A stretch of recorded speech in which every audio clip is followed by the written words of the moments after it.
Happy silence. Right click. Oh, misses the right click. Force surrounding and he gets it on the DK. There's no TP for him anymore. Got it. That's locked in. Oh my god. Could build some Oh my god. This is not a fight that Kiwikaki can win here in the upper right. Can he win it somewhere else? Oh, but this is enough moon. Does he have enough damage? Did he miscalculate this? no way. Are you serious? Town on deck.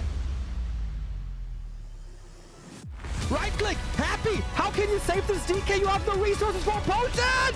Trying to nuke, doesn't work. Step out. Funny composition, not the right one by Johnny Cage. Stormbolt, all the don't trees miss go. it. Perfect shockwave. You don't have much time. Shockwave. Here we go. One more right click. Lin, Guagua. Oh!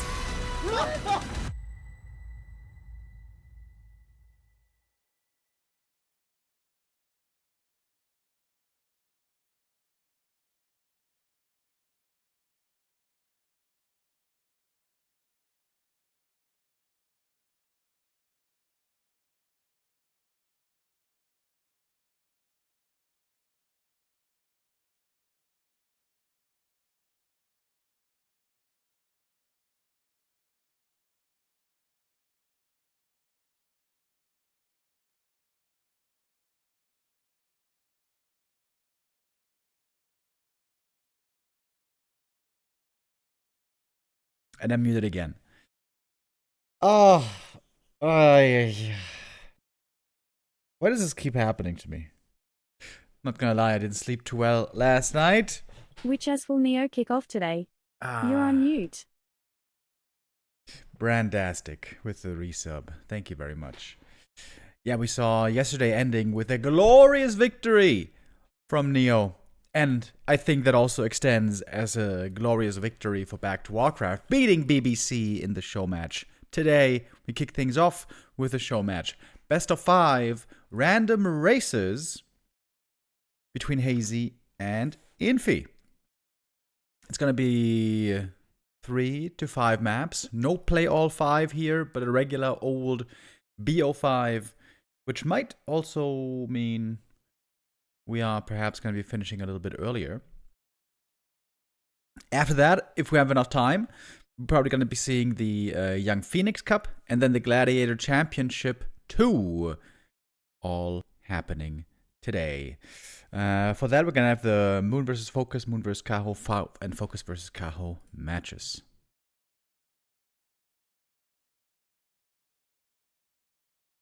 And I'm not alone today. There's going to be Mr. Apeman as well. I'm going to give him a call right now. I think he has about 1 hour here.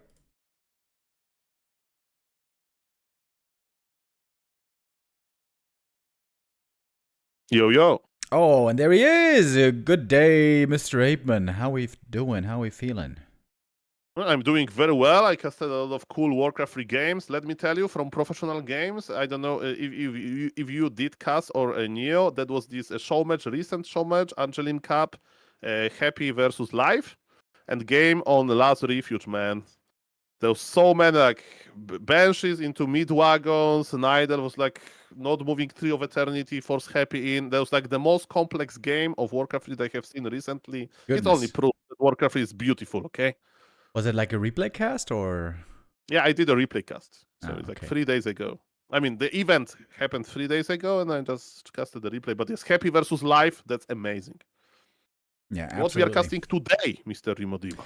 Today we're casting a random show match. Random races between Hazy and Infi. Honestly, Hazy hasn't been around the scene for long, but he already is one of the most infamous random players. Of course, Infi, he played random before it was cool. Before Starbuck was there, before many players dared to off-race, Infi was playing off-race and random already many, many years back. A master of all races, starting with human, then also with Night Elf, and also with Orc, even Undead. He mastered for a short while during the DreamHack days.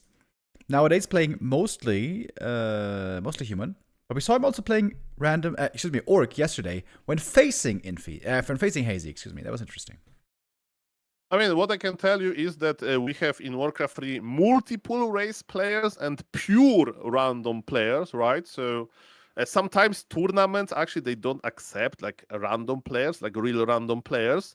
And yes, Starbuck is like Starbuck is amazing with off race, but I think I would call Starbuck a multiple race player, right? But because for him, in order to participate in like literally top, you know, he wants specific matchups, right? He wants orc versus human, and then the rest he plays human. So he's a multiple player, which is like very rare and very impressive.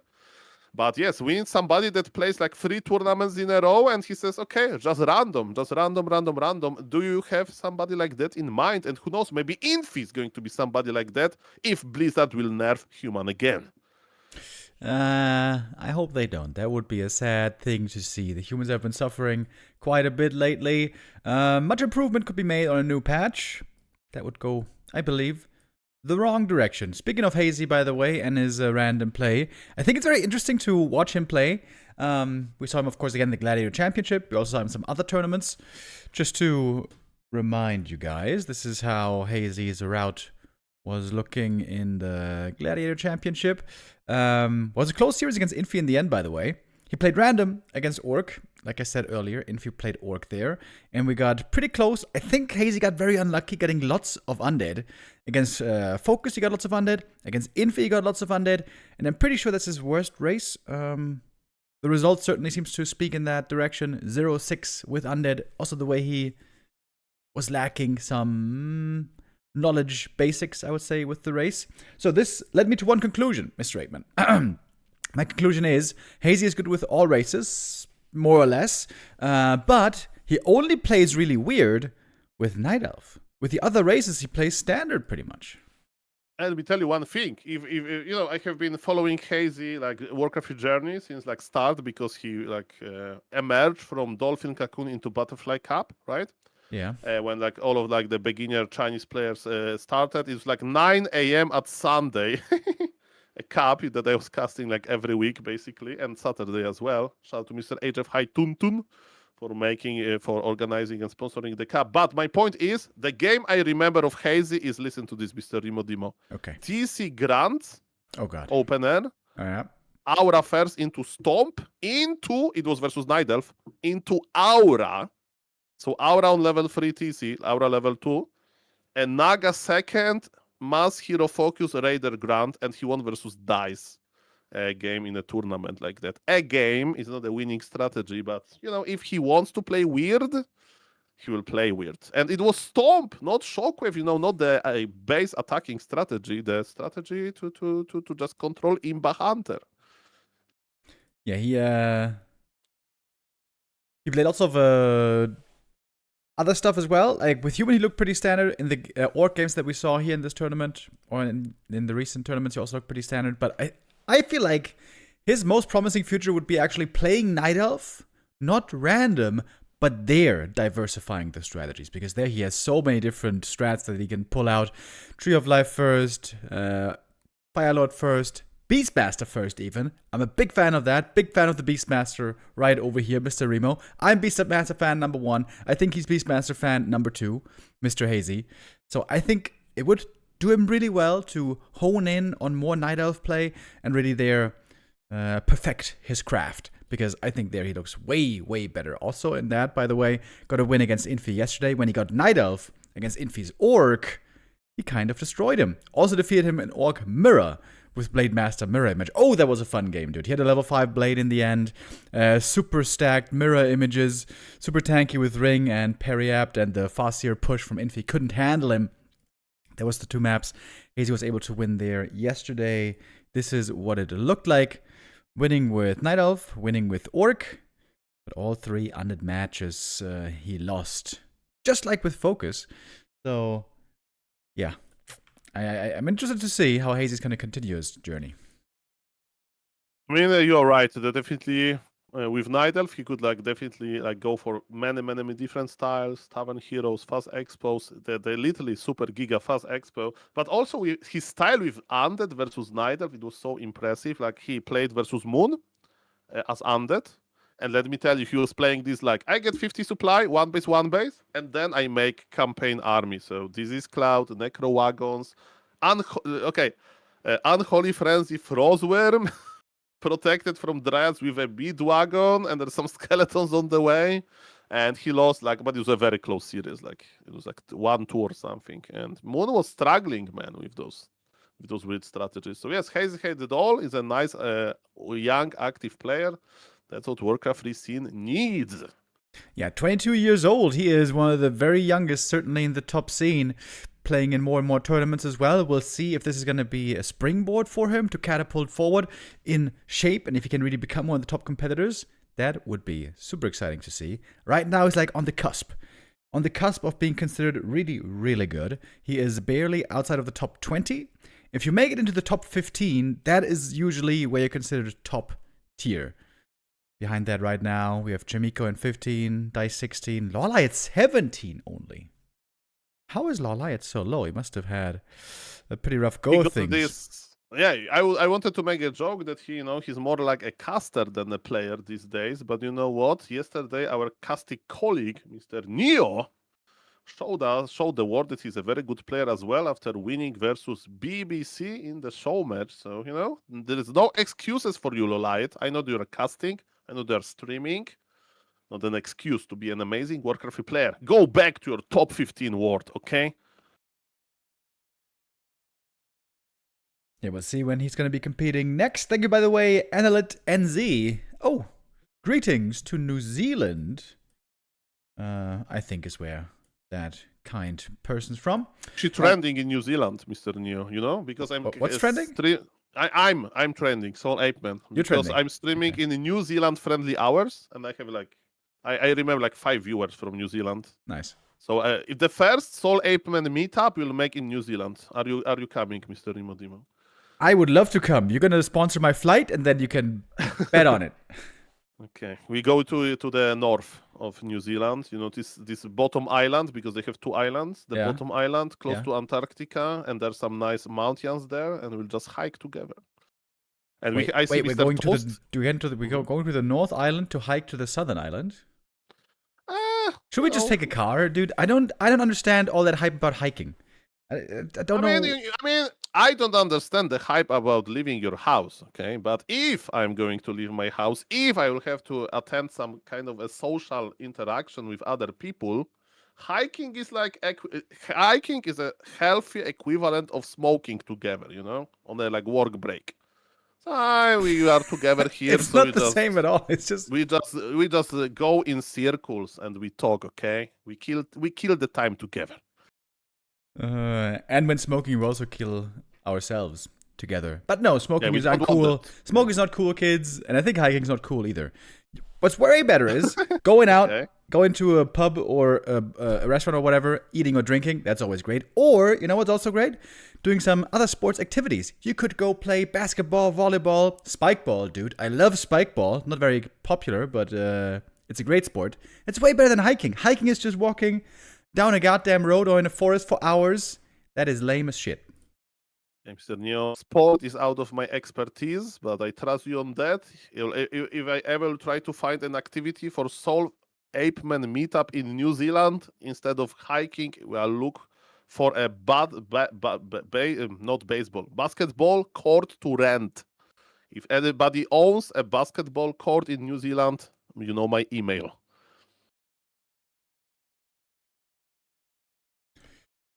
All right, sorry for the wait here, guys, by the way. We are currently awaiting Infi's arrival. He has not made it here yet. I'm pretty sure he knows what time we're going to be playing. He was in communication with Mr. Yang Feng. But he's not here yet. Infi is infamously often late for tournaments. And sometimes only wakes up at 8 p.m. Right now it's 6 p.m. in China, so it's Mr. Yang Feng. Mr. Yang Feng, you are an amazing tournament organizer, but that early for Infi, 6 p.m.? Yeah. The man needs to sleep, man. It's like he has a goal to wake up when it's dark outside and there's no sun. That's the real gamer sleeping hours. You wake up and it's already middle of the night. Yeah. We got to consider these player habits. That's how you handle big personalities. Also, I found it interesting and kind of funny yesterday in the Gladiator Championship. Guess what? Guess who was chosen to be skipped in the first match as well? Of course. It was Infi. They wanted to make sure he was going to be awake for his game. Yesterday, the games there started at 8 p.m. China local time. And yeah, I think he has 2 more minutes to arrive for the game. Well, I have a funny story. Okay, So please. recently, so yes, we are waiting. Mr. Yangfeng is on it. I'm sure Mr. Yangfeng will figured something out. Great to see this thing on the way. But so now Hitman played a big event, Hitman versus the World, right? So everybody knows that Hitman shows on time now, and that he plays long hours. So shout out for Hitman for not being the quitman mean.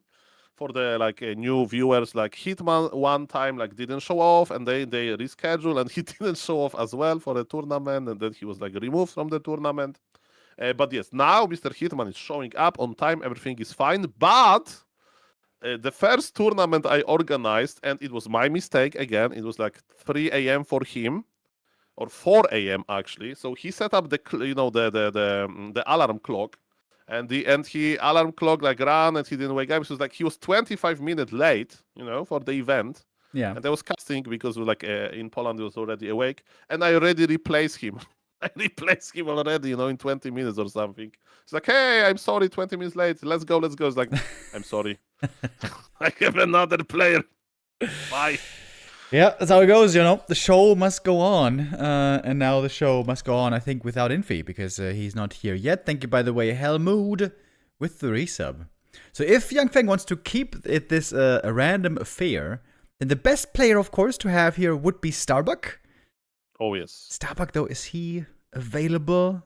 He is he's now a working man normally, so... Yeah, he has successful in real life. I don't wish this to any gamer. Successful in real life. It stops your gaming. It lowers your MMR. Having success in real life. Making money, building a family, getting real estate, It's all just an illusion, guys. It just runs down your MMR. It's not good. It has it. You mentioned smoking, that smoking is bad for your health. Having successful and nice in real life is bad for your gaming performance. And we all know when we get judged by Jesus one day, this will be the most important thing. What was your MMR at its peak? Neo was peaking with his MMR in recent practice, and also we saw that yesterday. A glorious win, 3-2, allowing then the last 2 maps in very merciful fashion to go to BBC. I would have loved to hear what the Chinese stream was saying about that, by the way. That would be nice. Okay, you know what I did? I'm not saying to do it now because it's too late, because Mr. Young is already... I actually kind of wanted to play random versus Hazy one game, but it's too late for it. It's I did it actually when we were waiting for Hitman in my tournament. I just reminded myself. So Soima was waiting for Hitman, and I played versus Soima. I was trying to Dark Ranger in him. Didn't work, sadly. But yes, Mr. Yangfeng, if you need more time to organize it, give a $15 bounty for and you can do it. Mamma mia. I can play one. There's no problem. Yeah. If he actually did play some Dark Ranger, seemed like she was out of the meta entirely, but indeed against... was that against Kaho or something, right? He played it. Yeah, Tidehunters game, played Dark Ranger expansion. Got completely clapped by the Warden, though. That didn't exactly work out too well. Okay, so sorry guys for that. Infi is a very exciting player to watch, but again, it's early for him, and he has crazy sleeping hours, and it's of course his fault, but as Mr. Remo Dimo mentioned, it would probably never happen to Moon, somebody like that, because Moon is on schedule. I imagine Moon is shaved, wearing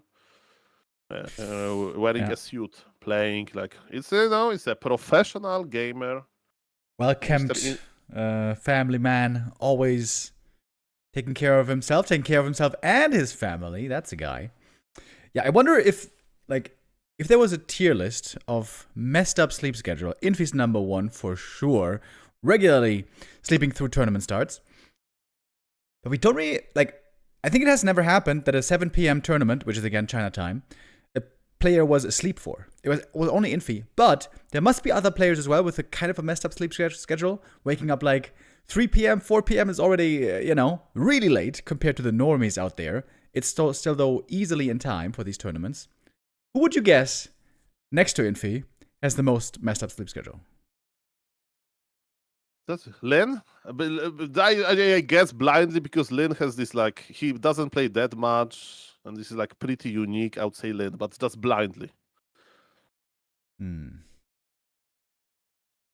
But I don't know. I don't know the players that I think Mr. Medusa. Like, okay, Mr. Rimodimo. Okay, okay, we have some time, so a story for you. Yeah, it's IEM. So Katowice IEM event is Intel Extreme Masters 2014. I went to Katowice as a viewer.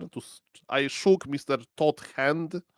Back then, I was a StarCraft 2 watcher, viewer, not a Warcraft 3. So that was very nice event. And then, the event ended and I had to go back to like nearby city by bus. And this bus was full of gamers, the viewers, the people that went to watch this. And inside of this bus was like a lady, like a student lady. And she was majoring in like, I don't know English, the word is like the psychotherapy, like the psychiatry, something like that. And she was interviewing the people in the bus, like, hey, I run this project for my studies. Do you think that gaming destroy your life? Questions like that. And the answer was, hell no.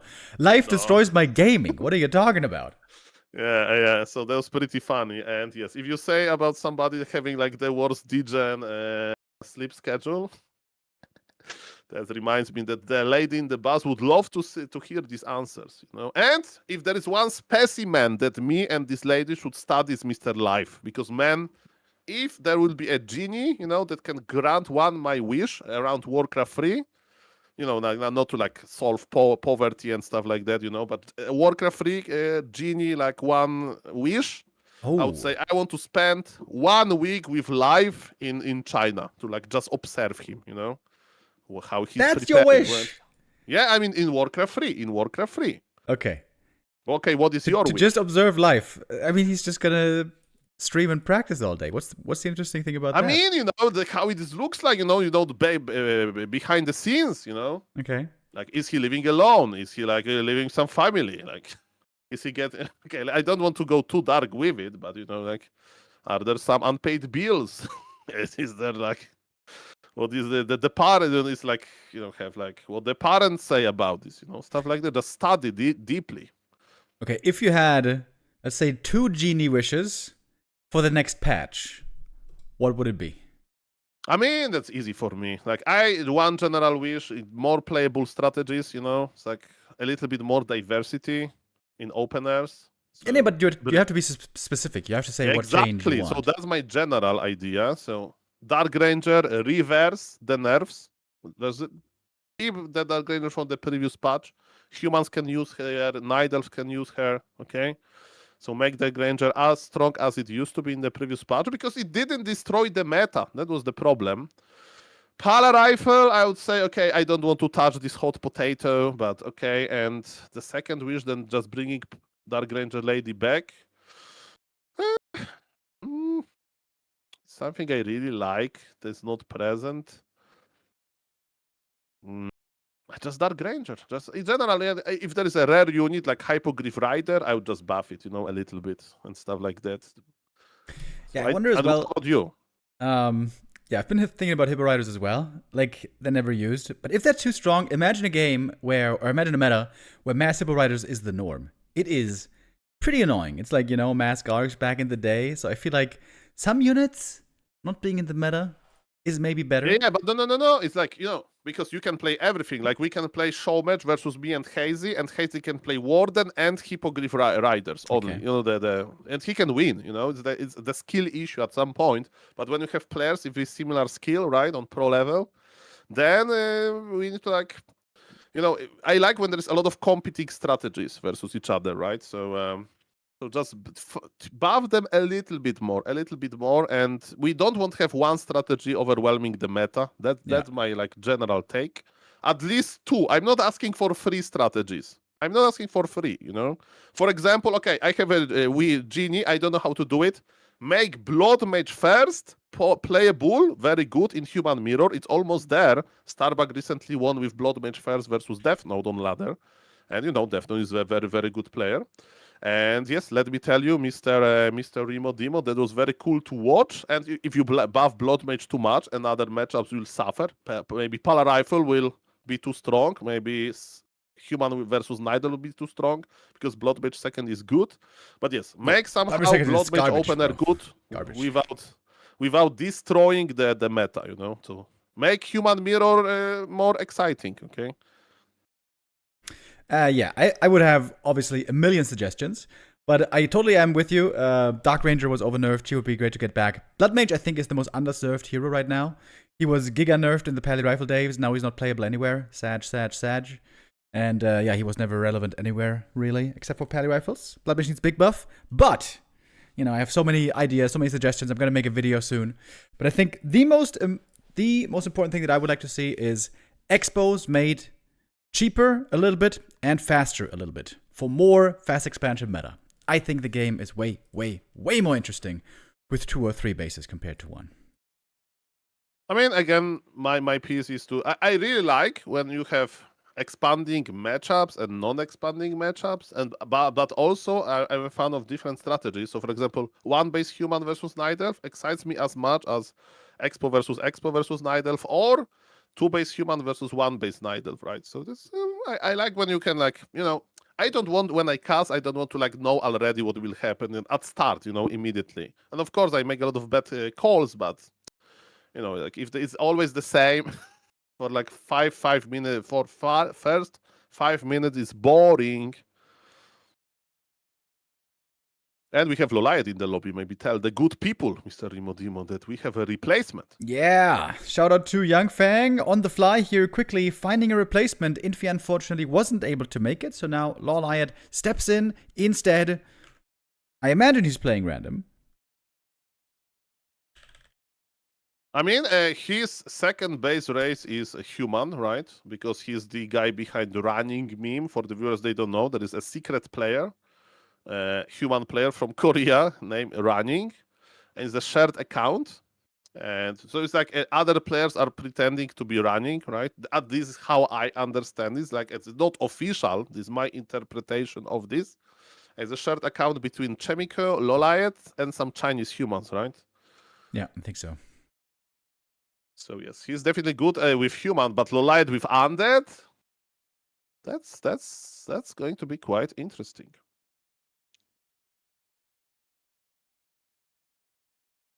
All right, we're doing the vetoes right now. We got a big map pool here. Also, lots of new modern maps in the rotation.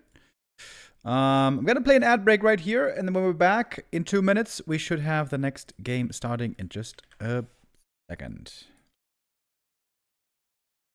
In my entire career, I never click the ad break button. It's always automatic on my channel. Hashtag professional streamer. Feels bad, man. Okay, Mr. Remo Demo is doing the map Veto, which is a complex endeavor. We don't want to encounter ... technology. So yes, ladies and gentlemen, I will have to go at 1 p.m. sadly. So I will cast probably 1 game. And I was basically, you know, when you watch like football/soccer before big games, there is a studio with some experts, and they just Beastmaster stats need to scale better. So that's Prevents my rush duty strats from being imba, but helps him late game be more than a tanky I grunt. hope we had fun talking about Warcraft 3 with me. I can't wait to see game number 1, where Loliad will get undead, completely demolished, or the opposite. He will get undead. He will show us his best coil novas. I can't wait for that. Random versus random is exciting. Let's go. And we're going to get to see some unusual maps as well. PogChamp. Scrimmage and Shadowgrave already voted in here. Autumn Leaves. By the way, thank you, Trussell D, with the 245 bits. Yes, agree. Beastmaster is still too weak. I mean, all of the heroes that are not good second heroes can be buffed from the tavern, right?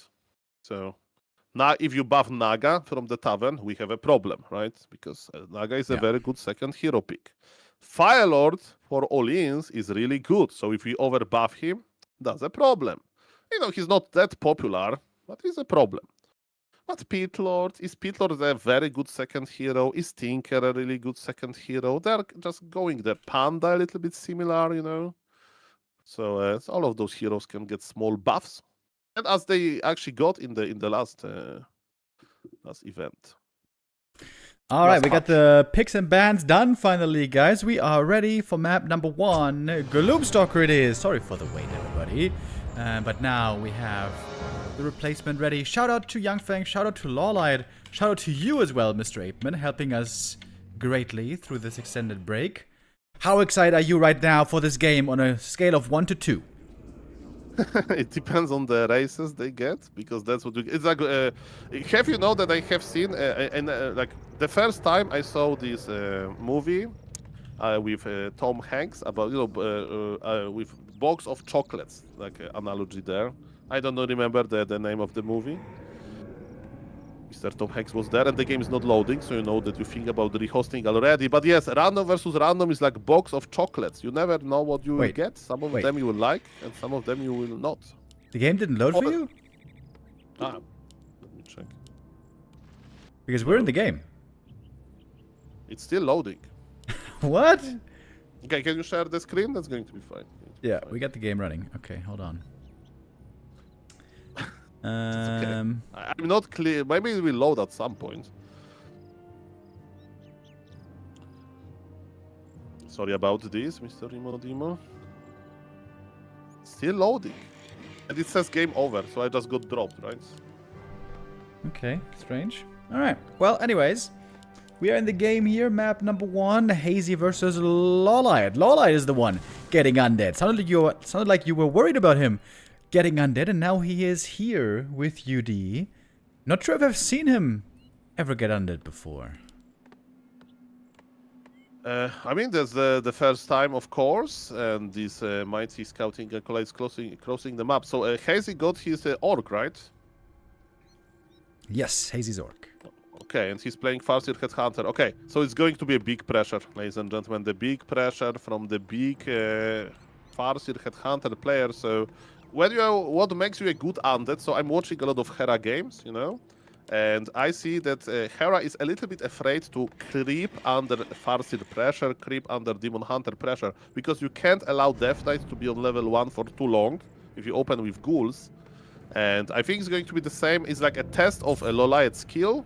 Is he ready, ladies and gentlemen, to creep level 2 Death Knight under the pressure? Or maybe he won't even have to do that because there is creeping by orc as well? That's a little bit weird. I'll just pressure. Yeah, maybe Hazy thinks that Lawlight doesn't know the good creep routes here on this map and will not be able to get level 2 and 3 too fast, so wants to creep a bit first himself. These two camps here where we see the two players seem to be one of the best camps you can go for early. Easy to creep for the most part, decent experience, and holding possibly those claws of attack. Okay. It's huge experience, actually. You almost get level 2 here from such an easy camp. Nice. It's not that easy to creep, that is slow, so again, I'll just harass. And again, sometimes when I meet a new player on ladder, I like to play a very aggressive strategy against him to test his micro, you know, in those situations. So again, I thought that Hazy is going to do that versus Lawlight undead, but not really. They respect each other, they know their skill well. It's just creeping coil to get some experience. It's okay. By the way, Hazy, when playing undead, always went standard. Triple hero, ghoul, statue, destroyer, DK, Lich, Dark Ranger. This is, of course, what all the big boys play. And it is the best style against Farseer Headhunters. Not so easy to execute, though, if you're not very used to playing undead. I was losing my mind yesterday, Mr. Apeman. I don't think you saw the cast or the games, but Hazy, when he played undead, he would morph every statue every time in those fights. There were no statues left, just destroyers. And then he had no mana and no healing. And he always lost.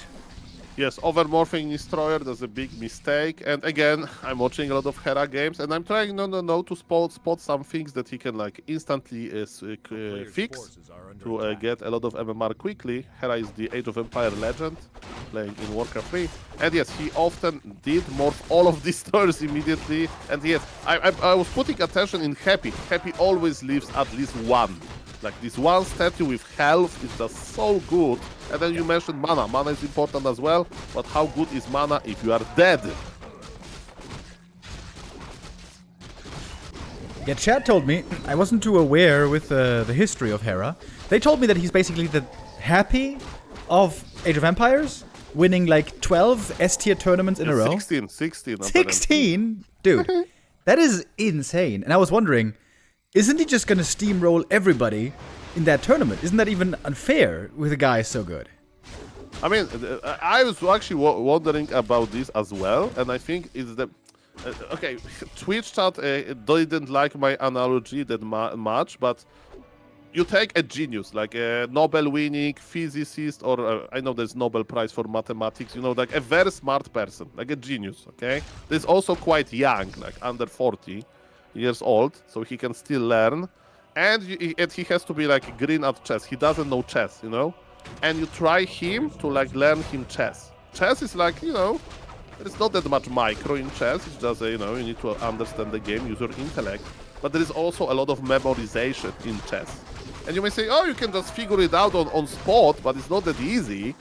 And I think, you know, Hera needs to learn when to morph destroyers, how to use ritual dagger, and it's like another thing on this list of checkpoints that he needs to go for. By the way, nice coil. Archer has TP, but no healing. So there is some memory, and then his full potential can shine. But before that, he needs to memorize a lot of things. I guess what I don't know is how micro-heavy is Age of Empires? Because Warcraft 3, especially Undead, is extremely micro-heavy, and many skills of RTS playing will transfer naturally.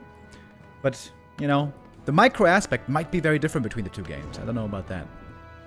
I mean, I know that they have long games. So, and Undead can have a pretty long games if you sit in one base, but Hera is not in the sitting in one base, camping at 50 supply, it's tech switching, you know, bracket yet. So soon. And the engine is different. They say that StarCraft 2, Dota, you know, they have different game engine. That was like grabby when he was describing the difference. And Age of Empires like just feels different, you know, how you click on stuff, Yeah. how the units behave. I also feel like Dota 2, and I played lots of Dota 2. Dota 2 and Warcraft 3 also feel very different. I think mainly because the collision boxes are tiny in Dota. It's basically impossible to surround stuff, almost. And, you know, for blocking stuff, it's also really tiny. Whereas in Warcraft 3, not all the hitboxes, but most of the collision boxes are really big, and everything blocks each other all the time. Well, and I remember watching a lot of Todd streams back then, and he's saying that humans, units, they block each other the most. When he was Mirisha, was like, you know, blocking each other on push. But yes, definitely, and there still have Hera got rank 1, by the way, in the MMR ranking, according, you know, in participants as well. So his potential is definitely there. He's shining, but the question is how high he can get it. And you know what would be my test? What? If after tournament of Grabby he can win versus me. So I spent 5 years studying this game every day, basically. But on the other hand, I'm not that good, you know, at executing, you know, the strategy. So if he can beat me in like 3 weeks, that would be very impressive. Because I have 5 years on him, you know, in learning this.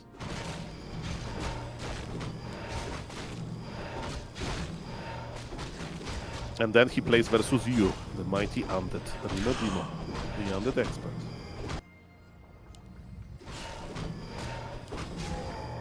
By the way, you as a random player, what is your most and least favorite races to play right now? Right now, I don't play. I mean, it's the worst question to ask because I'm a random player with weird styles on top. So that's like it's a very complex question, and we have a fight here. So this is a tier 3 versus tier 3, and there is a tier 3 expansion by Undead. So that's a little bit risky. So Undead needs to trade very well here. Scroll of the Beast is here. Mr. Riot is jumping on level 1 TC, but level 1 hero you just remake quickly. I don't think it's good enough. Mr. Remo Demo, the ghouls are dying, and you know how important those ghouls are. The Scroll of the Beast is huge here, by the way. Where is the Destroyer, Lawliot? Just one little D-Spill would have been so big here. Similar to Hazy, Lawlight also didn't go Dark Ranger level 2, Dark Ranger 2nd rather, but Dark Ranger 3rd. I think that's a mistake. First of all, you don't get her to level 3 as fast, but maybe more importantly, you want her to be level 2 for the first fight to have silence. But she doesn't have silence. Yeah, level 3 you have really big skeletons. If there are berserkers on the battlefield, you need to squeeze them. Lolite is trying to go for the hero FoCuS. And mamma mia, this expansion needs to pay off. This expansion is so early. Took lots of damage, by the way, so there must have been a wolf up there. Ah, yeah. Okay, it's not early, it's just low HP, I just assume. Nice pointing out, A little bit wondering about this. Okay, so Lolite is doing better than I thought, to be honest. I thought it's going to be more one-sided. I guess Hazy is waiting for his Tauren. Is Tauren delivering something? Orb, okay. Okay, Rimodimo, nerd question. Orb on Farseer or Shadowhunter? Farseer. Farseer is stronger, you know, more HP, but less attack speed. I don't even think that's true. I think they have basically the same attack speed. Oh, really? I asked Starbuck this, by the way. Starbuck in the chat earlier. And I don't remember the answer. I think he either said Farseer or it doesn't matter. Something like that. Okay. Anyway, it's not a very important question. The Coil Nova was good. That's the undead we have here. He had the TP, didn't use it. That's a painful mistake. Still getting more kills though. TC4, Shadow 2, good level ups here. But now Lolite is trying to get the Skelly snowball rolling. This is where the Dark Ranger shines. Picking off more and more berserkers, turning them into nasty, evil, undead skeletons. So beautiful. Mamma mia, there is a trade of a good undead, the Coil Nova, and yes, you need to surprise your opponent, so he won't TP in time, and Lolite did force this mistake. It's 2-base situation, another coil is here. Okay, Mr. Lolite, I was a little bit worried that your undead skills are not great, and doing things like that versus Hazy, that's impressive. This guy knows how to click fast. Expo was cancelled, it wasn't Tiny Great Hall. By the way, have you noticed that Lolite plays on a original ratio, so 4/3? Yep. Yeah, so Also, Chimiko does this. It's so confusing, and Chimiko plays in the small window as well. It's like only half the screen. It was very weird. By the way, I need to dispel some fake news, or maybe wrong assumptions in the chat. It is somewhat logical to assume that Agi heroes have faster attack speed, but that's not the way it has to be. Shadowhunter doesn't have very fast attack speed. Blade and Demon, of course, do. Warden also kind of, but there are exceptions. Dark Ranger, for example, really slow attack speed, and even slower is the Podem. Podem is super slow attack speed, so just because it's Agi doesn't mean that it's fast attack speed. Lich, for example, much faster. Oh, really? Need to check that. I mean, you know, that's the values. It's the same with the movement speed, right? Once you learn the movement speed of heroes, then you remember for long. Okay, so Undead is ahead. Now Undead has no business being here, right? He has a mining expansion. He can go back, buy some mana potions, and I guess enjoy the next round of Coil Nova. And Mr. Hazy, shame. Shame on you. Losing to Lolite Undead that hard? This random versus random is exciting. The box of chocolates provides something very sweet. Farseer now back. He's got crazy good items. Close to level 5 as well. If the Farseer had TP'd out, hadn't died, this could have been a very, very, very different game indeed. Because then Hazy could have just reset, gone for a tiny Great Hall. It would have been 2-base versus 2-base. And normally, if we get really high in supply in this matchup, it tends to favor the Orc. Because then the ghouls get blown up super fast by the berserkers. Okay, so again, there is no rush for the Undead. He needs to make sure that he's efficient. Coil Nova is here again. TP, not used yet. Hazy wants to keep trades, and that was okay. Actually, that was better than I thought. Some ghouls, they went down. But yes, definitely Undead is ahead in supply. Can you read for me supply numbers? Because I don't see them. 50 for the Orc, 54 for Lolite right now. Really? Only 50-50. It's like 10 up. Okay, but the code of these are these disappearing. Acolyte's being taken out of the expansion. Right now, the Undead army doesn't look too big. More level ups coming in for Hazy. He's fighting back well here after a painful loss. Farseer close to that level 5, though he doesn't have much mana at all. Okay, the Berserkers are still dangerous, and remember, the Orc heroes are scaling well, so the experience difference is better for the Orc, right? Stop in the middle of everything.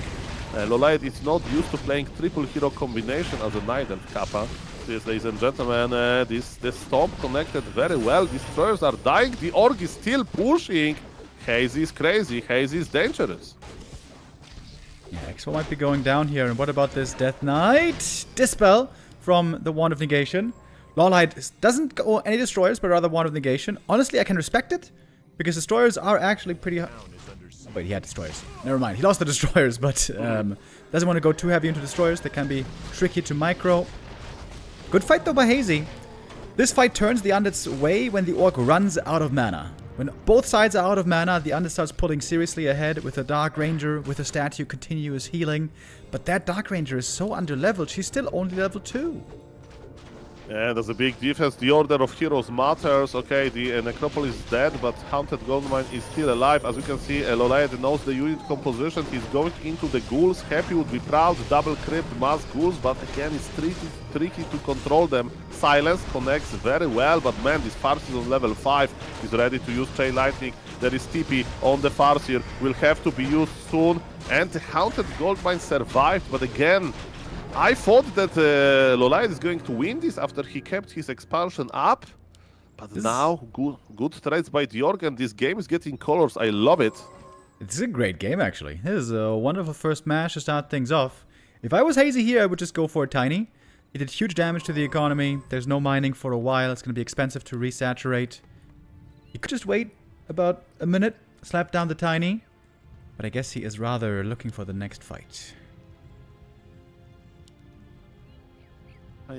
Okay, Org is just pressuring. No time for Tiny Great Hall. And man, those ghouls, like this is the only matchup, I think, where you make ghouls in the late game, like really late game. And expansion is going to be unsummoned. Actually, Undead is trying to creep something. By the way, I don't even know what kind of a camp is on in the little corner, top left. But I think we are not going to know as well. Okay, there's an Infernal. Mamma mia. Scary monster, but the scary Orc army is following the poor Undead army. How do you like this map, by the way, Mr. Straightman? Well, I was introduced to this map when I used to play Polar Rifle in every game, in 2024, because it was on Warcraft Champions Ladder, the Leech. Chain Lightning, as you can see, TC Aura is better than your Undead Aura for movement speed, and Hex was helping, of course. This is not looking good, man. I thought that Lolaed had it, but then Hazy with good trades, mamma mia. And yes, you see how many gold mines are here, and you know, versus Polar Rifle opponents, they expand, you know. So there's expanding on this map all the time, so just instant veto it. But it was me, the old soul, the Polar Rifle player. I love this map, man. I think out of all the maps that we have for possibly being added to the map pool for competitive, this is the highest quality map and also very interesting. 1 million gold mines, but very hard to take, most of them in the middle of the map. Would love to see this coming into our map pool next. Well, I can still win this, maybe. If he takes a good fight here, gets lots of skellies, but he's facing such strong heroes. Yeah, and there are even Wyverns in the air. They're amazing versus Destroyers. As you can see, Lolaed morph all of the statues. As you mentioned, he's in a do or die mode. He's like, Soul, how good is healing after the fight if I can't survive the fight? But he couldn't break Berserkers, and now I think that's enough, Mr. Rimodimo. I think that's it. No coming back from this. Yeah, you might be right. That might be a really good choice to mix in some Wyvern as well. It's always great to have a Wyvern and Headhunter mixed army. Makes it harder for the Undead to hard counter. Because Fiends and Gargs are good against Wyvern, but terrible against Berserkers. Dark Ranger is good against Berserkers, but not so good against Wyvern, so... unless you have Undead Master at the highest level, this is a very, very hard army to beat. That's very true. They also share upgrades, you know, the attack upgrades I'm talking about. Headhunters and Wyverns. It's an overall pretty high DPS army. Wyverns are amazing, are countering Destroyers, you know, the piercing damage, they can fly after them. I think that Mr. Hazy is just cleaning a little bit. I also love that he doesn't make any Raiders. I feel like Raiders are super overrated in this matchup. Oh, Earthquake! Farseer gets level 6, uses the ultimate, even slowing down some of the Undead army here. And now we're seeing the rest being cleaned up. Celebratory, exactly. To celebrate, I think. You know, it's fancy to just be chain lightning, but Mr. Hazy is having fun, GG is cold, and man, that was so cool. Thank you, Mr. Rimodimo, for sharing. By the way, what was funny, you talk a lot about sofa when your stream ended. There is a sofa picture. So, I mean, not you, but from Discord. So they know you. They know you, Mr. Rimodimo, that you are the sofa guy. I love my sofa. That is true. Okay, and I love this show match. Shout out for Mr. Youngfer for organizing and sponsoring. And I would like to cast more games, but it's 1 p.m. and at 1 p.m. I go to in real life. Thank you, Mr. Rimodimo. Good luck to the players. And yes, it was a pleasure. Enjoy the rest of 4 games, right? 4 more games? Yes. Or, well, it's BO5, so we might end sooner. We'll see. Okay, but the potential for 5 games is there. Thank you. And yes, see you in the next one. Bye-bye. Bye-bye. Thank you, Saul Apeman. Have a wonderful day. Always a pleasure.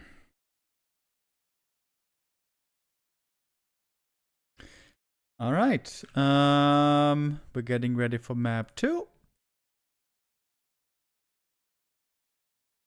Scrimmage is going to be our next map.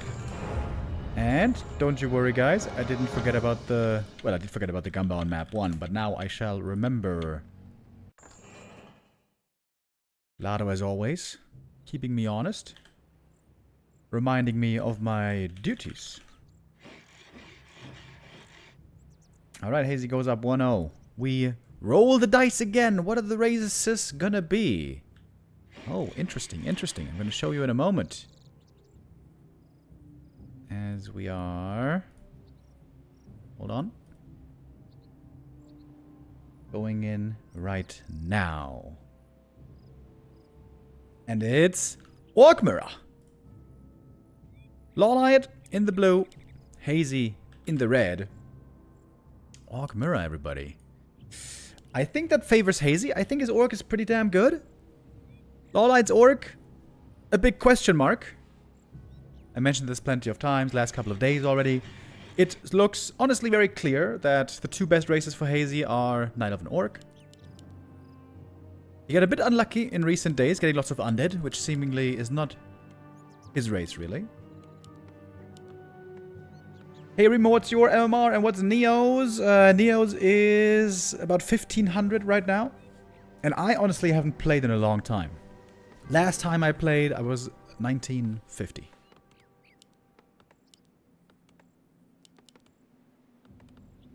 I want to get back to playing though. Yes, sir. Not undead though. I want to play something else other than undead. Either orc or human, I'm still not 100% sure. With the patch being so bad for human right now, I think I'm leaning more towards orc.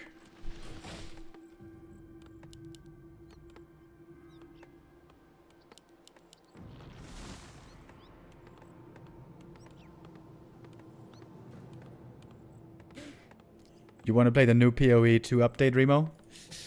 No, no thank you. That takes way too much time. I already spent too much time playing the new Diablo 4 expansion. Need to uninstall that game. It's taking too much time. Alright, 1 second, guys. Gotta get some water.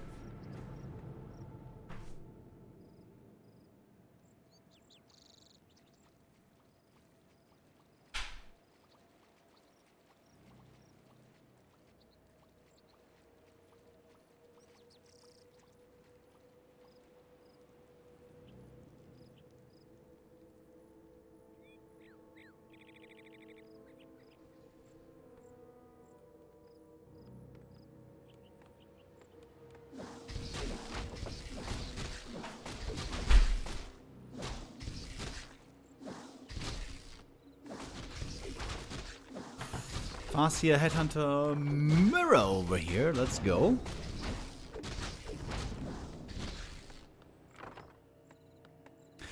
In my opinion, Farseer Headhunter Mirror, one of the most exciting mirror matches we've ever had. The best, however, is human double fast expansion meta. That is the most amazing. You know why? Because fast expo meta is the most exciting. Double fast expo. That's the way.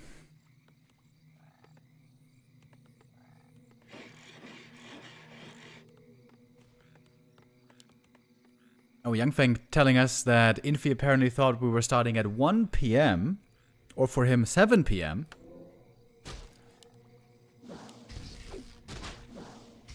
That was not exactly the schedule for today. A player's forces are under attack. Neo versus BBC happened already? Yes, indeed. We had that yesterday, towards the end of the day, late in the evening.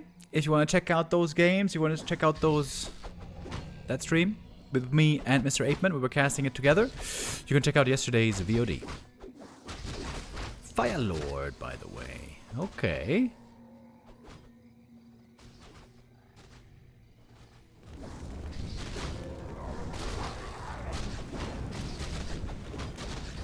Fire Lord, normally good for push strats. I feel like he's not very good if we just tech tier 3 and play a slower map control game. Alright. A lot later on the tech here though.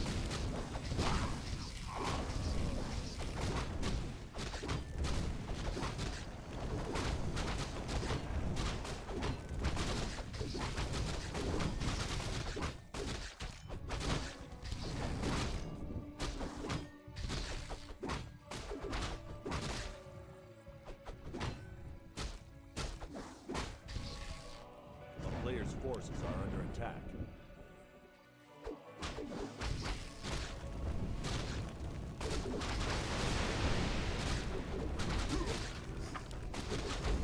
Both with a Fire Lord.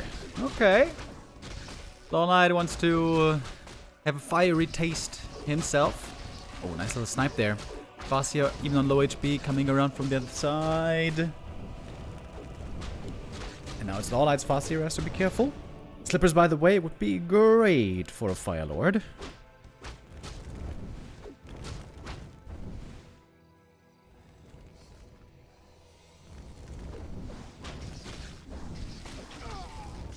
Fascia going down, denied to the creeps. Ooh! We see a transition. Tauren Totems coming up next. We're gonna swap over into Taurens. Those are, on paper, amazing.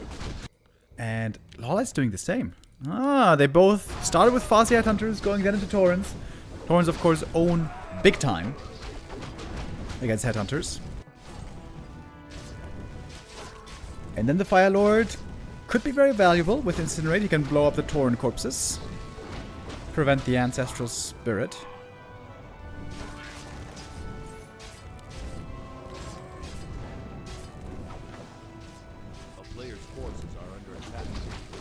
Ooh, +9 agi for the Fire Lord. That is really good.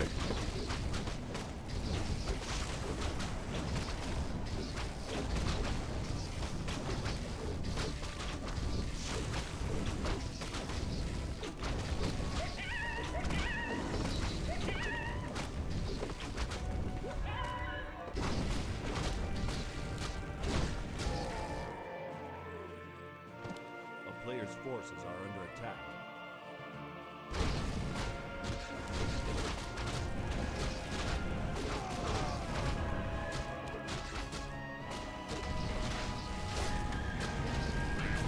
Hazy's Fire Lord looking a lot less impressive so far.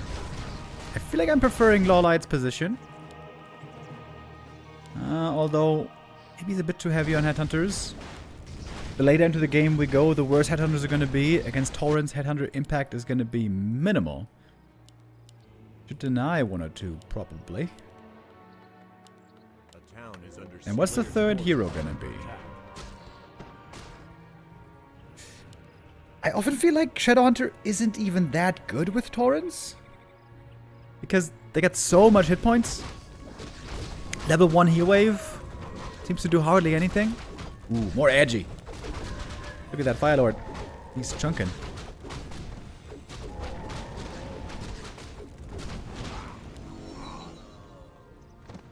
Wait. Hazy didn't go Incinerate.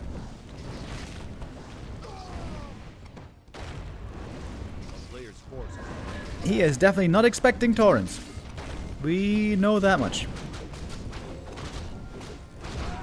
Can Taurens be eaten by Kodos with the resistance skin? No.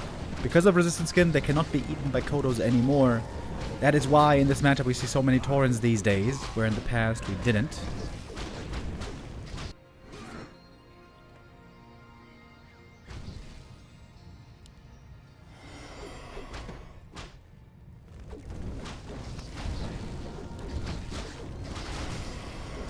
Kaga's Pipe. More mana regen. That's wonderful for these heroes as well.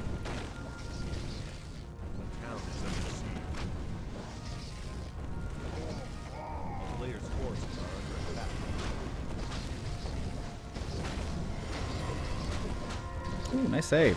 Oh, Chain Lightning though. No save in the end. There could be a Chain Lightning here as well. Yep, there it is.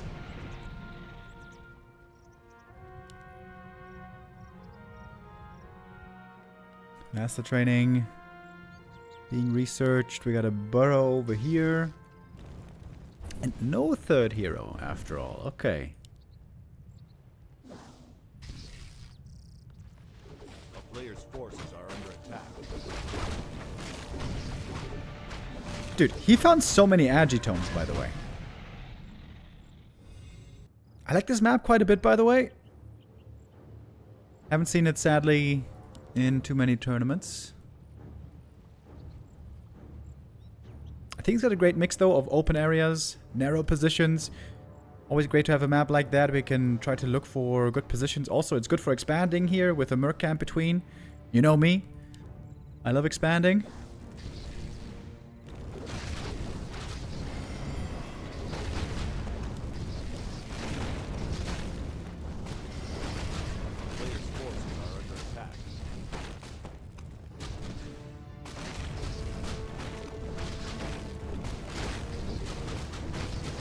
But now Hazy's Tauren army is looking a lot better than the enemies because he's got way more of them.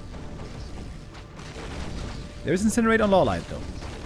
Does he have it turned on? Yes, he does. And there we go. Kills the Tauren with Incinerate. That means no corpse. The Tauren blows up. But this Tauren right here can be rezzed. He's wasting lots of damage, isn't he? Nice deny as well. And there we go. Boom! Tauren back immediately. Ancestral Spirit. Lawlight on a good path to tie up this series here. A player's forces are under attack.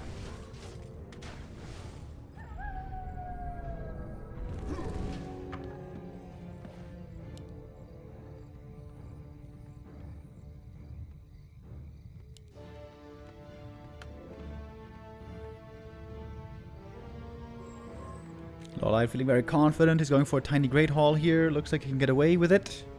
Big supply lead for him. Hazy, though, can have his own expansion up soon. Yeah, not going Incinerate was a big mistake here. Ah, he did retrain. Ah, okay. Now he retrained. Now he has Incinerate. That is certainly much needed. Another Agitome. Dude, this Firelord got so much Agi. Look at that. He's got 28 Agi base against 26. Wait, he should have more. He got so many Agitomes. I guess this guy also got some Agitomes.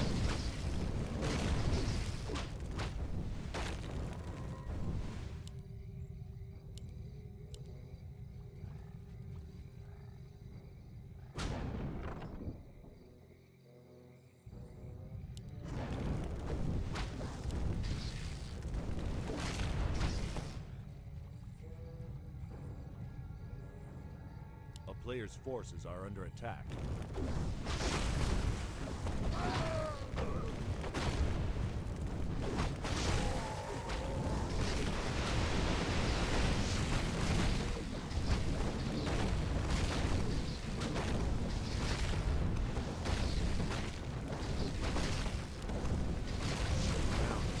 Alright, here's the next Tauren battle. Trying to go for Zeppelin as well. That Tauren is going to be blown up. No corpse provided. Same here. Double kill. Okay, you know what? Maybe Shadowhunter is good. I think I take back my previous statement. Maybe Shadowhunter Heal Wave would be indeed quite good here.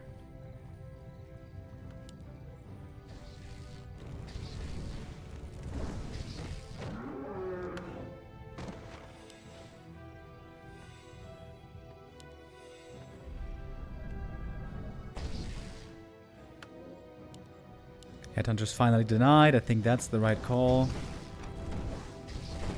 Wait. Okay. You can't blow up your own torrent with Incinerate, I think.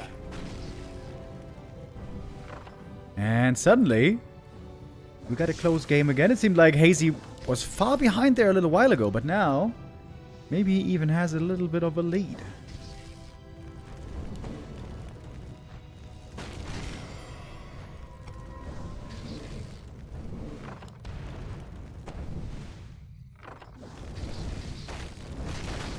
Maybe more than just a little. We got one more Torrent right now. Another one coming in for Hazy. Oh, I thought I was going to tie it up. Perhaps not.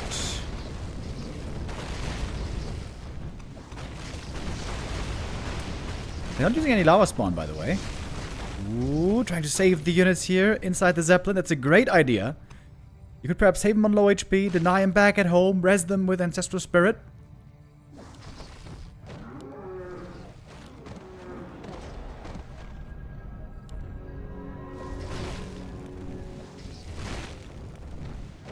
Does he have enough mana for this res? Ah, he's a bit too low on mana. Has to wait a little bit.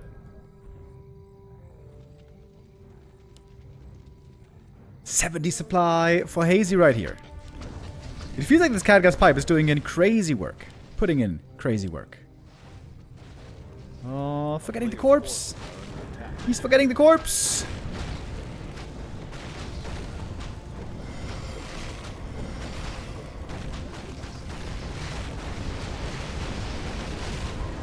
TP out though, doesn't want to stay too long in this fight, and there was no losses here. Torrent Corpse. All do you remember? Torrent Corpse, do you remember? Remember? You're right there, bro. Spirit! Spirit! He's forgetting about it. Corpses last 75 seconds or 90 seconds, something like that. Come on. There we go. Finally. Thank you. But Hazy is back. So much mana regen. Attacking the expansion once more. 6 Taurens versus 5 Taurens right now. Also one more... No, same amount of walkers, actually. Oh, the Zeppelin. Where's the Zeppelin? AFK Zeppelin? Oh, he's getting owned right here, isn't he? Seems like he is.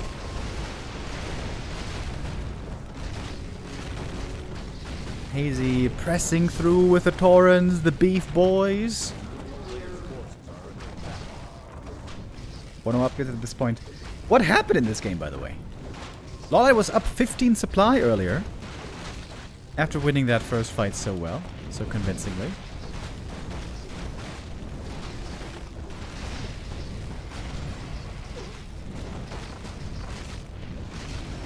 Say So says he just has way better micro. Everything's about to go down here.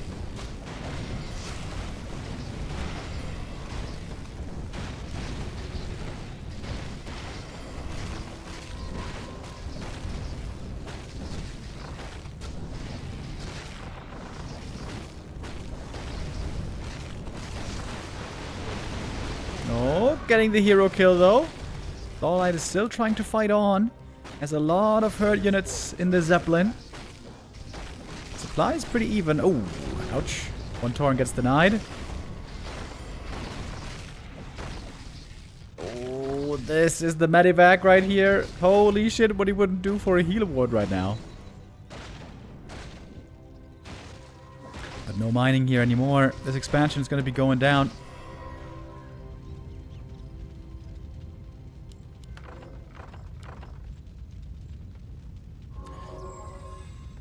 Trying to heal back at home. The Zeppelin was a great idea.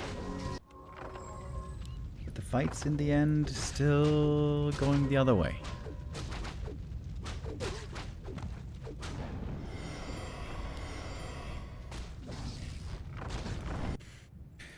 Looks like Hazy's going up to the 2-0 lead.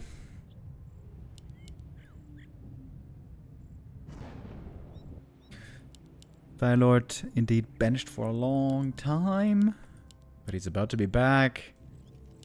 Big army still for Hazy. He's gonna be benefiting again soon from the Brilliance aura, which has been great as well. Can you go over the supply cap by raising torrents? I don't know if you can, but I would think so. Probably. But that would be a very, very, very unusual game, where you get to 100 supply first, and then you lose torrents, and then you remake torrents, and you're back at 100, and then you raise those torrent corpses. Unlikely to ever happen.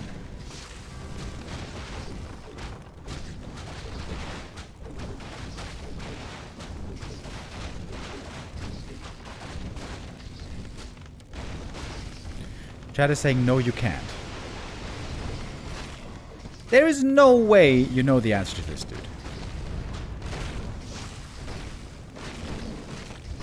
They need food? Wait, are you guys serious?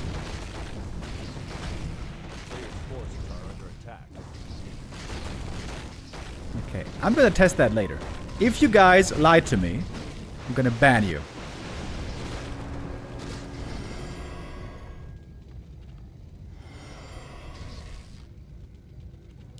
Alright, we'll see. I'm gonna test you.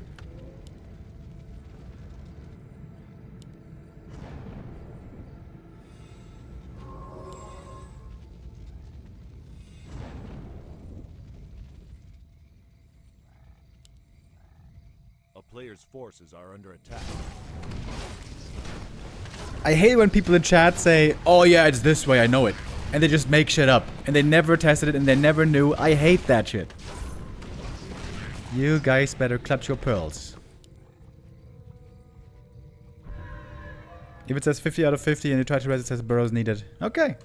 Alright. Shimshon, it sounds like you're telling the truth. But I'm gonna test it regardless. I hope you're being honest. A player's forces are under attack.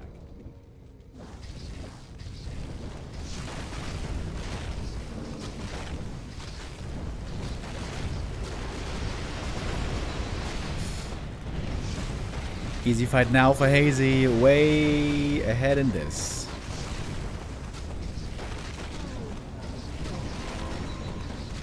Little earthquake, maybe? You could go for a volcano.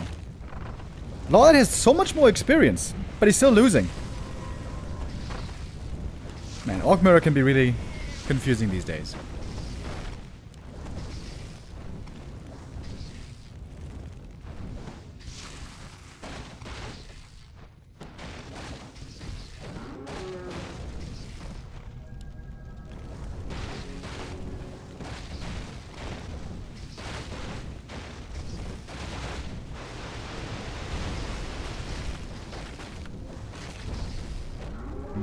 It is, and Hazy takes the 2-0 lead.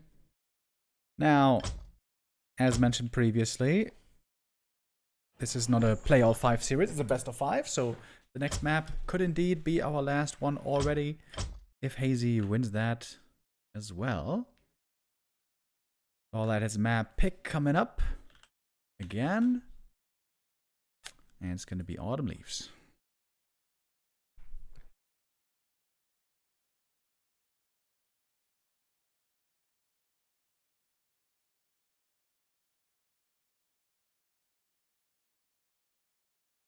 Starting in about 45 minutes, we're going to have the Gladiator Championship 2. We're on day 5 today. We're going to have the winners group round robin with FoCuS, Kaho, and Moon. And today, there should be no random play there,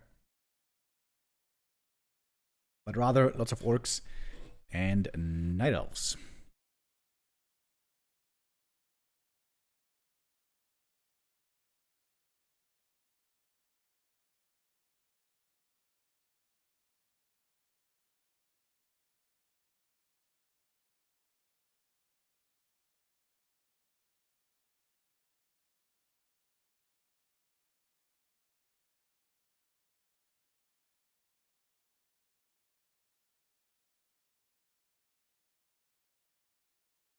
Alright, we got the players in the lobby. We're ready to go. Map number 3.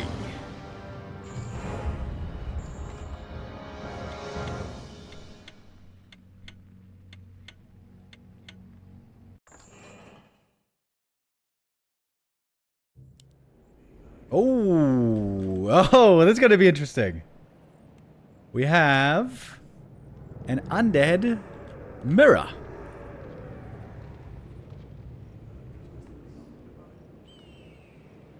We got Hazy in the blue, Lawlion in the red.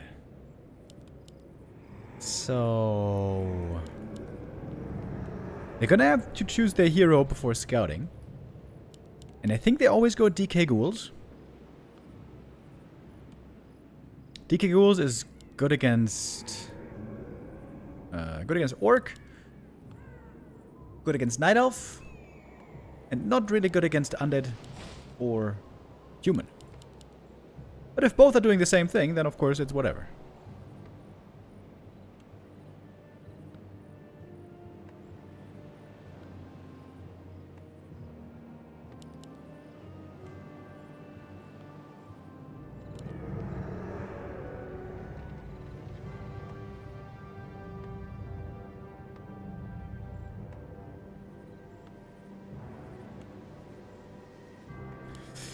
Double DK it is.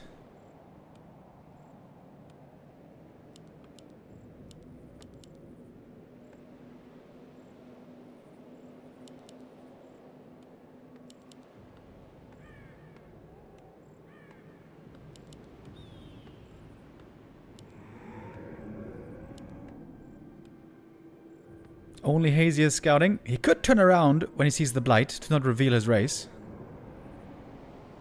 Oh, no. We'll be showing. We've had lots of undeads being rolled in these days playing random. Hazy got lots and lots and lots of undead. So far, everyone getting undead lost with random. Hazy did it in the previous days.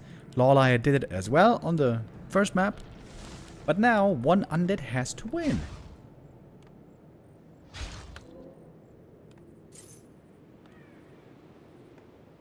Players' forces are under attack.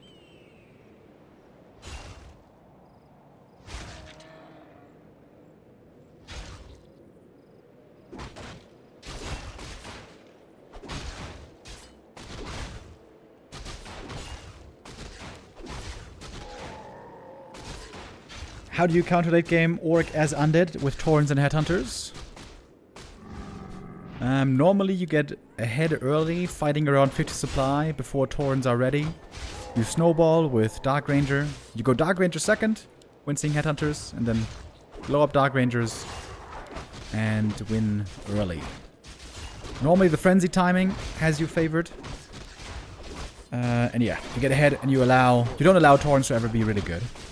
However, if the Orc gets super late, like 70 supply, high level heroes, Berserkers, Taurens, possibly with an expansion, that's when Orc is heavily favored. But it's very hard to get to. On the pro level right now, it's basically impossible to get to that state.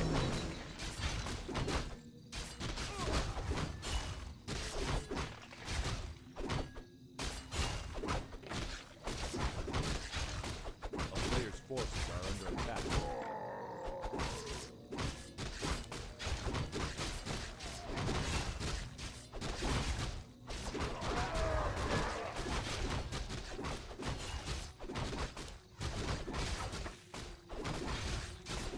Unlucky items for Lawlion here. Coil also misses.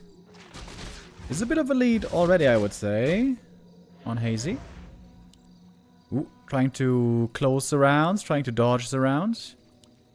If the DK died there, that would be, of course, a disaster.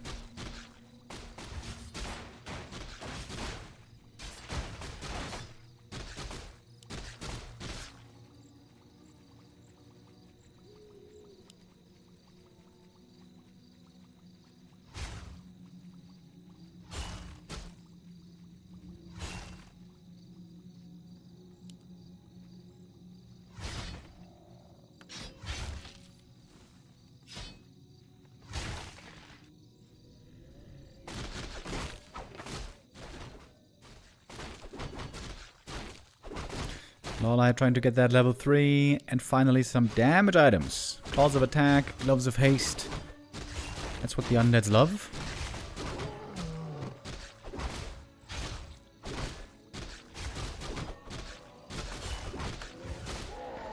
Ooh, almost there with the Coil Steel, but not quite, as Lawlight and on level 3 first. Little deny there as well. Then be level 3. Oh, wait a minute. Looking for a Telestaff. Could summon some skellies here. Oh, that's why he needs the Telestaff. A player's forces are under attack.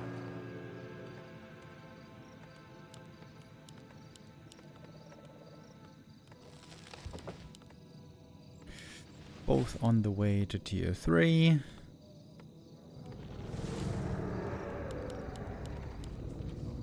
So normally, this is where you're going to start adding fiends.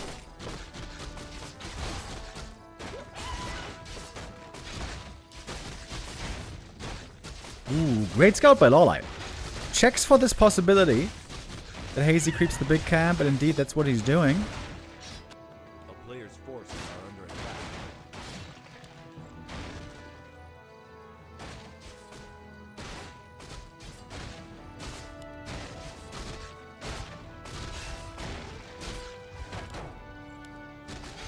DK still hurt, by the way. The Lich is about to show up with a Nova. This could be dangerous. Nova used for the creep. And that's a Sobi Mask for Hazy. Big item.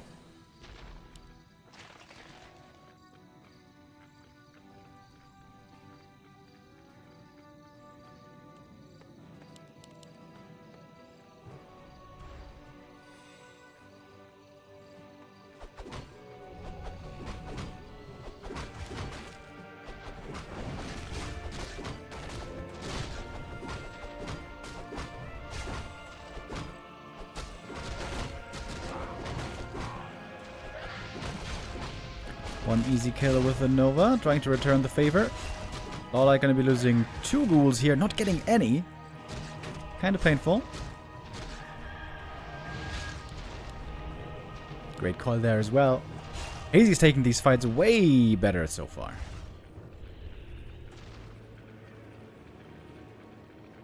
Finds himself with a good little lead.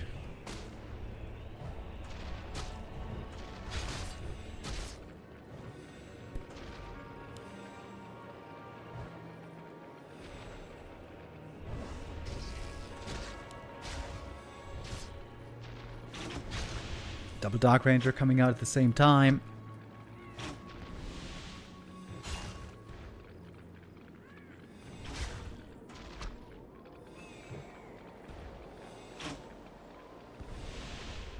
Orb of Corruption gonna be very important here as well, of course. Has not so far been purchased.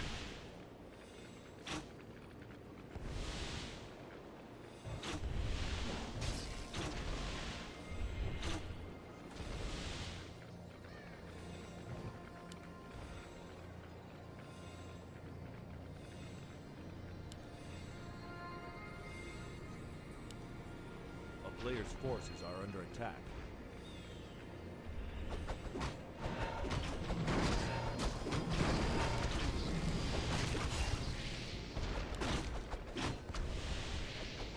Who's looking for the surround? Almost had it. Oh, now they do just for a second. Lich for the light in trouble. Uh-oh, if he goes down, might that be game already? Barely slips out. The surround wasn't quite closed. But clearly Hazy's owning these fights so far. Frenzy now done for Lawlight. He has to bring some ghouls in here.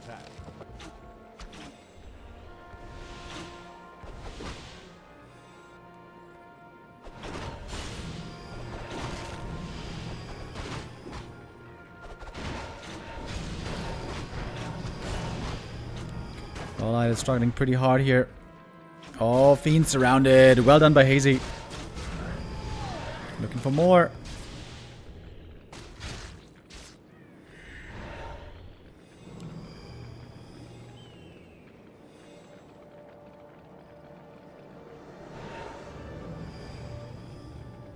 A player's forces are under attack.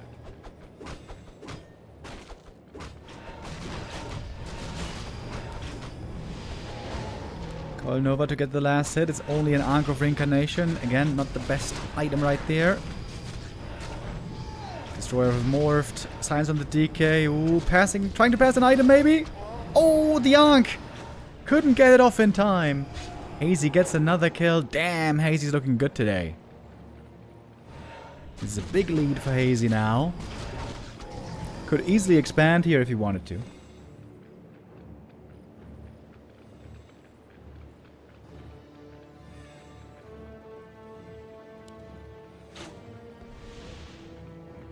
A player's forces are under attack.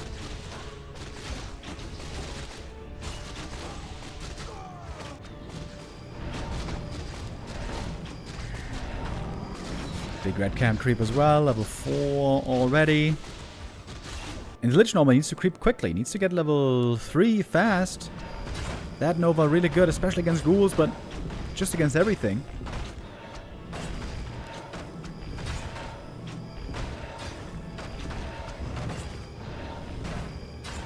A player's forces are under attack.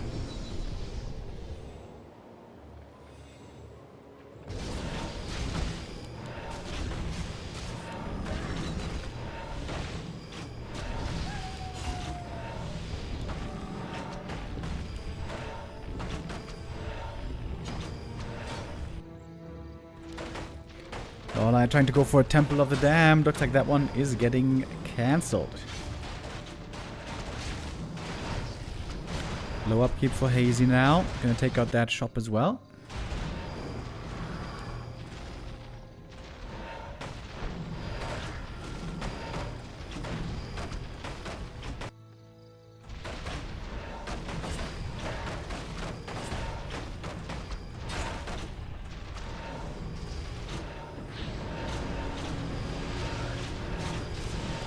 TP on home. Nova for a double Fiend kill attempted here. Destroyers are doing pretty damn well, seemingly.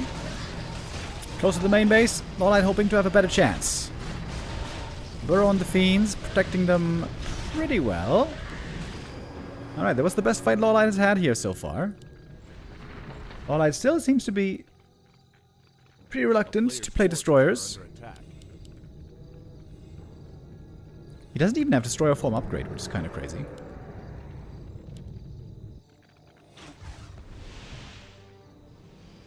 Having to remake ghouls in the late game, not really what you want to do normally. Position for Hazy still seems to be a lot better here.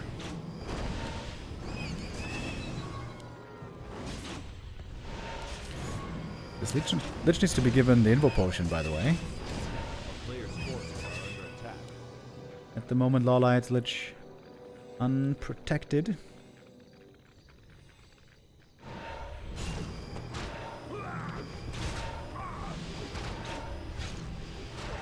Oh, Destroyer's getting more mana from those skellies. Lawlight a bit late with the web.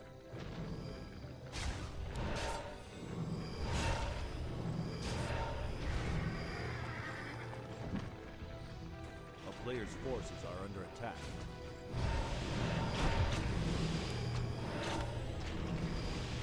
The town is under siege.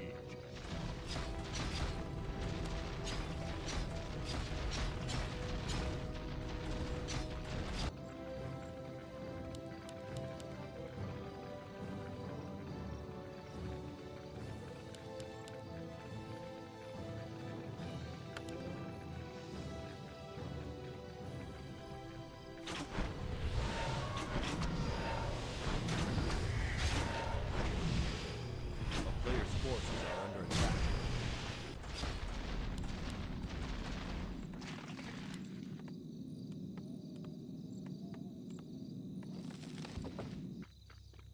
Some upgrades now for Lawlight as well with 1-1. We got 2-1 already on the other side. This Lich, though, not carrying an Invo Potion or Heal Potion on the Lich is very dangerous. Lawlight going deep into the base. He knows he's going to have to TP out shortly.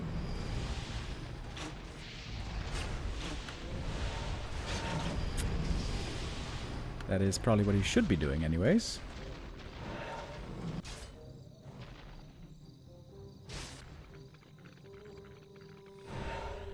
A player's forces are under attack.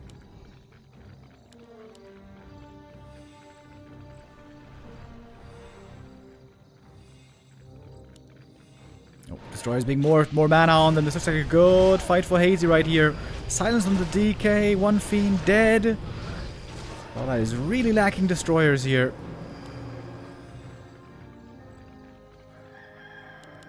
He is trying to expand, but not sure that's going to be working out the way he's hoping.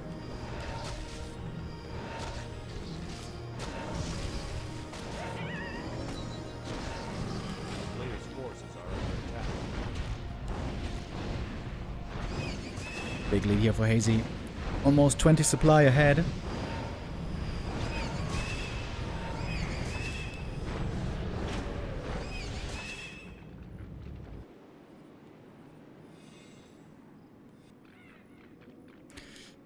But the Destroyers are now pretty dead supply, without any mana.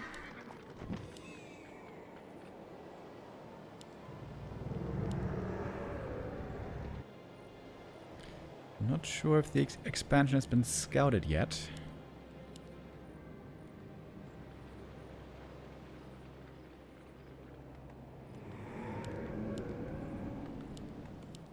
Oh, Lawlight overmade ghouls a little bit here. I think he was down to 0 ghouls in the end. He made 4 ghouls again. 3 would have been definitely enough. That's those things you don't know when you don't play Undead. A town is under siege. Expansion now scouted. Okay. If Lawlight can hold the next attack, he's down by 10 supply. Still has a chance. How good is he with... AMS micro. AMS on the Fiends, alright, but not on all of them. All the Destroyers morphed.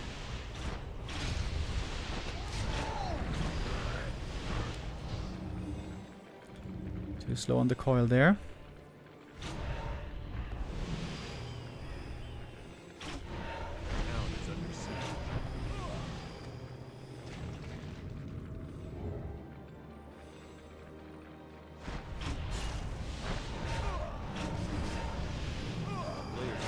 Easy kills on the Acolytes. Meanwhile, Hazy has his own expansion up. Oh, but the ghouls there are intervening, actually.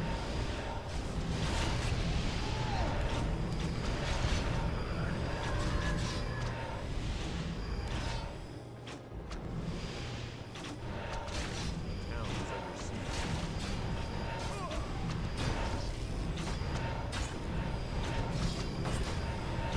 Fiend count on Lawlight, pretty low. Not great.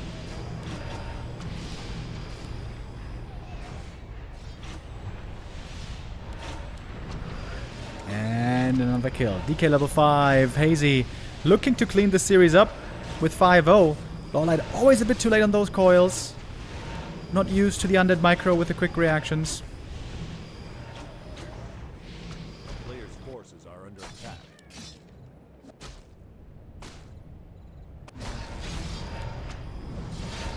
Seems like Hazy hasn't been losing anything. A town is under siege.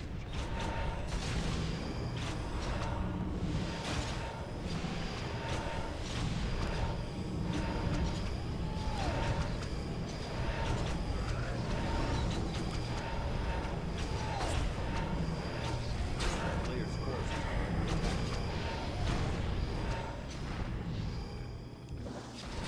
And that's going to be it. GG. Hazy wins it. A 3-0 clear showing. Infi might not have been available today. He mixed up the schedule a little bit. But Hazy finds a win here today after the Gladiator Championship was a bit of a disappointment for him, still showing us that he is indeed a great random player.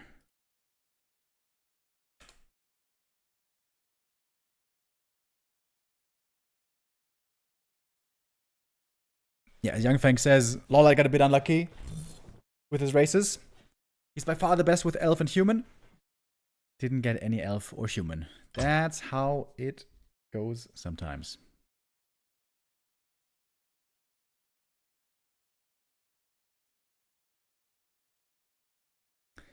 Okay, now I promised I wanted to test out that torrent thing, so we're gonna do that here real quick.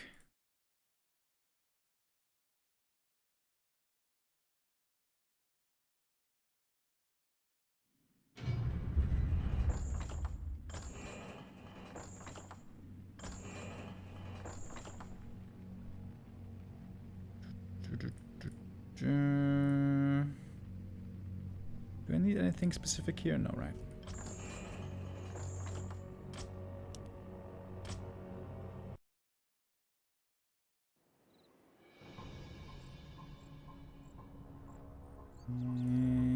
Here we go. Oh, wait.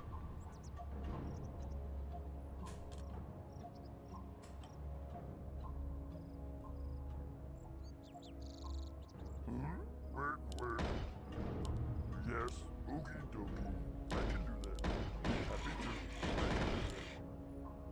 Work complete. Complete. Can't build there. Can't build work complete. Can't build there. Can't build there. Work complete. Oh my god. Come on. Something need doing. Work complete. What you want? Work. Work complete. Happy to. Something need doing. Upgrade complete. Work complete. Work complete. Research complete. The spirits of the earth guide around. Research complete. Alright, so people were saying you cannot res the torrents Yes. Can't build there. when your supply blocked. I see. Let's see if that's true. May my ancestors watch over me. Bring it on. Immediately. I dream. May my ancestors watch over me. The spirits of the earth. Work complete. The spirits of the earth guide.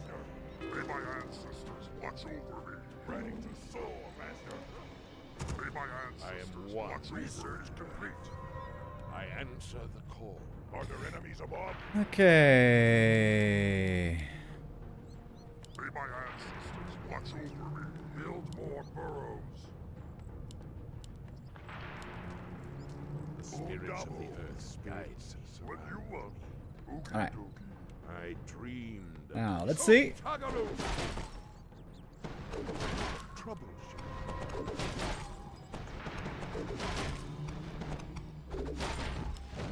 I answer the call. Okay, we're gonna try to res. Build more burrows. Oh shit, you're right.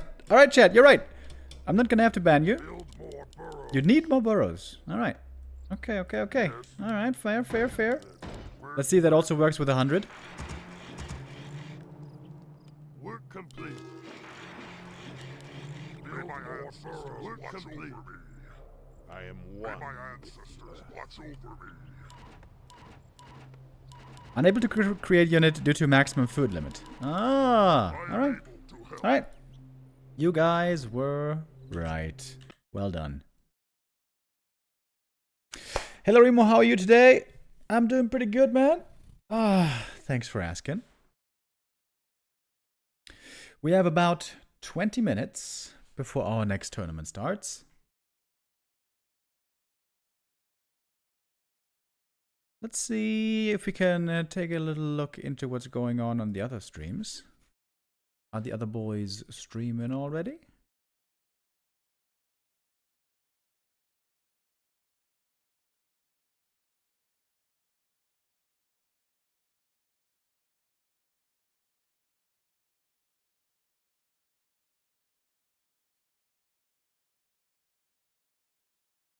Nope. Infi off, BBC off. They're all off. What the hell?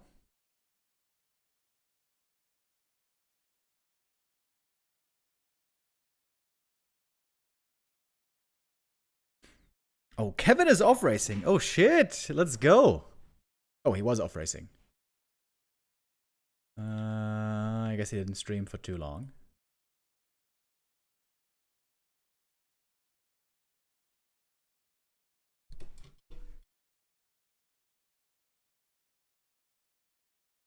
Okay, what else do we have right now?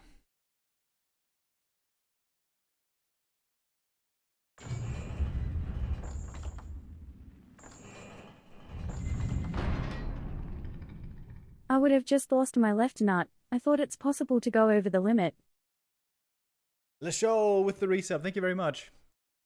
I wouldn't have been very certain about it, but I also felt like you would be able to go above the limit. But not really.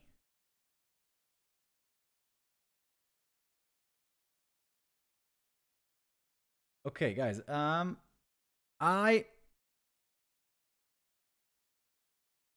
I gotta go to the bathroom real quick. It is kind of urgent, if you know what I mean. I'm gonna play a video here real quick from Funny Warcraft. This is everything about AoE, max damage, max targets, max damage split. Okay, because, yeah, I gotta run to the bathroom real quick. It's gonna be a couple of minutes. Be right back.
Boys, I'm back.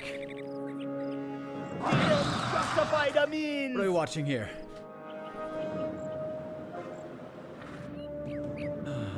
AoE damage stuff.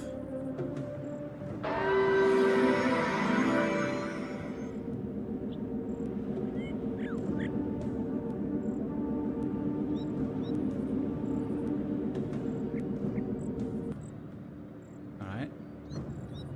Unlimited healing.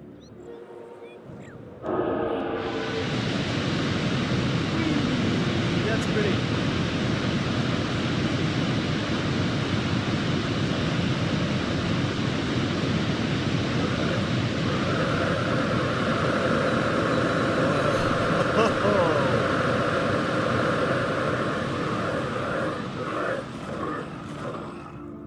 What is that? It's 275,000 damage. That was pretty good. Whee!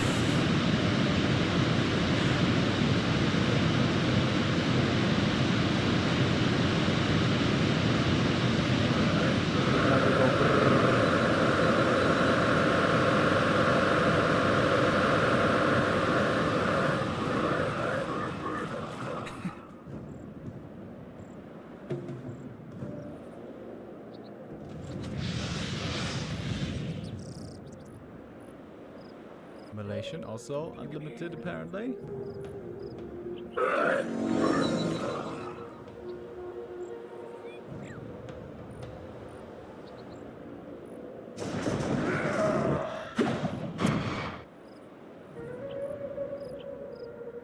Okay, splash damage unlimited.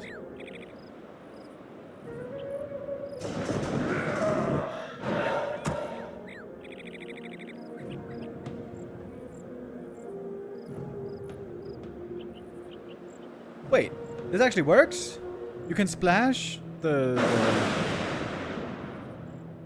orb of venom on multiple targets? What the fuck?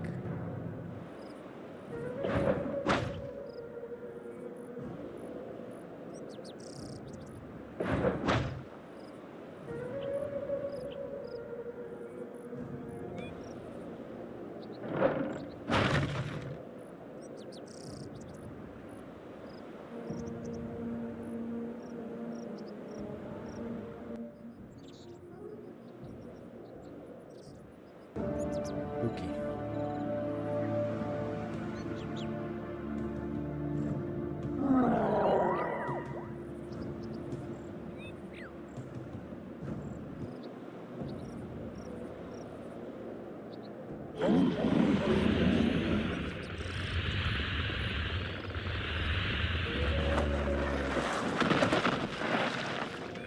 Okay. Oh, by the way, wait. I just realized I have to get to KK.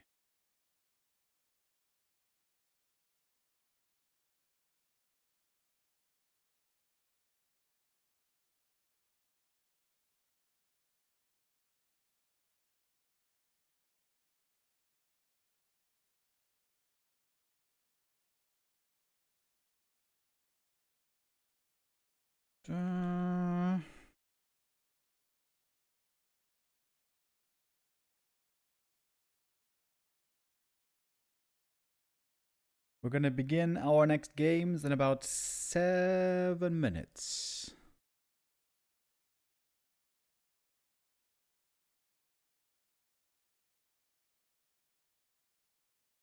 Did you check the collision sizes thing? Not yet.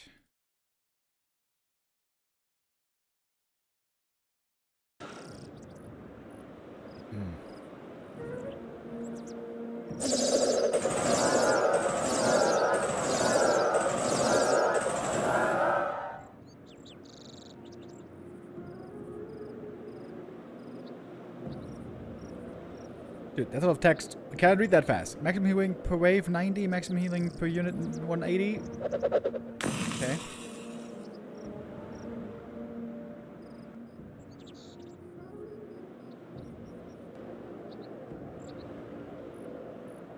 Acid bomb also unlimited.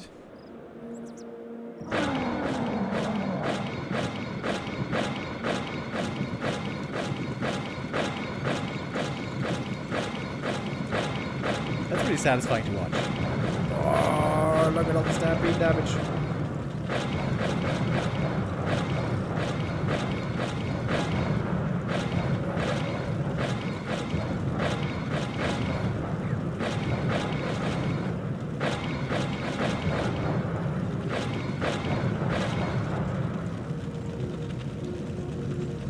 Stampede never seemed like that good of an ultimate, did it?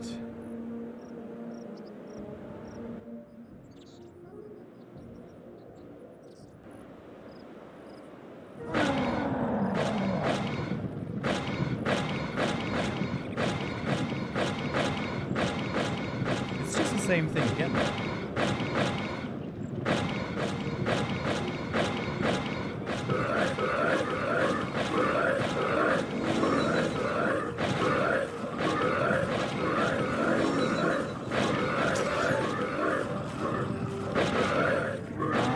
Just got invited to the game. All right.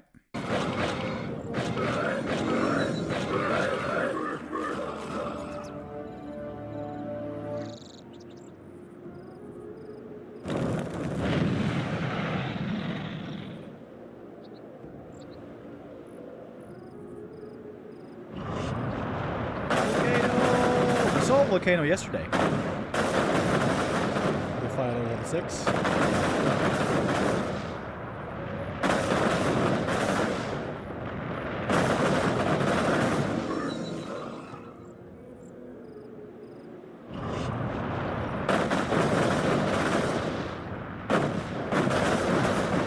They're showing all the abilities that don't have any damage cap.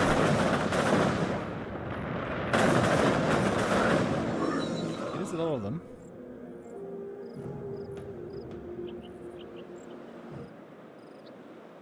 Was the incinerate bug fixed? Anybody knows? Nobody knows. I haven't seen an incinerate hit miss in a long time though. Of course we know that this is damage cap, breath of fire. Yes, yes. Nowadays we never hit the damage cap anymore because the AoE is so small.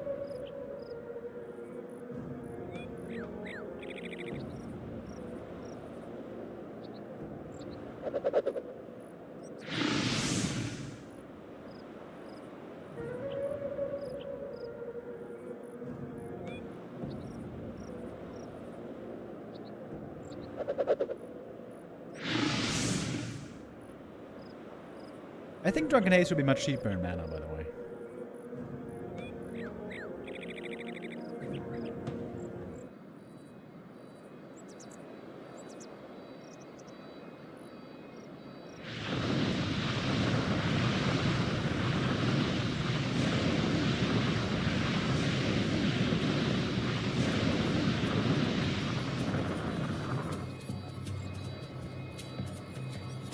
Dance a lot of numbers.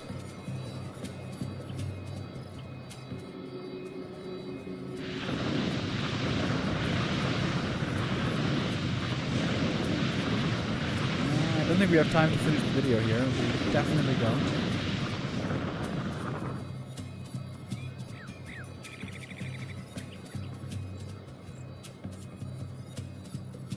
Okay, so the burn damage is unlimited, but the wave damage is limited.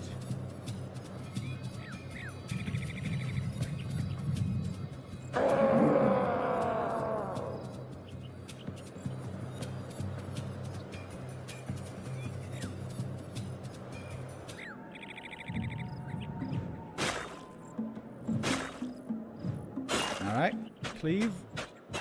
Unlimited. Oh. Alright, I think this is where we're gonna have to stop though. Because it's almost time for our next games. That's right, we finally have some more games coming up. Because we have the next day of the Gladiator Championship continuing now today with day 5. And today we have the winners group round robin. Moon, FoCuS, and Kaho gonna have 3 Play All 5 series today. With this, the top 2 are gonna qualify to day 6 as well for more games, to win more prize money, to have more chances to rank highly. Last time the Gladiator Championship, the first edition, would lead into the Golden Cup, so it was a follow-up tournament. We don't know if the top 3 or anybody is going to qualify for anything this time. Doesn't exactly seem like it, but the top 10 are going to qualify for the next Gladiator Championship. Do we know when that's going to be, by the way? May 18th, apparently. Okay.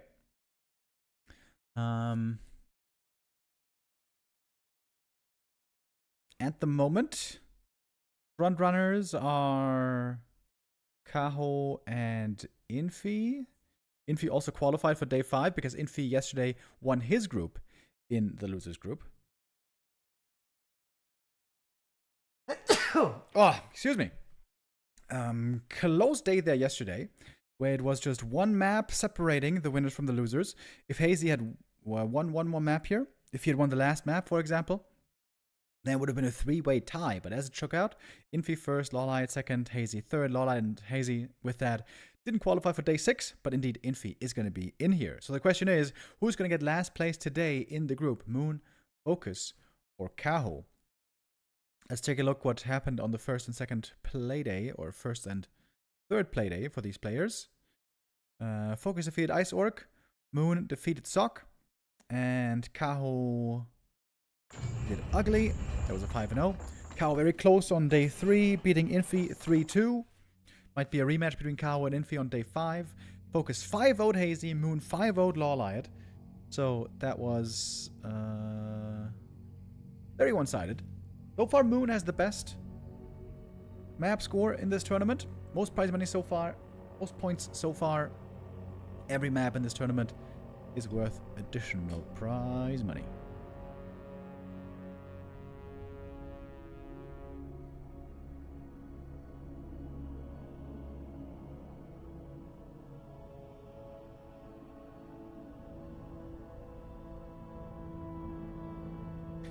Trying to join the lobby, but I think we got a bug here. I think I'm gonna have to restart.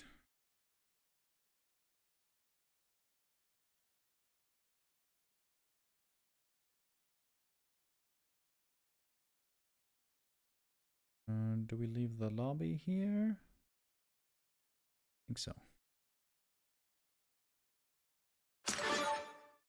Alright. New invite. Go. Northern Isles gonna be our first map right here. Moon and FoCuS both seem to be in great shape at the moment. Elo-wise, we have rank 4 against rank 7 right now. FoCuS is on a long win streak against Moon, as you can see. 8-game win streak. FoCuS has been looking incredible against Night Elves lately, with one notable exception. Against Life, he's been getting kind of his ass handed to him. Losing 2 series in a row against Life. One of them was a 0-5, losing also to 1-0. So FoCuS's hype train derailed a little bit. But if we exclude 1-0 in Life, FoCuS has hardly been losing to anybody. He's been losing a lot to 1-0 though. Oh goodness.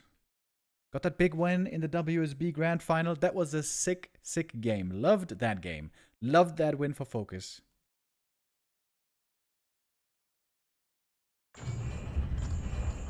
Alright, we're trying to join the next lobby.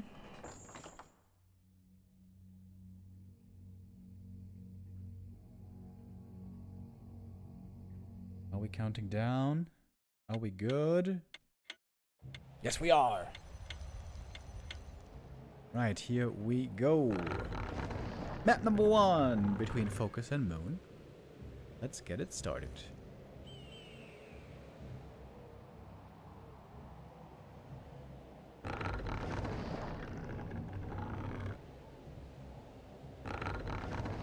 I think I gotta update the Twitch title as well here.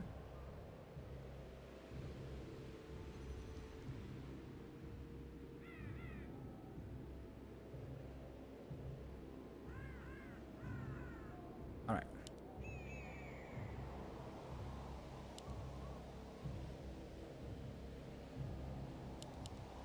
Of course, we know what we're going to be getting here this series. Demon Hunter Blade Master. We're going to have Demon Hunter Blade Master first all day today in the Gladiator Championship. After this, we have the Night of Mirror coming up next. Moon versus Kaho. And then another Night of versus Orc with FoCuS versus Kaho at the end of the day.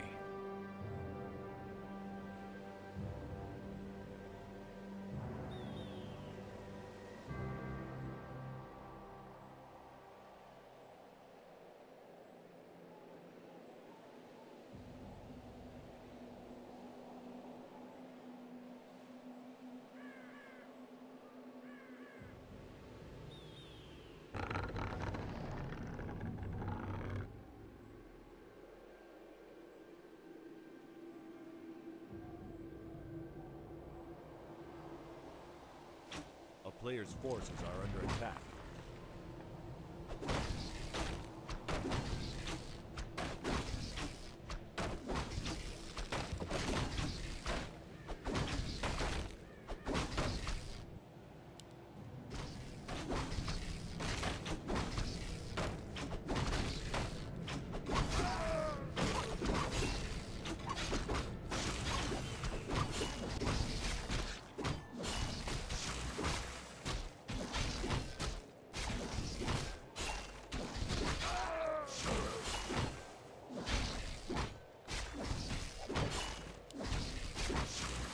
Starting off with a little bit of level 2 creeping first. Demon Hunter's gonna get it quite a bit faster, thanks to Ancient of War and Immolation. Pretty bad items for the Demon early, but these would be great for the Keeper. Or Naga.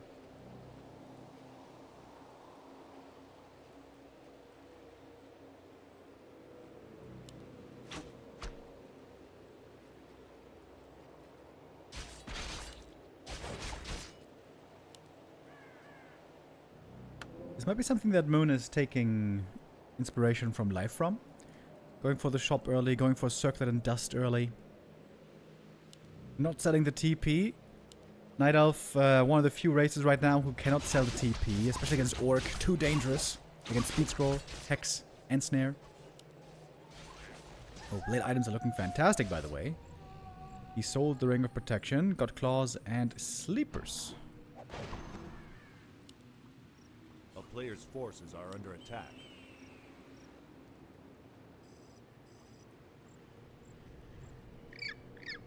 I have expected that Penguin to be killed. Neo would have been very sad. In case you guys don't know, Neo's favorite animal is the penguin. My favorite animal? The snow leopard. So beautiful. So majestic.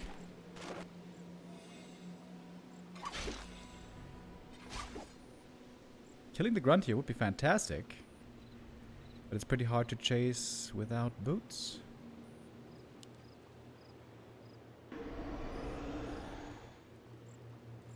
One to 0 is not here because he lost to Infi. Yes, that's true.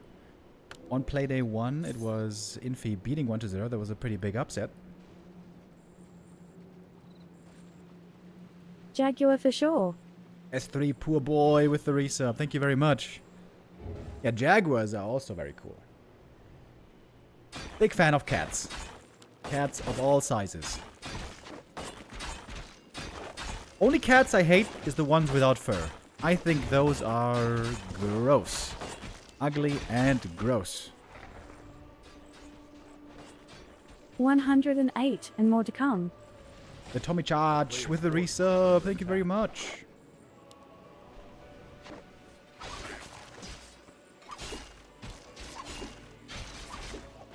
Blade doesn't have a dust, so archers should be safe here.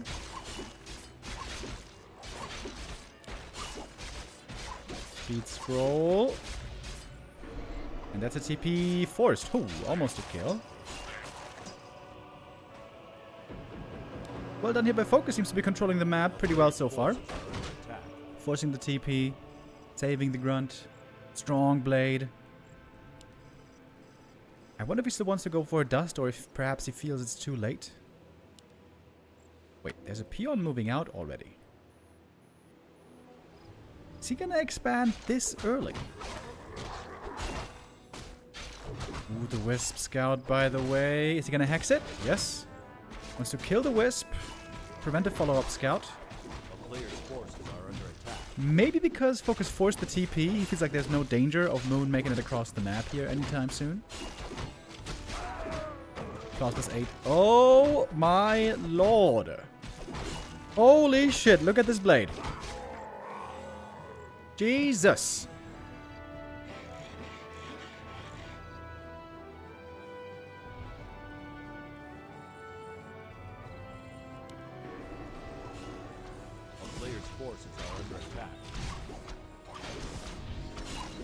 Entangle creep here. Almost getting stolen, but not quite.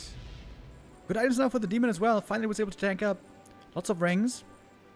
Talisman of Evasion also. That's really good. This is like perfect items for the demon hunter, basically. Of course, also perfect items on the blade. Goes for crit level 2. I like that. I think orcs should do that more and more. I feel like orcs, especially against undead, don't do this enough.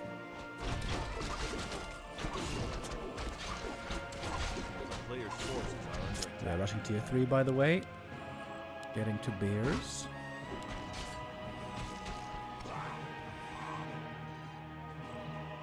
And now the expansion for FoCuS, still pretty early. One burrow made early at the expansion, I like that as well. 4th burrow at the expo. I think that's cool. Very cool. Getting some lags here again. We're on KK right now. There. I've been experiencing a few lags here and there. Mana burn on the walker, by the way. Interesting. So, less bird link, less peaceful. Big burn now in the shadow.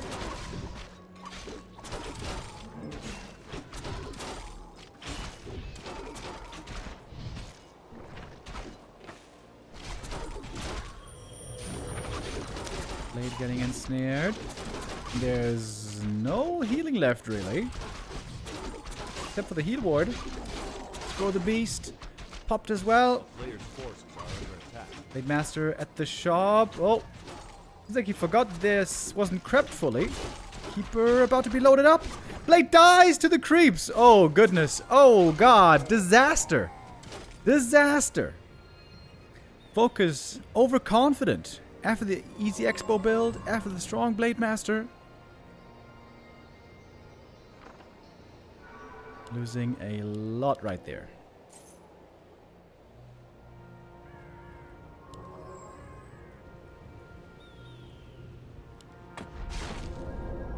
Heal wards are really good right now, though.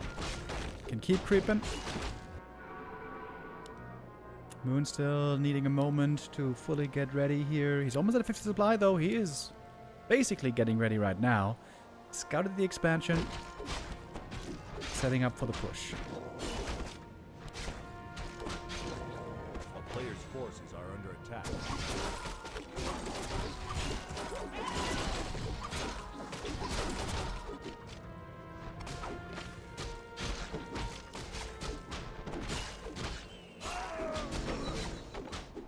Free shadow here, big level up. Scroll the beast. Not a great item. Blade level 4, not bad. Might have been worth to go mirror image here. And this Knight of Army at 50 supply is very hard to beat. With a Zeppelin, no less. A player's forces are under attack. I think FoCuS is going to give up the expansion. He says, okay, you take it. I'm going to keep creeping.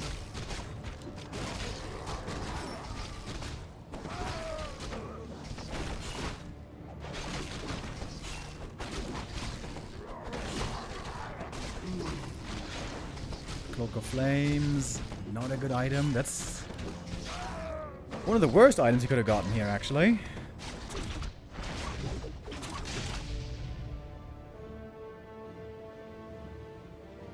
A player's forces are under attack.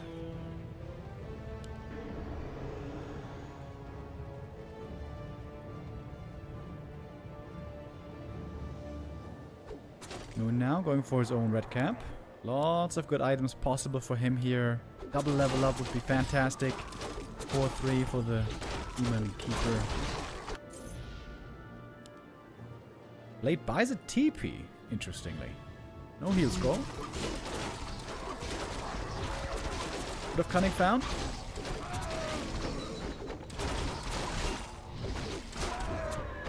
Blade steals the tome. Tome of Strength, +2.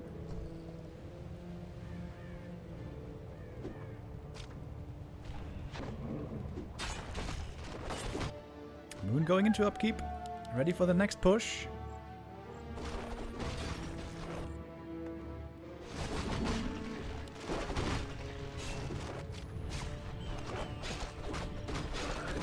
Lots of pace as well. Okay, this blade is now insane.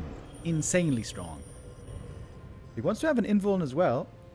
Needs to get to the shop. Pick up 1 invul potion. It's a big deal. Is he going to keep the ring or not, I wonder?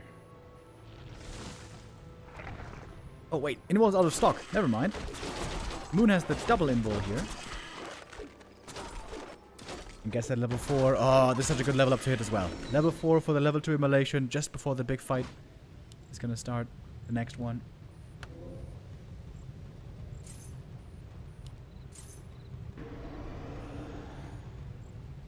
Gloves of Haste being sold? I think that's a mistake on the blade. When he's so stacked with damage, Gloves is actually amazing.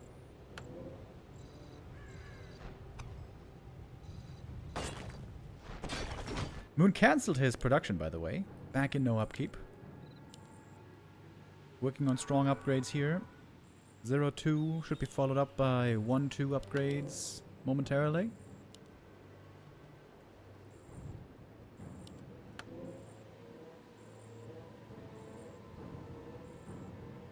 FoCuS now going into upkeep. And then he sells the items. A little bit imperfect, but okay.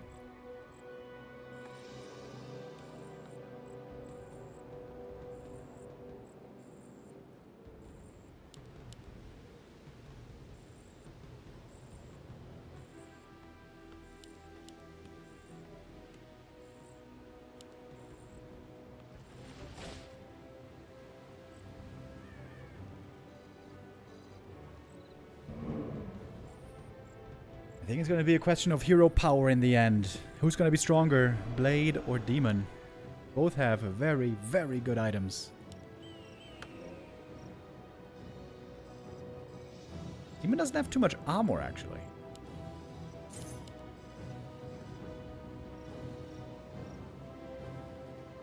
You know, I think these items aren't that... He's a bit low on HP and armor. I mean, not very, but a smidge.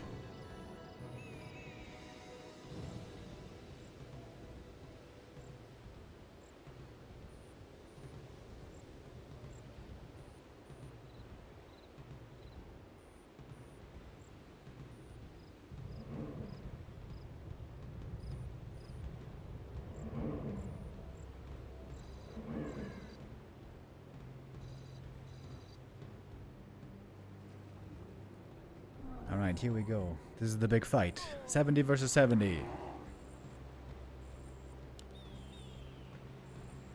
Little bit of a ultravision advantage here. In we go. Ensnare, Devour, first bear gone. Entangle still on cooldown. Other Kodos though having a tough time getting to the front line. This Kodo repositioning. Raiders fighting against the Demon Hunter is not ideal. Entangle on the Blade. Doesn't have an Imbo Potion, by the way. That is the big problem, I would say, for the Blade Master in this fight. Crit though on the Demon. Speaking of Invuln, he has to use it. Kodo over on the top left is going to be taken out. Bear returns. Heat Wave comes in. Demon Hunter though. Demon is dead! Demon gets picked off. Not quite tanky enough, it seems. Zeppelin couldn't save him, only saved a bear on low HP, and with that FoCuS, seems to be in the winning position here. Blade level 5, very powerful. Hurting himself a little bit, by the way, thanks to the thorns.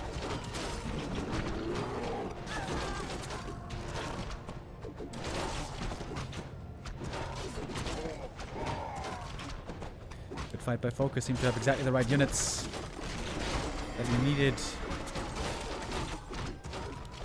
So there's the mana potion. Could use that here with a pendant drop. And with that, FoCuS has the X-Bow running and time on his side, and game 1 in the palm of his hand. No staff. Staff only works on units that aren't ensnared. FoCuS there, locks him in with the ensnare. I feel like telestaff on the demon is a mistake these days. In this matchup. When you play live, when you see live playing, for example, I think he almost never has a telestaff. He just has all tank items, plus Orb of Venom, plus Invo Potion. I think that's the way you need to play this.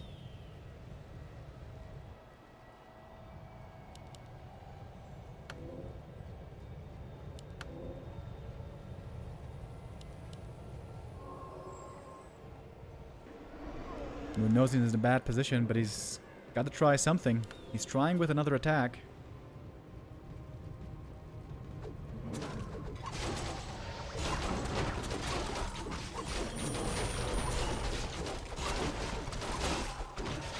Mana burn on the Shadow Hunter right there. He is kind of low mana right now, but still has a mana pot as well. Koda's being taken out. That's Bear's returning, but returning on very low hit points. So that should be sniped pretty easy by the walkers. That Bear actually escaping somehow. But most of the rest of the army is going down. It's GG. And FoCuS takes map 1. Showing again that he is indeed looking very strong in this matchup right now.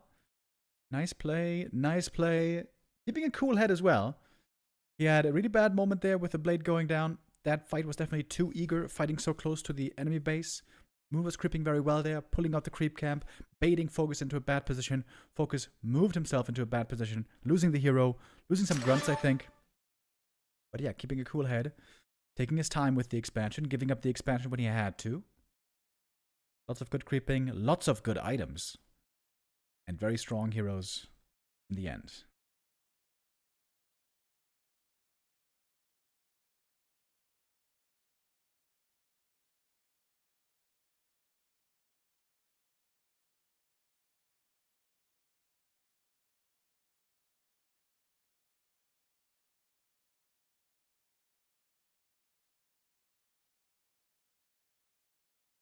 Oh, did you not use Rejuve along with Invul? Oh, that's a big mistake, of course. On this top level, it's always how you have to take these fights.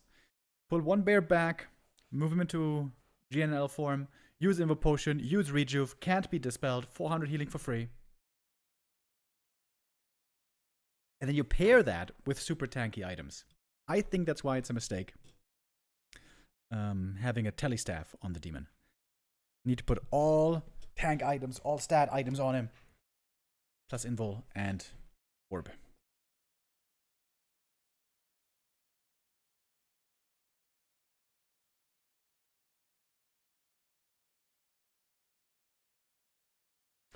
By the way, thank you, Mr. Baghead, with the resub. Much appreciated.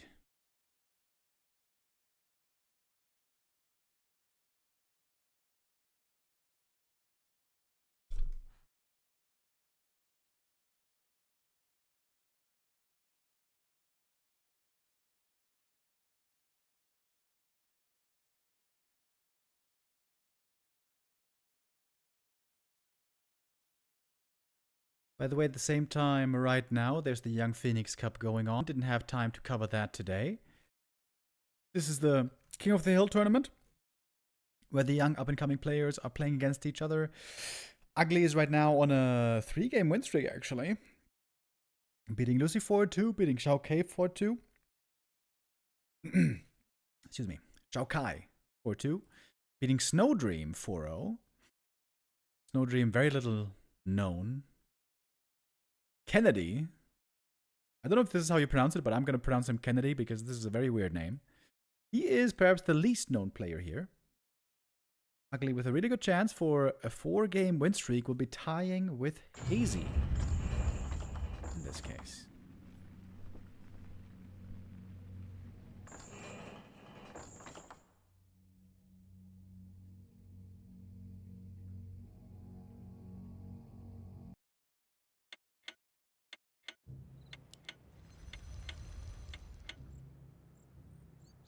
Alright, here we have map number 2.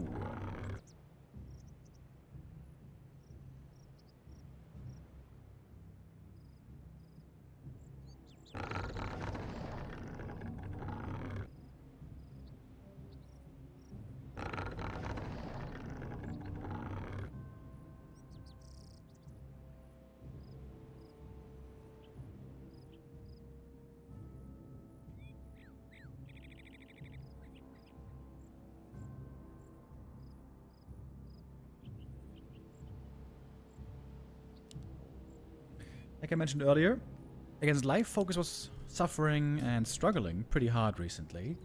But every other Night Elf, FoCuS seemed to be getting out ahead of. Dominating times. Map 1 wasn't really dominant, but it was well played. And I think this is always one of the most impressive things about players, about top players. You know, when you get ahead early, and then you keep finding more advantages, and you squeeze out your opponent little by little. That's not easy to do, but it's certainly understandable, and not that impressive. But when you're behind, keeping a cool head, finding your way back, recognizing and playing around your win condition, I think that's very impressive. That's what FoCuS did there. Lost the Blade Master and the expansion to find himself significantly behind, but that would not stop him. Certainly also, thankfully for him, had lots of great items. If he doesn't have that strong of a Blade Master there, I'm pretty sure he loses that game. In this matchup especially, where so much is about the Demon and the Blade, inventory is insanely important.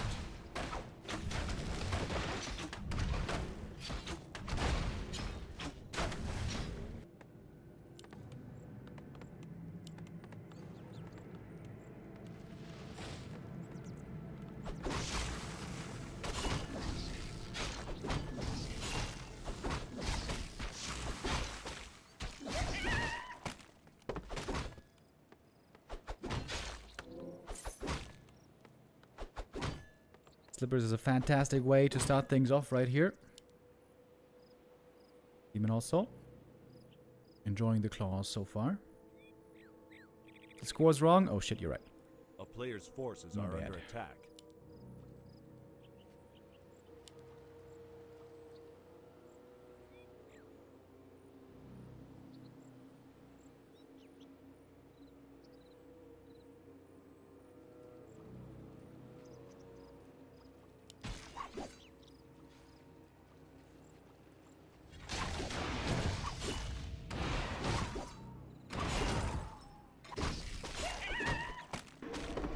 Oh, Demon with a speed scroll, or blade rather. Trying to steal the last hit here, maybe. Oh, he did with a grunt!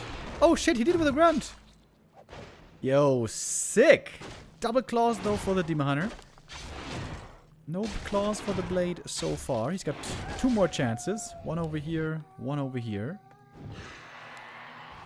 That was a sick last hit though. It's a big deal. Demon taking just that little bit longer to get the level up. Then he needs to heal. Then he can get back to the middle. A player's forces are under attack. By then, this item here is going to be gone. Alpha Machine with the resub. Thank you.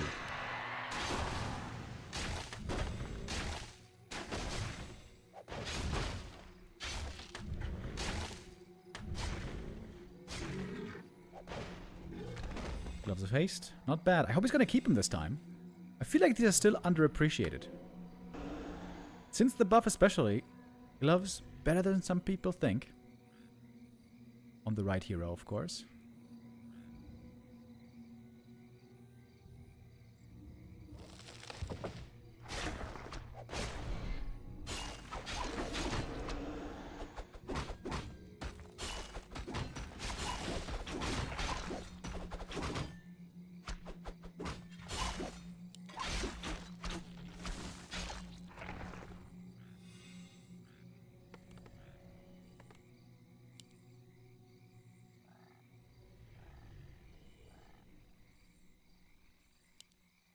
A player's forces are under attack.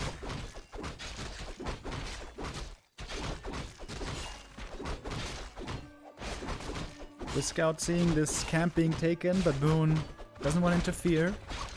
Just creeping up himself. Big Invo Potion for the blade. Ooh, that's fantastic. That means he can pop that Invo Potion, use a heal salve. During it, in the fight, heal up for free. Would have been great for the demon, of course, as well. And FoCuS getting both big items from the middle, man. That's huge.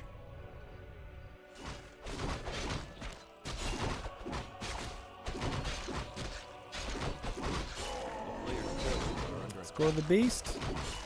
However, very bad.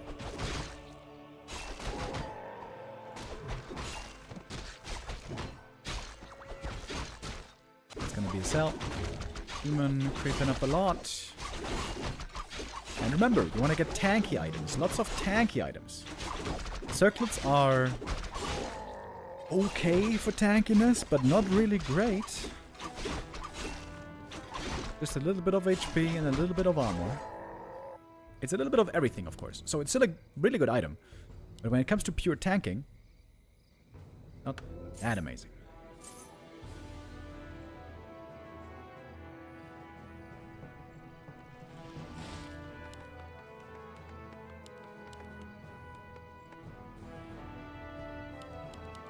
Tier 3 Bear Rush once more.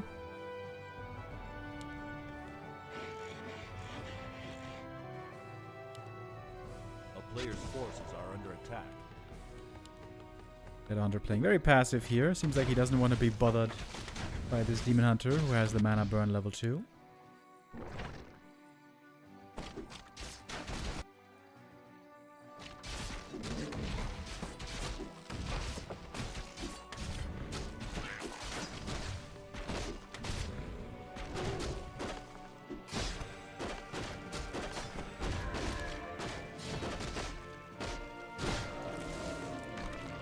Forces are under attack.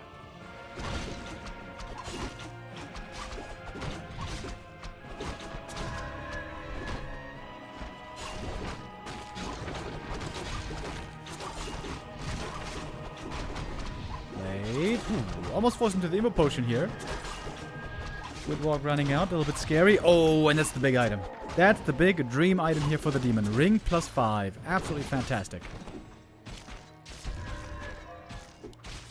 This time around, the blade's damage isn't as insane. He doesn't even have any claws. Would need to get lucky to get claws plus 8 from this camp. Pretty good creeping here by Moon. He could still get another defensive item if he gets, for example, Talisman of Evasion. Whoops. From this gold mine, then he would be perfectly equipped. A player's forces are under attack.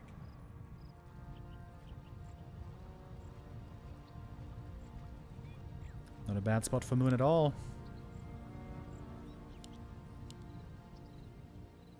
Tier 3 now done. Master Bears coming.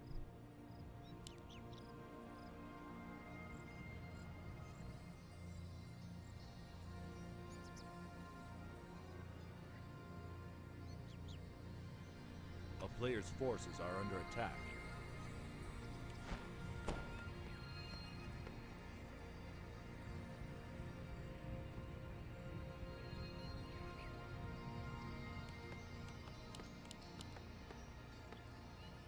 Bit of a standoff over here at the red camp.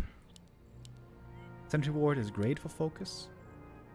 Lets him know exactly what Moon's up to here at the bridge.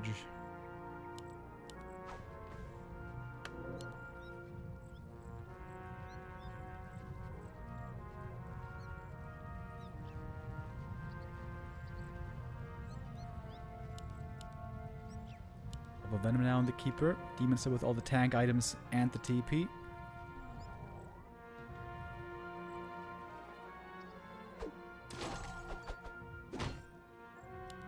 Player's forces are under attack.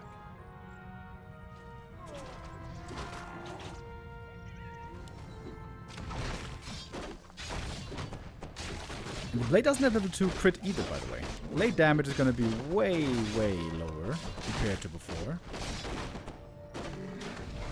Heal wards, that's of course a great item. Orcs always love this one.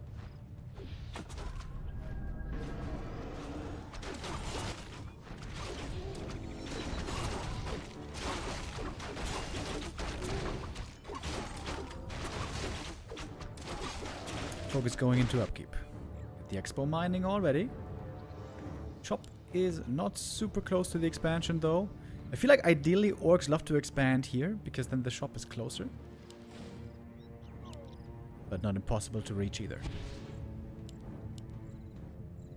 FoCuS fanning out his army. Does not have the level 3 Shadow Hunter by the way. Kind of painful missing that level up.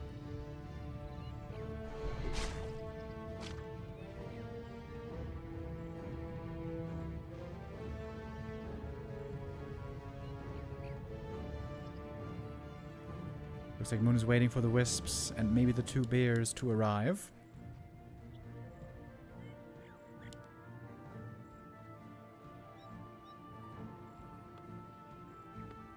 68 versus 60 supply. Got 3 Kodo Beasts. They're feeling hungry. Looking for some big game meat. One bear, by the way, sent into the peon line. Kodo might want to get over there, looking for a Devour. Actually, it's a Grunt fighting the bear. And the Kodo's up here, trying to take the big snacks in the big fight. No level 2 heat wave, that's the big problem. Oh, now he has it, though. Oh, sorry again for the lag sometimes, guys. I'm trying to avoid getting mana burned, but he's still burned in the end. 3 Kodos have eaten. FoCuS has to try to kill some of these Kodos here. FoCuS again taking a great fight, even with some units being AFK as it turns out. Keeper has to TP out regardless. Trying to save the rest of the units. They're getting away. The demon is hurt. He's almost getting caught as well. Oh, imagine that Raider getting in range for the end snare. This Raider is in range. There's going to be another bear going down, trying to dodge the end snares. Okay. I mean, that doesn't work forever, though. Another bear falling. Blade now almost 4. I thought Moon was going to be favored in this fight, having the better items. But FoCuS had that Expo up pretty early. Big army he was working with. Now a big, big lead for FoCuS. 15 supply up, and that does not count in the bears. Inside the Kodos. Moon is basically down another 12 supply. Eating GNL bears is great as well. They're low HP, relatively, so they get digested quick. Ready for the next snack.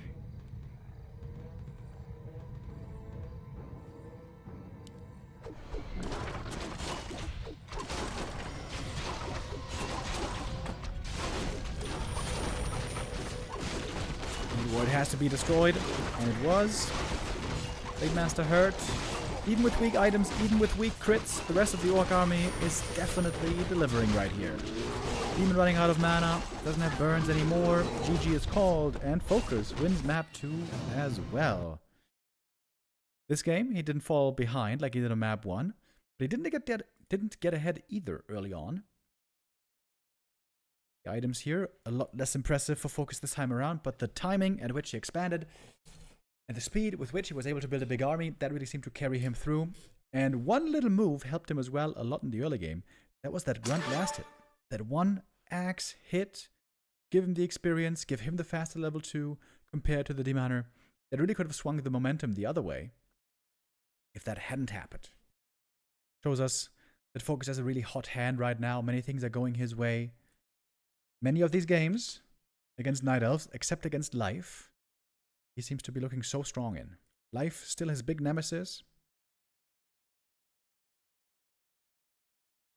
But in most of these other matches against the Elves, FoCuS is looking damn good right now.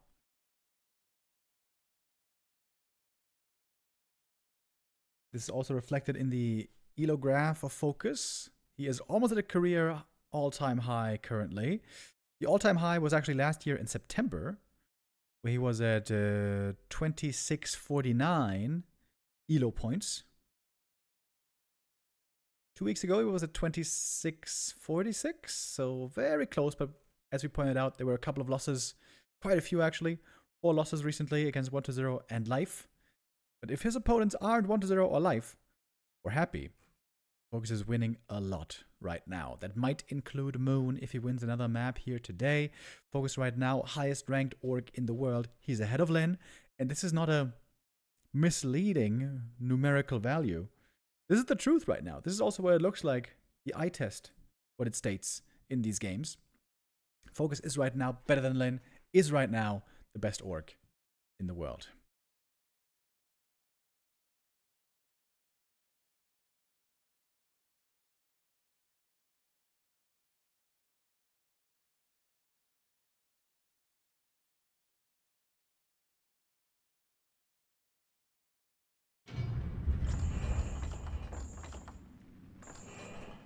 Map 3 is up next. Springtime it shall be.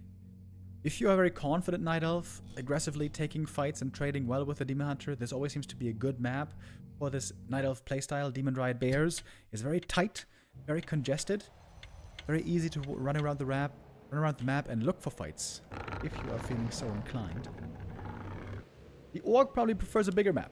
Orc wants to take a lot of time, wants to drag out the game, wants to set up an expansion, defend it, get rich, and build a big-ass army with lots of walkers and kodos to counter the bears.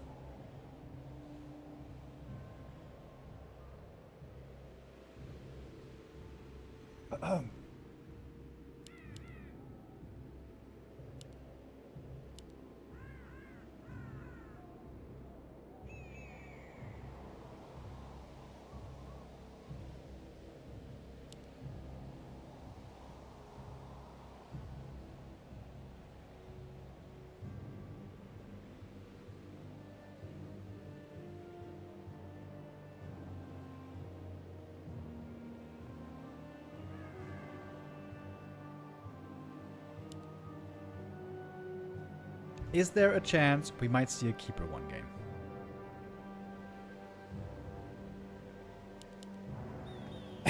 game? Seemingly not. Moon and Kaho are kind of the two night elves that are playing a little bit of keeper every now and then in this matchup still. If things aren't working with the demon.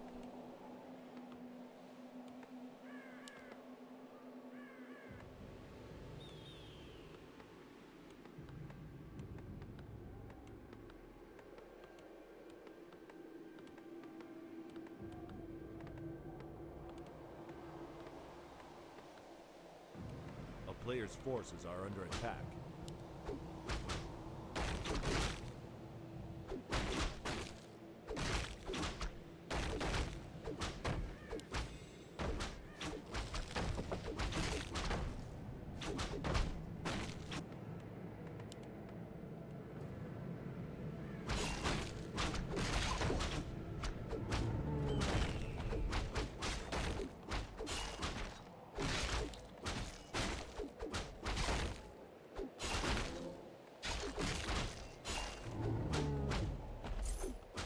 Players' forces are under attack.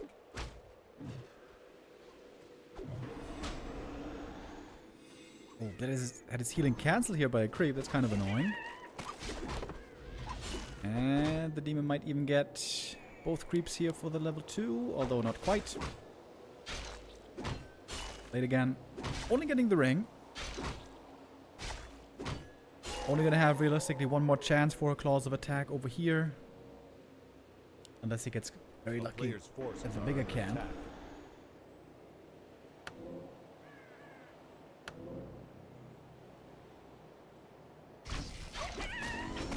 Slippers for the demon. Alright, there we go. It's a great start for the demon right here. Claws and slippers. Mantle for the second hero.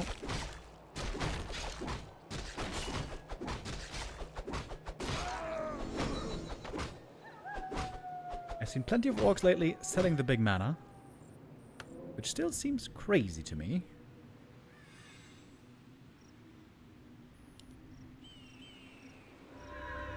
Ooh, nice dust. Perfect timing on this. No one felt it in his bones. -0 mana burn.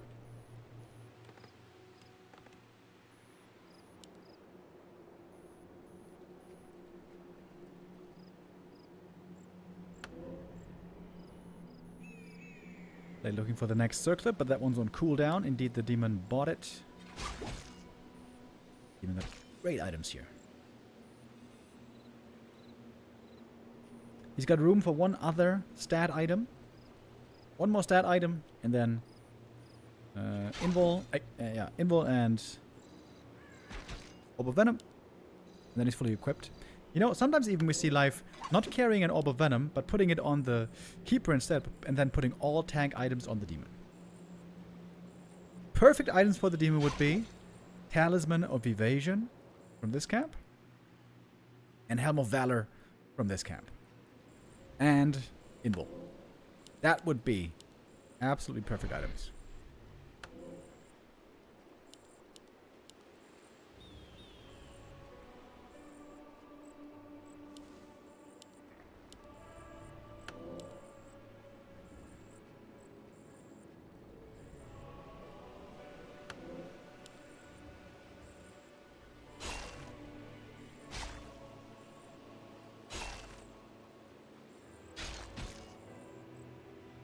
thinking about using the scroll of speed here. Just kill the archer. Nope. Not gonna do it. Last week, orcs were buying lots of heal potions with the Shadow Hunter to be ready to fight. Sells the big mana potion.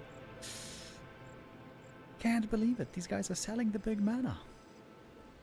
Goes for Circlet instead.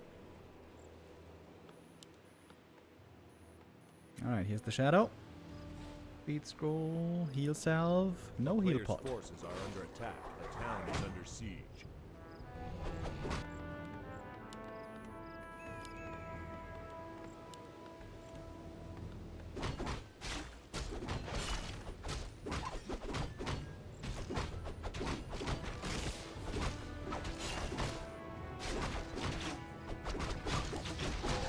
Last hit goes to the demon right here. X on the creeps seems a bit weird. Normally you want to keep that rather for the Night Elf. Crit on the demon, but it's very tanky. Plus 4.5 armor.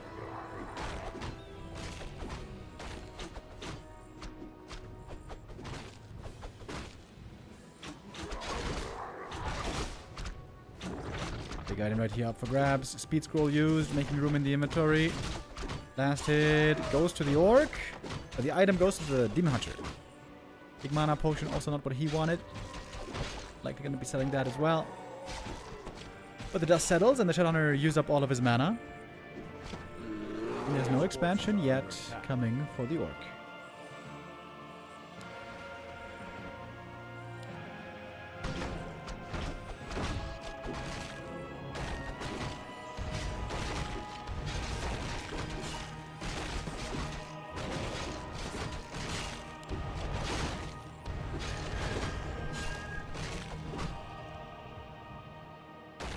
Good bone chimes, that's nice. A bit of a counter to the Thorn's aura.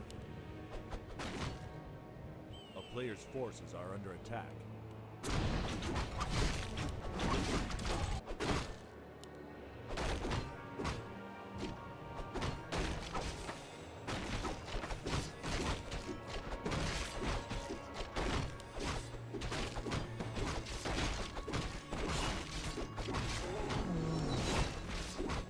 Claws of attack, there we go.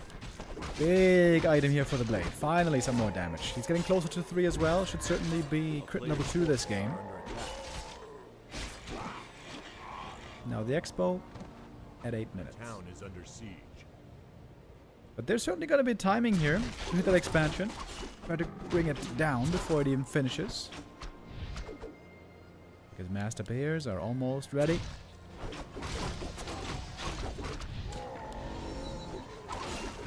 I wonder if he's going to keep the Sword Mask. Sometimes that looks good on the demon. Players' forces are under attack. Third circlet for the blade, by the way.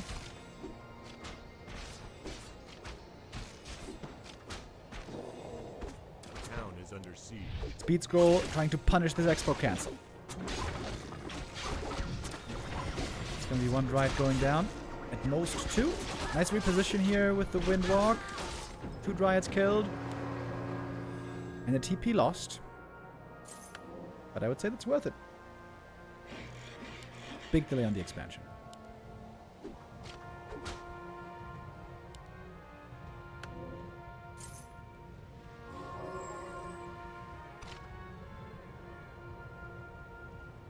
Red camp item could be huge right here.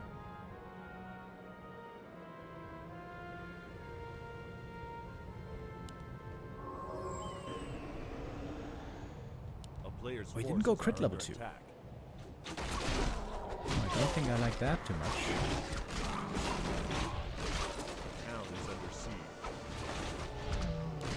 Ring of Regen for the Demon Hunter, not too bad. Oh, big moment. He's really committing for the Magnetor. No, he isn't. It's a bit of a fake. He's going for the Keeper instead. There's no potion for him. Oh, Moon falls for the trap. It was a trap all along. Keeper going down. This makes dealing also that with an army much easier. No entangle to control the blade. No Thorn's Aura. Easy lifesteal now for the Orc units. And we still have many melee units in this fight, as it turns out. Nice trap by FoCuS. Very well done. Pretending to go for the red camp. Keep it there for Moon, of course. Very out of position. That's the last unit we want to have in front there.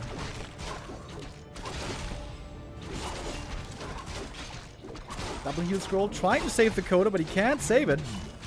The bear is back, and Moon is getting a lot of kills here after all.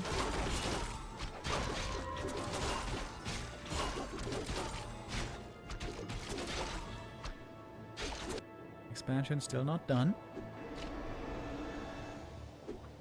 Later on the chase, there's a Hex. Dispel as well if there's a crit. Ooh. Might have been the end. How far is FoCuS gonna chase? He's low mana, but full HP. Moon actually has a supply lead here. This game's not over yet. Time to rejuve up everybody.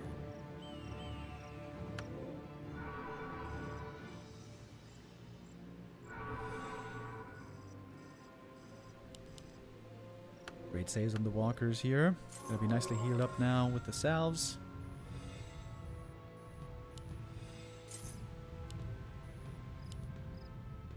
FoCuS now going into upkeep.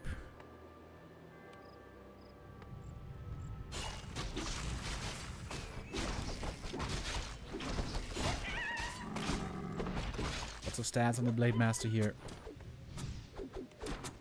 And here comes Moon, looking strong again with this fight. 4 bears, 4 dryads, and the 2 heroes. Demon almost a level 4.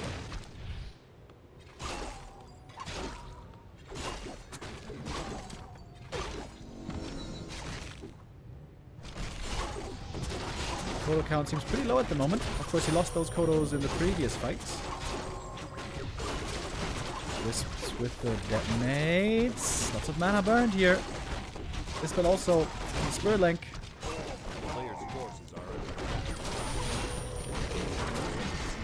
Single potion right there. 2 bears gone now, eaten by the Kodos, but one Kodo seems to be going down pretty quickly once again. Mana potion, heal wave, Demon Hunter running low as well on HP, by the way. But the Blade is worried. Blade hurt himself. No invul any longer. Nobody's got an invul potion here. 3 heroes, low HP, find themselves in trouble. The wave at the last moment to save the Kodo. Blade level 4, big level up. Now we got the level 2 crit. Actually didn't skill it yet. FoCuS sometimes a bit slow on skilling the crit. There's a Hex, and the Blade is here. Demon dead again. And that's the 3-0.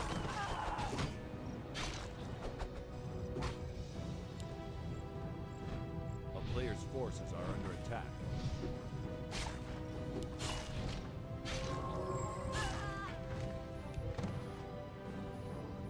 GG is called. And FoCuS wins map number 3 as well. Winner of this series. Well done, well done. I'm going to play out the other maps as well.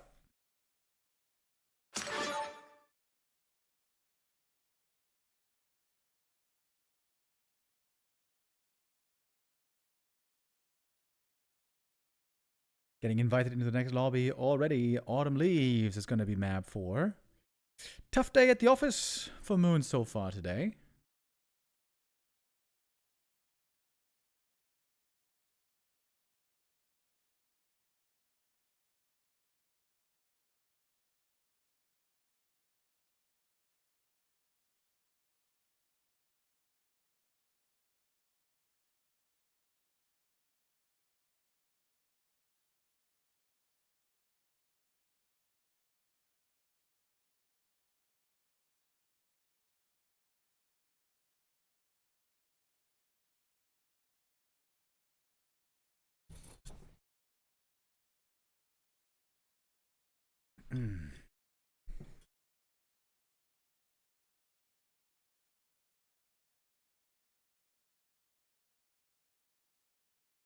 What else could he try? What else is the answer?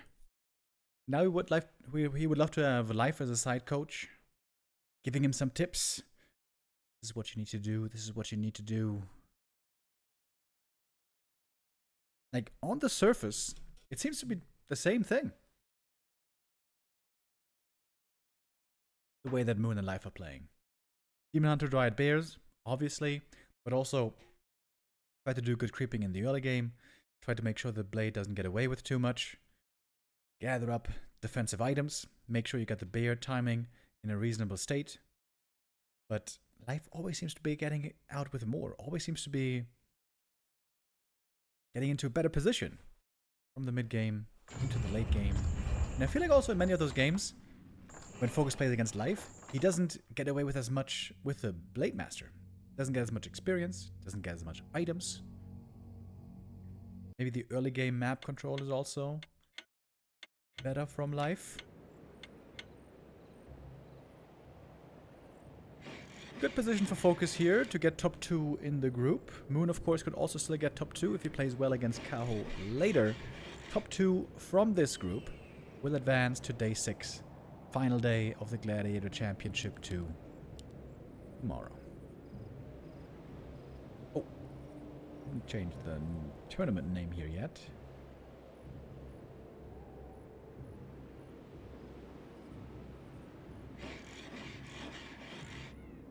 Yangthang Invitational over already. That was our first show matches out of the day earlier. That was Hazy versus Lawlight in the random show match, where Hazy looked really good.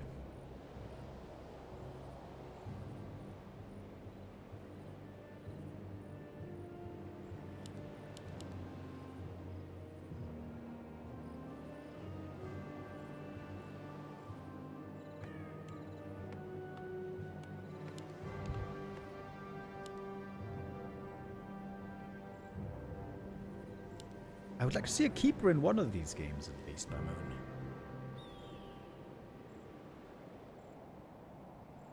Played keeper a little bit on Hammerfall for a couple of days.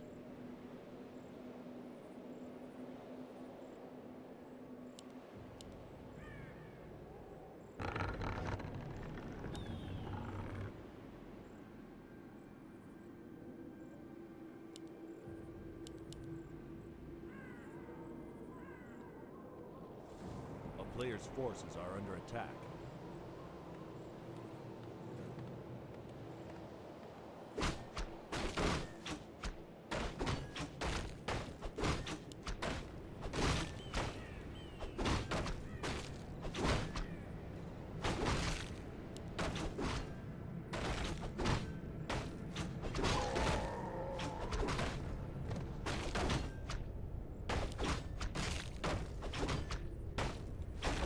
Forces are under attack.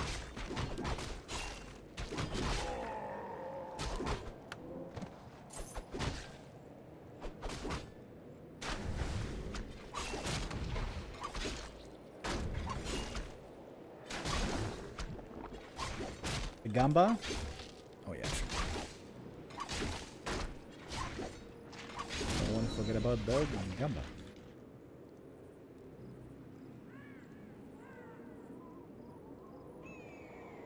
Player's forces are under attack.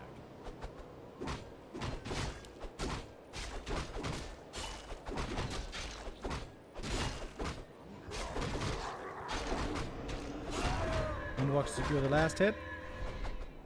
That was a Tome of Strength, which is okay for the blade. It's always a cool camp to take, by the way, like the big tomes. It's great to take for the blade because Agi Tome +2 is great. Tome of Knowledge is great. Tome of Strength is also good. Only Tome of Int +2 is bad.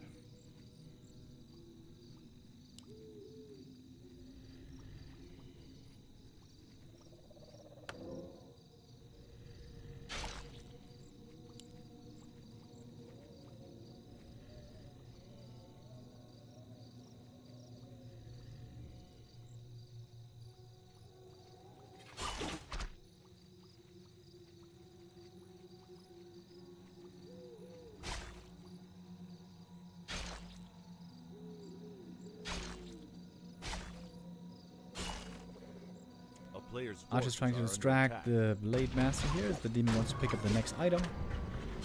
Some slippers he would love to find. Gauntlets, okay. More HP is not bad for the demon, but normally the item quality of that one not high enough to keep.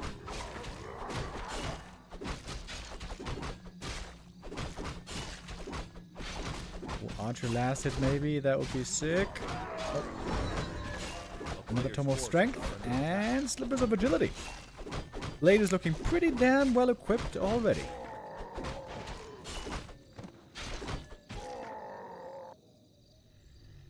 FoCuS a little bit lucky here with the items.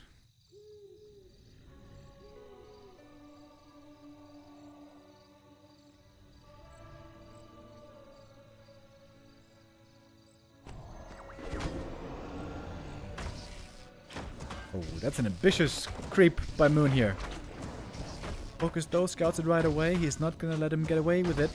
That Ancient of War probably gonna go down. A player's forces are under attack.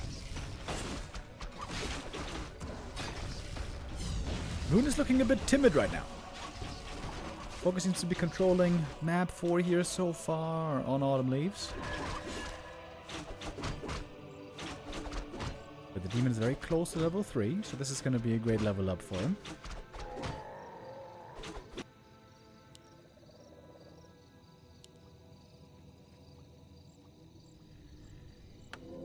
And FoCuS knows without the Ancient of War there's no way Player's forces are Moon's going to be able to creep it, so just backs away, creeping on his side. If he gets gloves or claws here, it is going to be looking fantastic.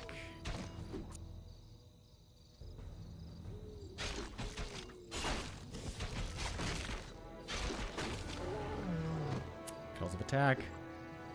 Ooh, baby. Got a very strong Blade Master here.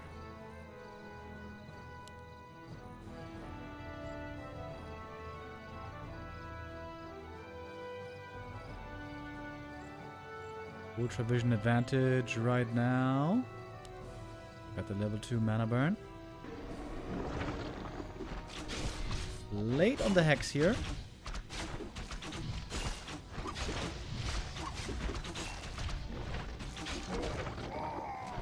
One easy kill on the Grunt.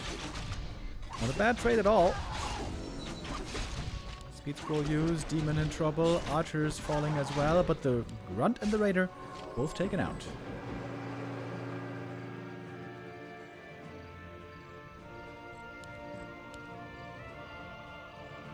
I'm liking this level 2 Windwalk less and less, I gotta say.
Fighting for the big item here.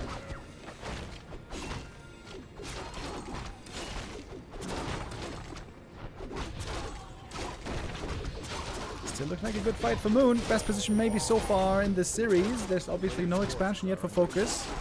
Raider's having a tough time connecting. The mana burns are huge here on the Shadow. And that's another kill. Big enough kills though. The Keeper in trouble as well. And the Keeper is dead. Frail little guy. Blade still pumping out the damage. Couple of crits raining in here. And imagine he had level 2 crit now. I'm not sure if he can re-engage here. Very low on hit points. 2 crits and he's dead. What? There's one! Ooh, okay.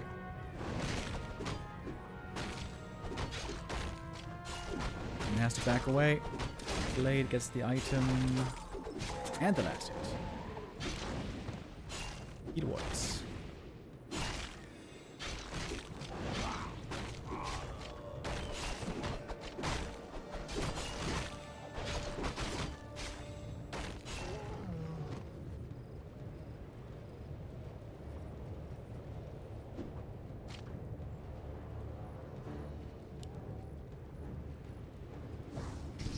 A player's forces are under attack.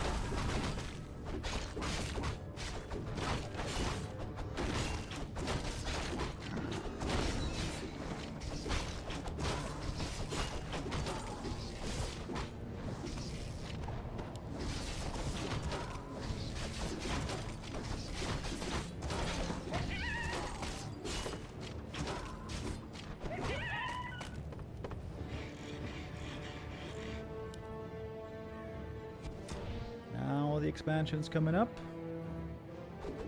Supply still very even here. Moon's army is not looking too amazing. Many of the Dryads hurt. In general, the Dryad count might just be too high. That Berserker for FoCuS could be a big help against exactly those Dryads. Trying to creep the Rock Golem, or the Granite Golem rather. Ooh, if Moon makes it here in time over, could be a nasty creep jack. But nope, not heading there.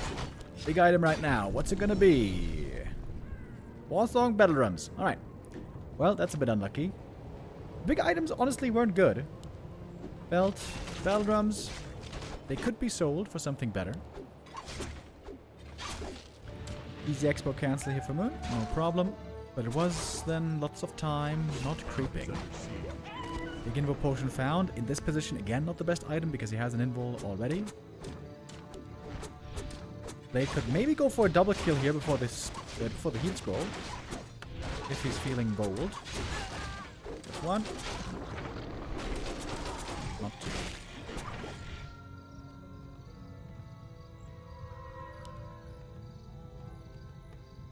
Yeah, FoCuS could sell 3 items here. Battle Drums, Invol, and the belt. That would be how much money? Like 700? Almost 800 money? 800 gold?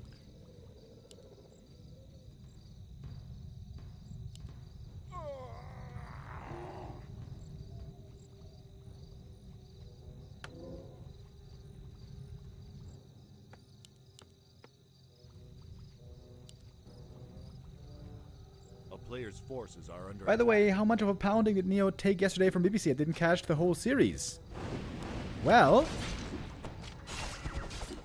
it was Neo who did the pounding. 3-2. We got the W. town is under siege. Talisman of Evasion, quite the nice item.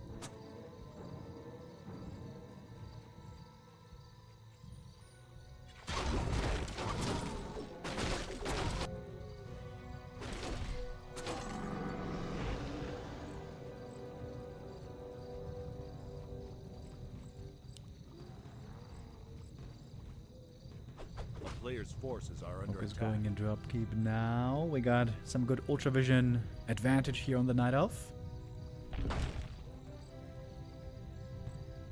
Blade Master though also giving lots of good vision. Could be Spirit Linked ideally. I feel like Moon didn't bring too many wisps this year. Oh! Sapper! I missed lots of these recently.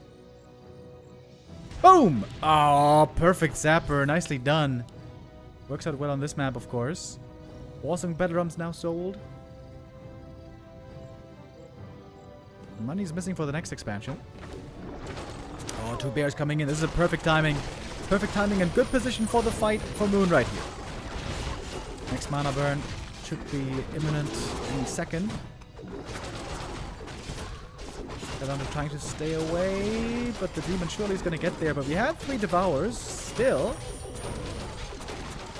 But until now, out of mana. It, of course, represents lots of damage, lots of danger.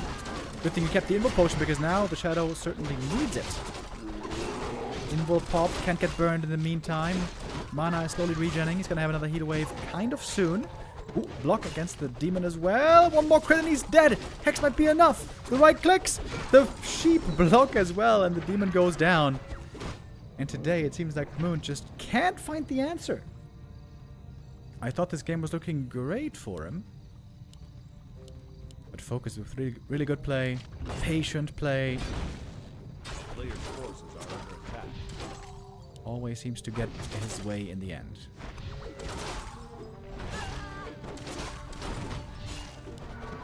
Failing to even kill a single raider here. Of course, now the Knight of Army is tiny in size.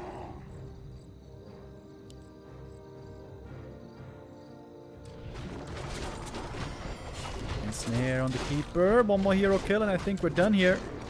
Windwalk, backstab. There he goes.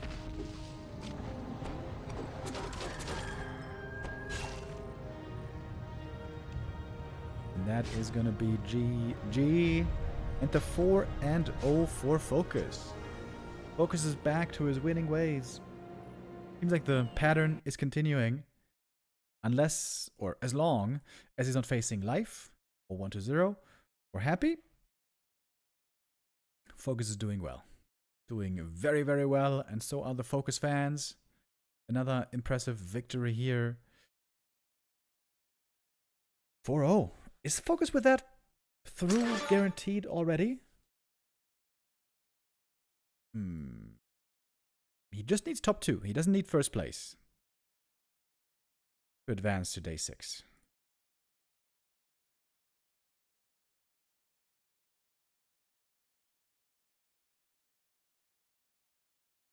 Let me do some quick maths here.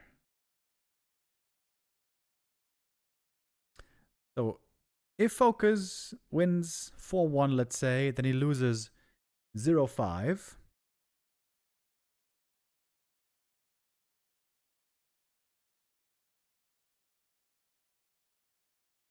Then Moon would have to beat Kaho 5-0.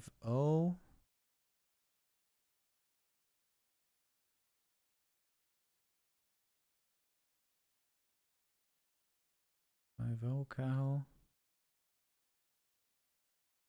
Complicated.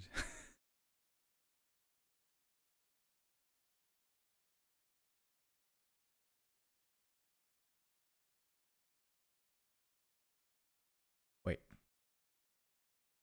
Okay, there's 4 points here, then he loses 0-5. To Kaho, and Moon beats Kaho 5-0. Okay, so he's not through yet. Not guaranteed through yet. If we had some extreme 5-0s later. But chances are looking very, very good. And very likely FoCuS is now through, unless, you know, we had some crazy 5-0s.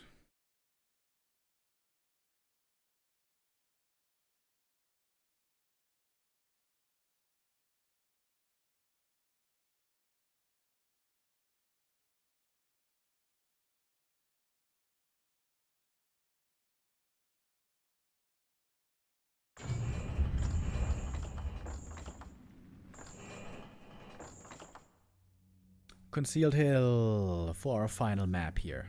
I would like to see some Keeper Moon. How about it? This Demon Hunter isn't working out today. Concealed Hill, I would say, is a pretty damn good map for the Keeper. What say you, Mr. Moon?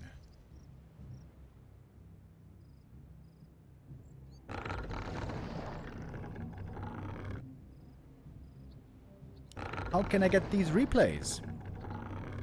Kind person from the chat is asking. Well, sir. Best place for you is Warcraft3.info. Amazing site for all things Warcraft 3.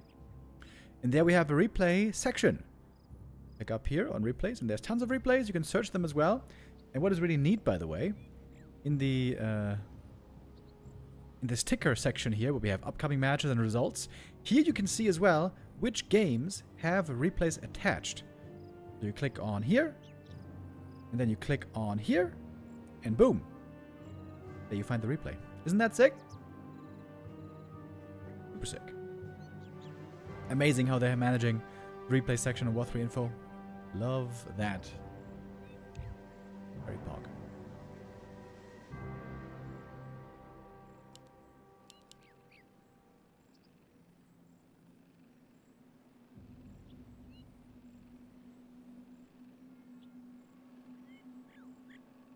You remember Moon versus Lin on Concealed Hill last year, where Lin ate a sapper with the Kodo?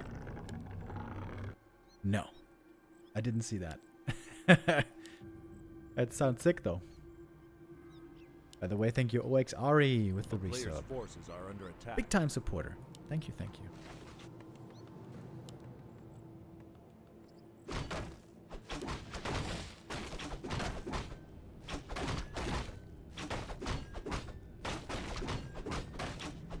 It is a Demon Hunter, by the way. Still no Keeper. Keeper is sadly pretty damn weak. I thought of a cool way to buff Huntresses, by the way, guys. You want to hear how? Let me tell you. So, at the moment, Huntress Glaive Bounce Attack reduces the damage by 50%. So the second target it hits is only 50% damage. And then the third target it hits, if it has the upgrade, is 25% damage. Because it's 50% of 50%. Every bounce basically reduces damage by 50%. I think it would be sick. Nice level 2 here for the demon. I think it would be sick if the glaive bounce from Hunter's attack only reduced damage by 40%. That way they're a little bit better already out the gate. And also makes the upgrade Moonglaive a little bit better.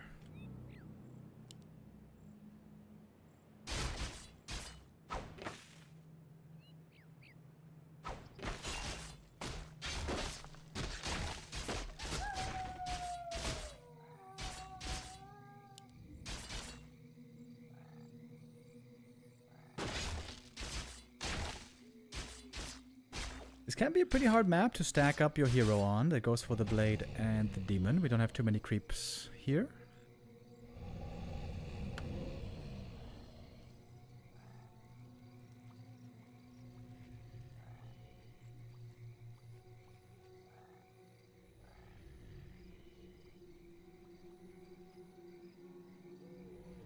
What if the reduction was just on the first bounce and then 50% all the time? Oh, you mean so this the second bounce does the same amount of damage as the first bounce? That would sound pretty broken. Maybe. I feel like hunts they need to be better out the gate. I think they should just be better with the upgrade though, you know? Because they're just bad. Worst tier 1 unit in the game. Oh, early grunt kill. Damn, this is a great start for Moon. Okay, Moon. Fantastic early game so far. Good creeping, good levels, ahead on experience, gets a grunt kill even.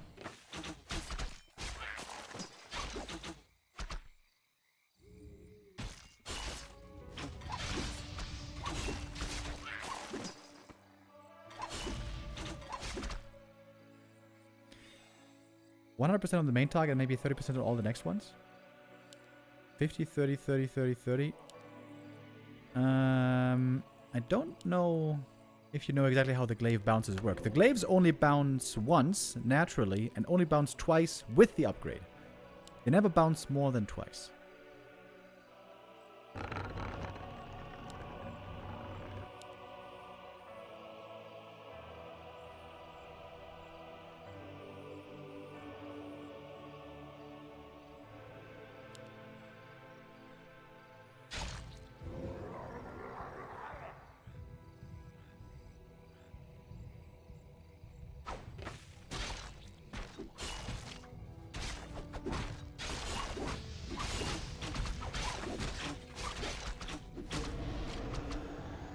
Big red camp creep also being prevented. It's gonna cost some archers, I guess. Even has the wisp ready here for the detonate. Really cool play. Saves that archer here with a nice block. Damn! This is a fantastic early game by Moon here.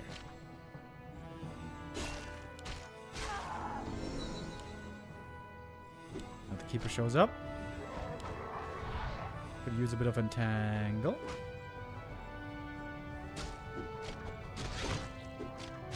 I wonder if he shouldn't have entangled that over. Probably. Demon coming back, healed up a little bit, but not that much.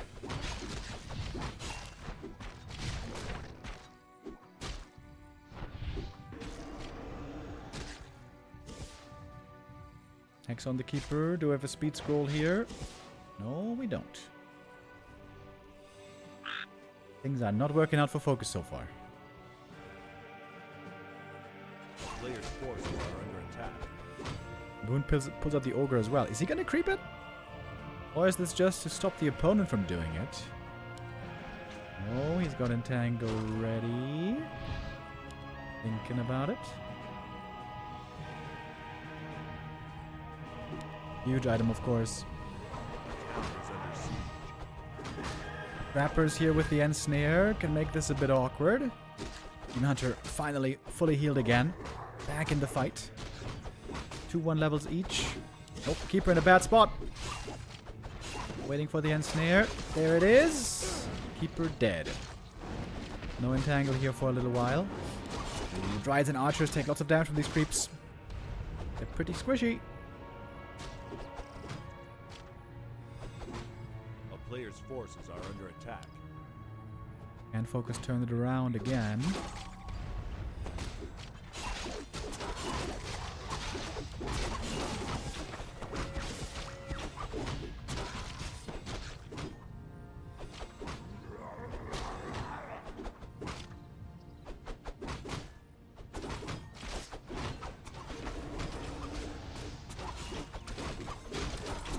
Last hit goes to the demon and the big item.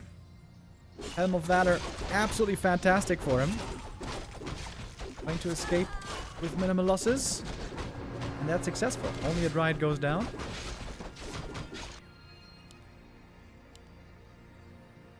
Moon now has pretty good demon items. They're not insane. He would need to have a ring +5. Maybe one more to be insane, but this is pretty damn good. This is the best position I think Moon's had so far.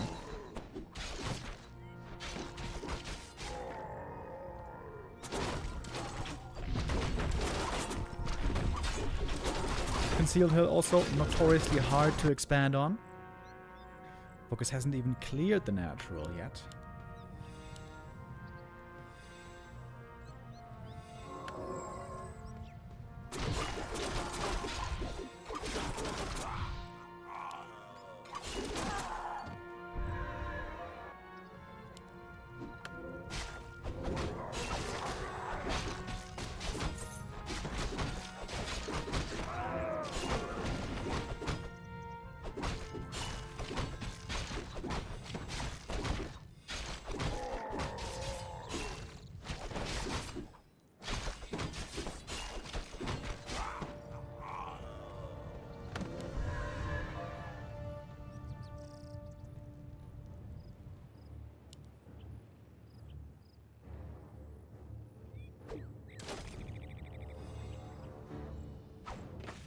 Player's forces are under attack.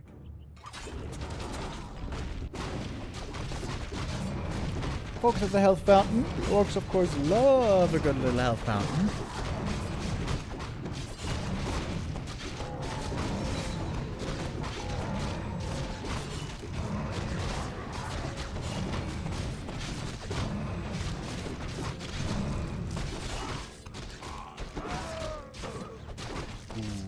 Mask. Huge item for the shadow.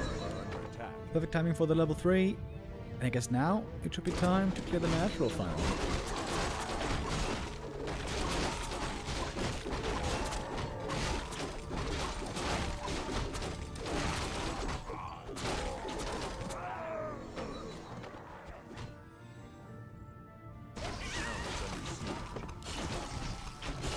Blade with very, very bad items this game. Kind of a typical concealed hill game. Unless he gets claws plus 8 here. Oh, he does! Oh, wow, that's so lucky. That is so lucky. The Blade would have been very undergeared if not for the claws here. Maybe Lady Luck wants to see a 5-0 for FoCuS here.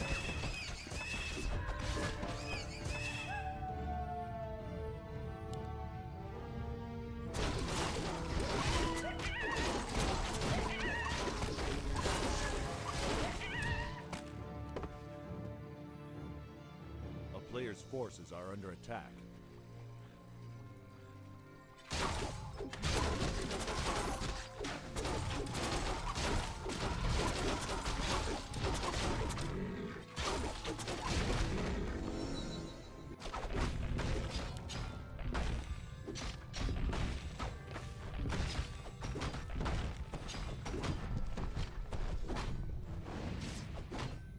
Why were the Rings of Protection bad before? They were basically too weak for the drops that they happened at. This camp nowadays has Ring plus 3, right? This used to be Ring of Protection plus 2. And 2 armor is not really much. We used to think back then it was completely worthless. That's not true, but it's not very much. Then this camp right here, here we have the Ring plus 5 nowadays. This used to be Ring plus 3. Also pretty low. And then, the Staff of Silence camp, the big one on Twisted Meadows, used to be Ring plus 4. And then later on, Ring plus 5. But for a while it was Ring plus 4. That was ridiculous.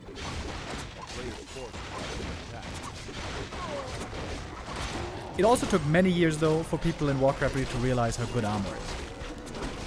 That's also part of the puzzle. Anyways, we got the first big fight in this game. 2 bears devoured, but we still have 3 bears on the field. And no more Kodos to eat them. Moon a bit low, a bit late, I mean the mana burn. There it is, finally now. There's going to be one more heal wave ready right now. For the mask, regenning quite a bit. Mana burn just a tad late. Fresh Kodo comes in, feeling hungry again. Level 4 on the Shadow. Demon Hunter now out of mana, by the way. Can't mana burn anymore. The Soy Mask here is so good. He's going to have another heal wave really soon. Bears falling back, one of them at least, to the fountain. Shadow Hunter still healing. Oh, the Clarity! The Clarity running for such a long time. Crit on the Keeper. He is in serious trouble. Next Clarity. Waiting for that next heal wave. It's close. It's close. It's very, very close. And he's going to need it as well. Needs it right now. No, he goes for the Hex instead. If there's a crit. If there's a crit. If there's a crit. Oh! Didn't get the crit. And he has time for the rejuve. Time for the Invo Potion. Keeper is dead. Nope, never mind. Keeper survives. It's the Shadow Hunter dead. Demon on 5. Looks like Moon finally is locking in a W. Has to hope for a crit. Oh, Invo Potion. Chasing for the hero kill. Nope, can't get it.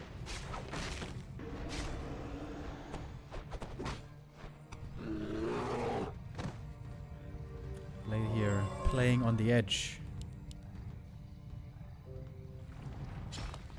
2 bears getting digested soon, by the way. Oh, the shop was taken out. Oh, Ancient of War took out the shop. That is really painful right now. No healing for a long time for FoCuS. Well done with the Ancient of War.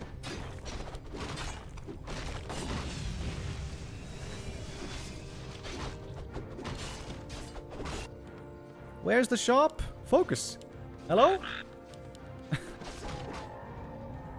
He needs to get to the fountain at least. Dude. He doesn't realize he doesn't have a shop. Are you kidding me? Okay, he calls it GG. No healing, no chance.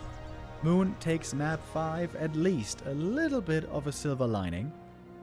In an otherwise tough day that belongs to FoCuS. Well, I guess the day doesn't belong to FoCuS necessarily. Not yet. This was just his first match. He's going to have to play another match. Second one of the day he's going to have against Kaho. later.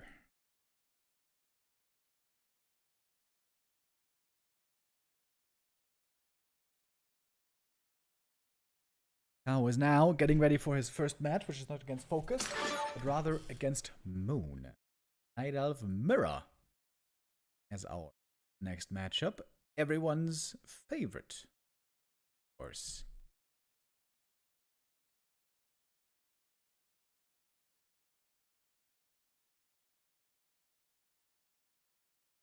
I think we have 1 or 2 minutes here before the next map begins.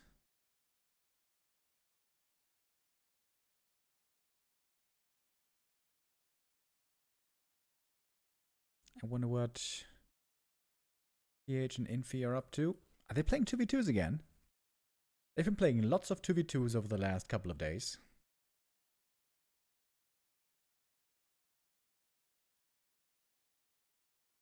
Forty is watching somebody play 2v2.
Mana Fountains reminds me of Reign of Chaos.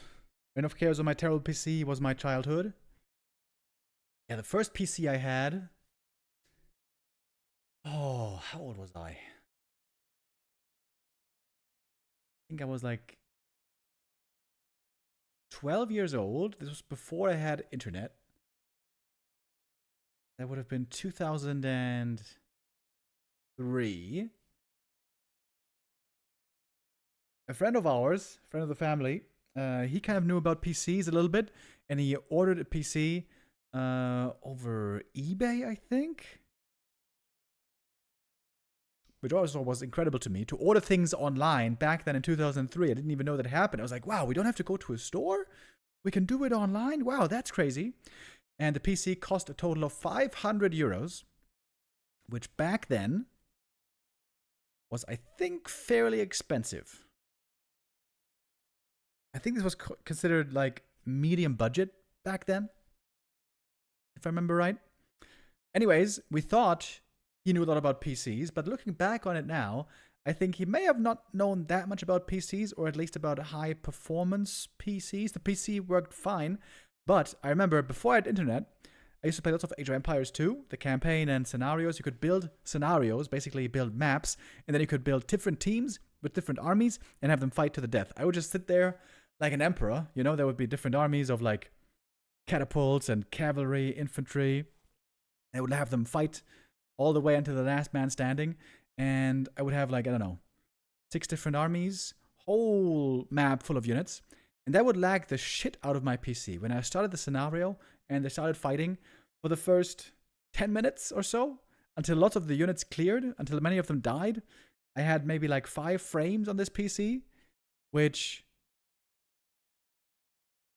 I imagine shouldn't have been that hard to compute, right? Age of Empires 2 back then didn't have heavy system requirements. Or did it? I can't imagine. I mean, it was pretty simple sprite graphics. But yeah, Age of Empires 2 back then, absolutely mind-blowing. All my friends loved that game.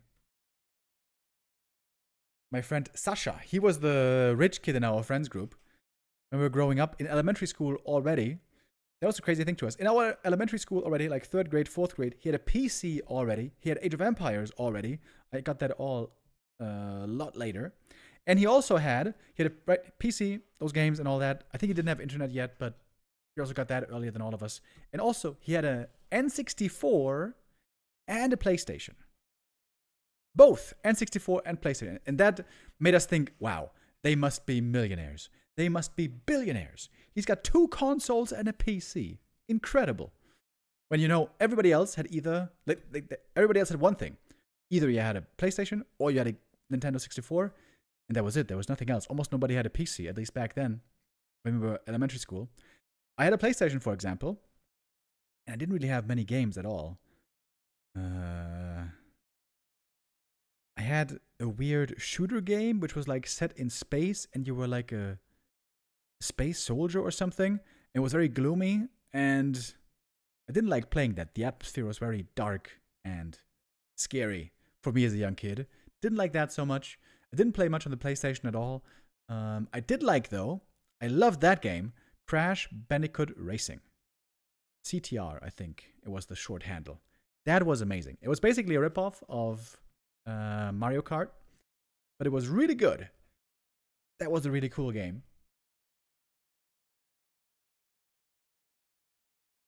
And I had also like a car driving game where you would wreck your cars, kind of like Burnout, but it wasn't Burnout. It was some other cheap copy. Yeah, I hardly played any of those PlayStation games, actually. I had maybe like 4 PlayStation games.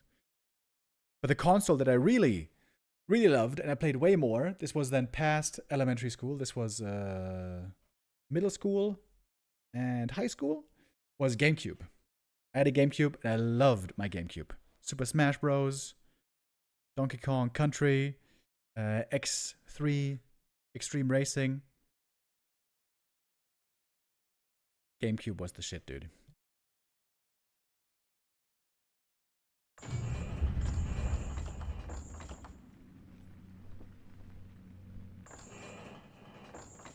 How old are you again, Remo? I'm 35. Born in 1991. I almost said 1999. 1991. Okay, we got the next game already over here. Moon versus Kaho. Coming up next.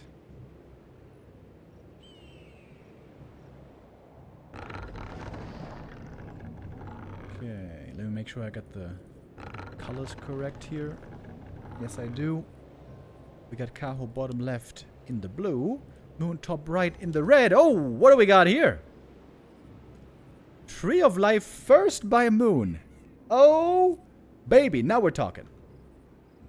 Thank you, by the way, Konstantin Boyev, with a super chat on YouTube, saying hello. Hello, sir. Nice to have you. Hope you're having a great day.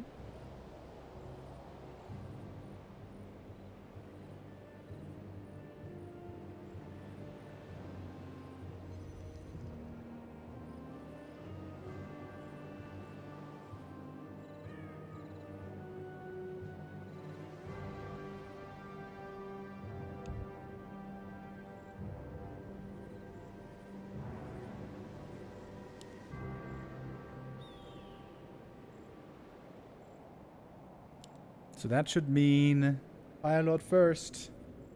I was worried this was just gonna be Bear Mirror all day. But Moon here. He's been playing this sometimes. On some maps recently. This Tree of Life first. I'm not sure how reliable this really is. Kaho is going to scout it very early.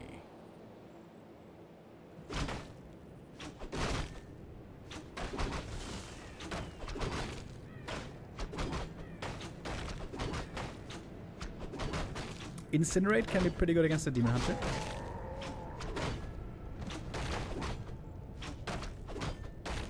And also Soulburn.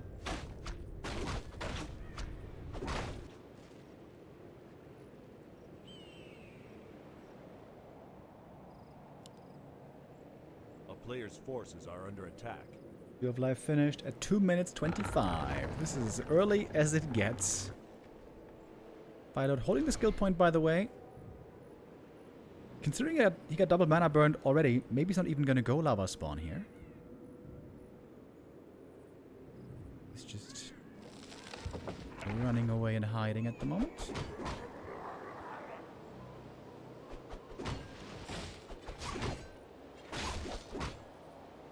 A player's forces are under attack.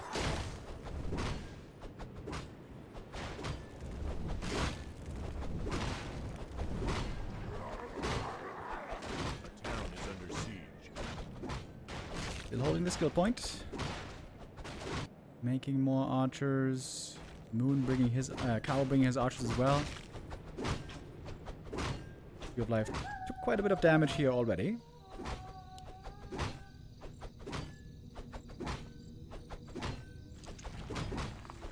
Very, very interesting.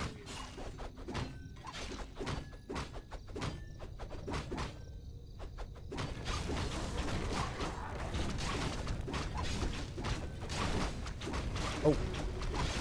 Your life's gonna go down though. Oh, the Wisp repair is way too late. Oh, why, Night Elves? Why are you always so late with the Wisp repair? And why is it lagging? Hello? Why is it lagging? Why are the Wisps not here immediately?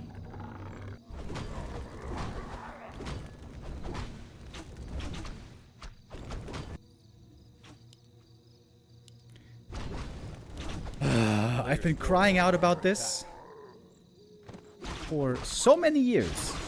Night Elves, please, when you have an expansion somewhere, there need to be wisps right next to it.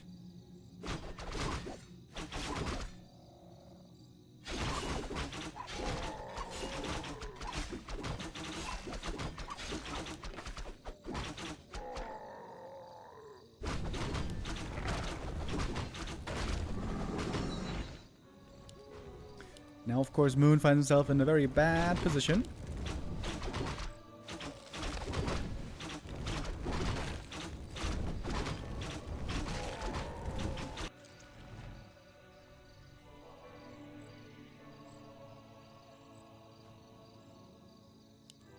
Maybe he's going to go Talons next. The town is under siege.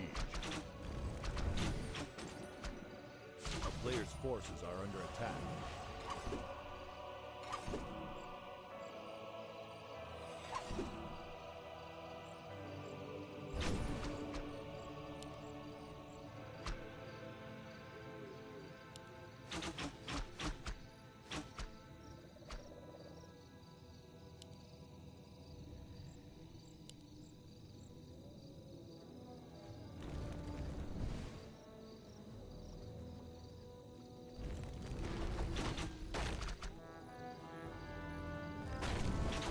Player's forces are under attack.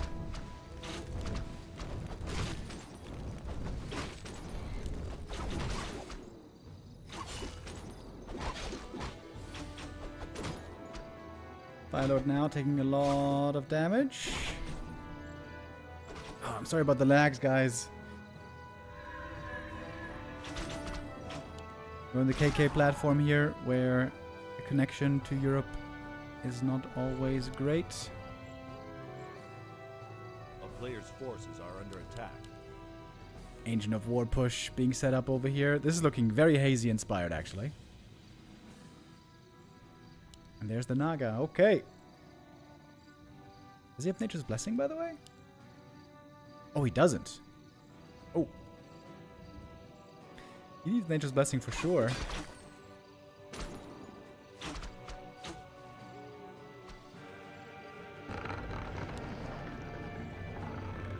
Up a shop as well.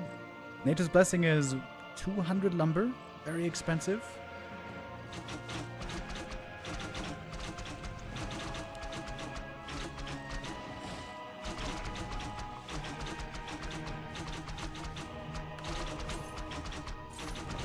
He just can't afford it, can he? There's no way he can go for Nature's Blessing. It's just too much lumber.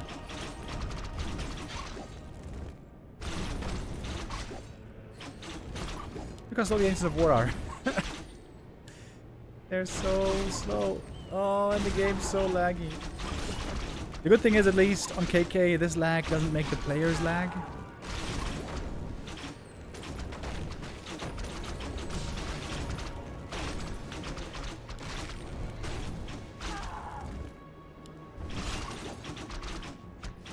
caramba.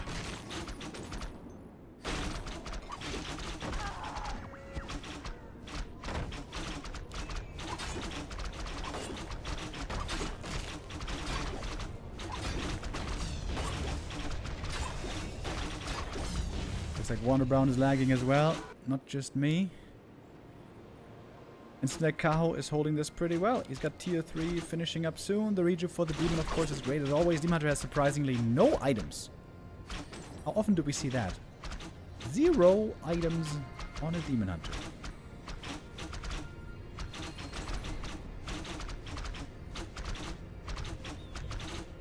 Moon calls it GG. One more map lost for Moon today, getting him up to 5. Only a single point for Moon so far in the standings. Rough spot for him right now. I applaud the creativity. Fear of Life first, trying to expand. Firelord.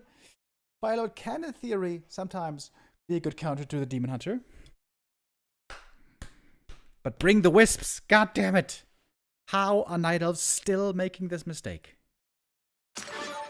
You need to have the wisps there, god damn it. Ah, that was nice.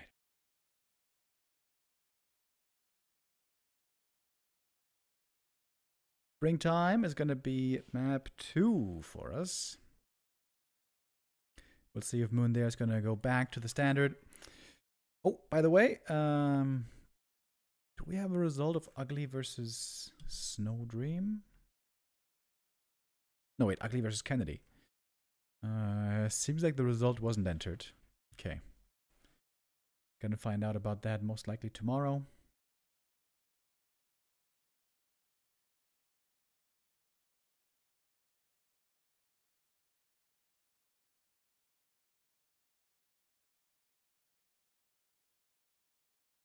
Is the straight up play to play Mass Archers in Night of Mirror? No, absolutely not. The standard is Demon Hunter, Riot, Keeper, Bears.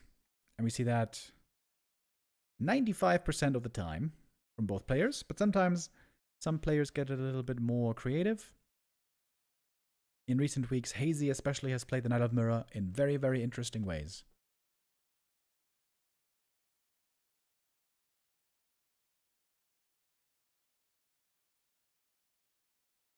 You know what just occurred to me? Night Elves also need the Wand of Negation in the shop. Same as Undeads. So that they don't always have to build Dryads to have any form of Dispel.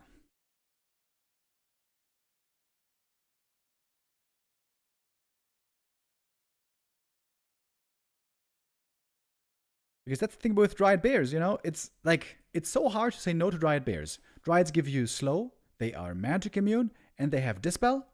Bears give you great damage, and damage amplification, and healing. Healing may be the most important thing in Warcraft 3. And they're just really good units. If you play wind units, what do you have? You have minus armor with talents, and you can fly in the air sometimes, and you can use Cyclone sometimes. What about Wisps for Dispel? Yes, Wisps also work in theory, but Wisps are extremely clunky and not really reliable. And very often not cost efficient. Yeah, I'm pretty sure Night Elves need Wand of Negation.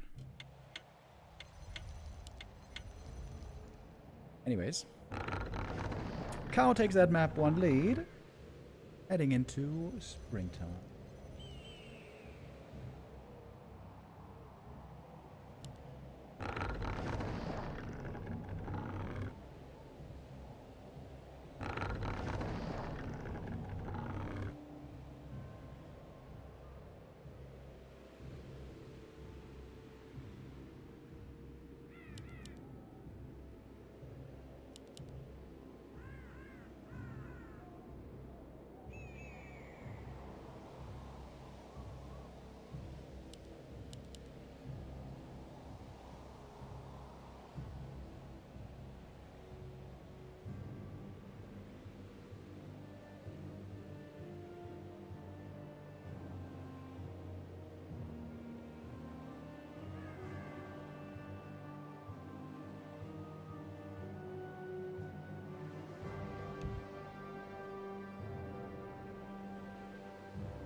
Gotta love Moon though. Moon is sticking with something unconventional. Second game in a row of no bear mirror. I would say that is us being the true winners here.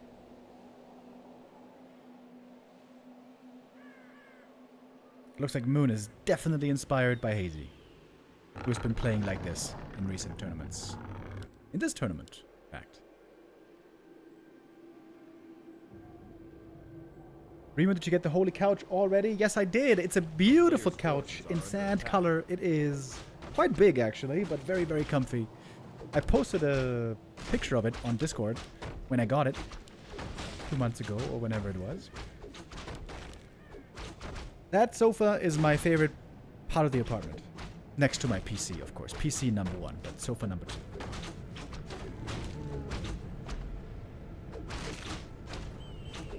Clouds of Haste. Good item for the bottom. A player's forces are under attack.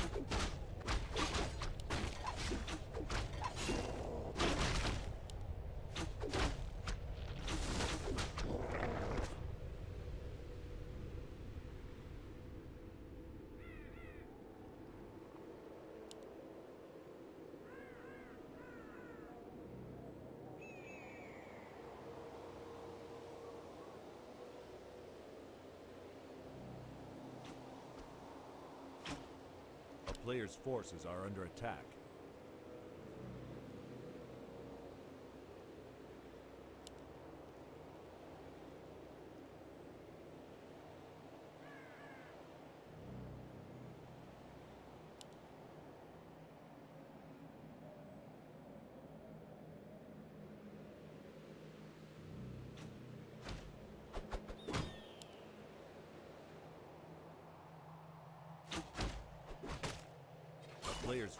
Normally you see the bottom early with Searing Arrow, doing more damage to the demon. Not here though. And double Ancient of War, Archer bottom. This is so inspired by Hazy.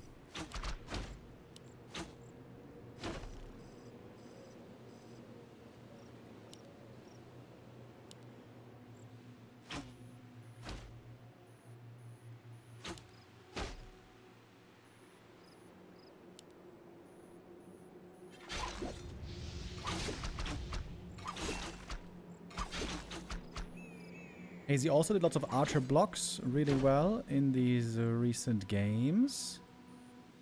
Trying to save that one. Oh, not that easy. Demon very fast and gets 1 kill.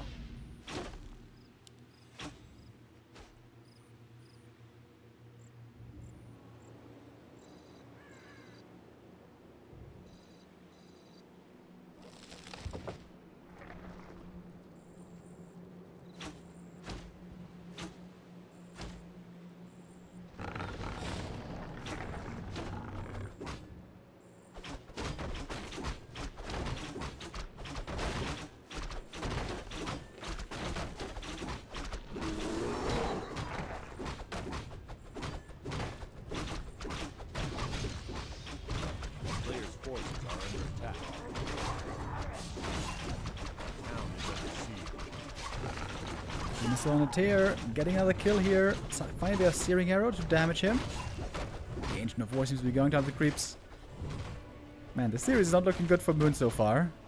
Kaho is very aggressive and always there, inflicting damage where he can, when he should.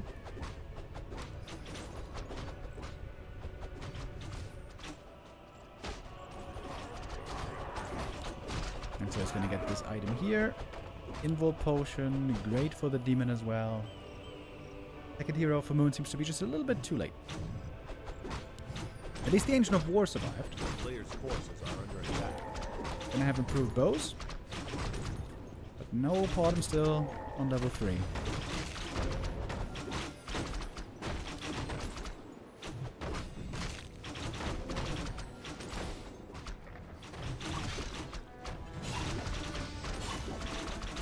Where's the Naga going, by the way? Oh, she's trying to go for a staff, I believe.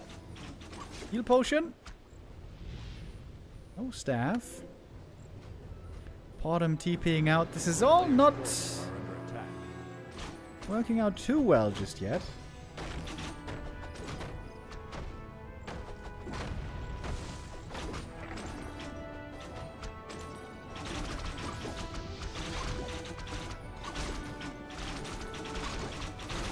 Doesn't matter, has Fairy Fire right now from the creeps. Or he did, for a moment at least.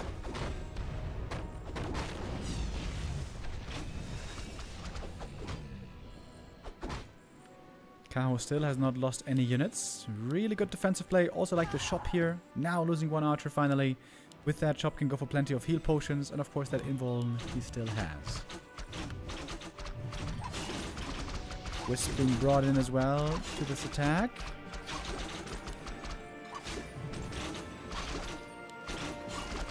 Demon is just running the show here, isn't he? Heal potion first. Invuln still available. Trying to block with the wisps. But Potom is dead. Oh man, this is not working out too well, is it?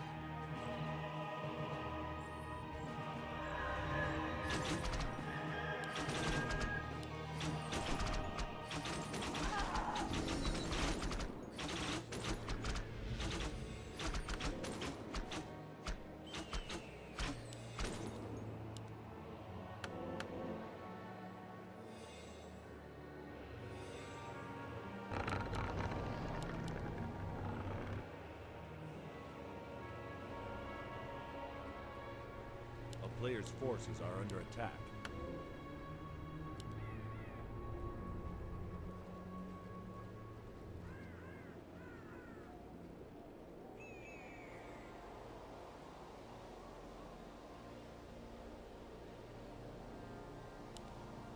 Waiting for the Potom to come back. She's not level 3 yet. The demon is. The more bears that come out, the better it is, of course, for Kaho. He is pretty weak on defensive items. He doesn't have Ring of Protection. Doesn't have Circlet on the demon. Hardly anything. Forces are under attack. Maybe Moon has a chance to still make this work with a heal scroll. Level 3 for the Potom, by the way, would only be +1 more damage on the archers. It goes from +2 to +3. So it's not even that big of a level up, I guess.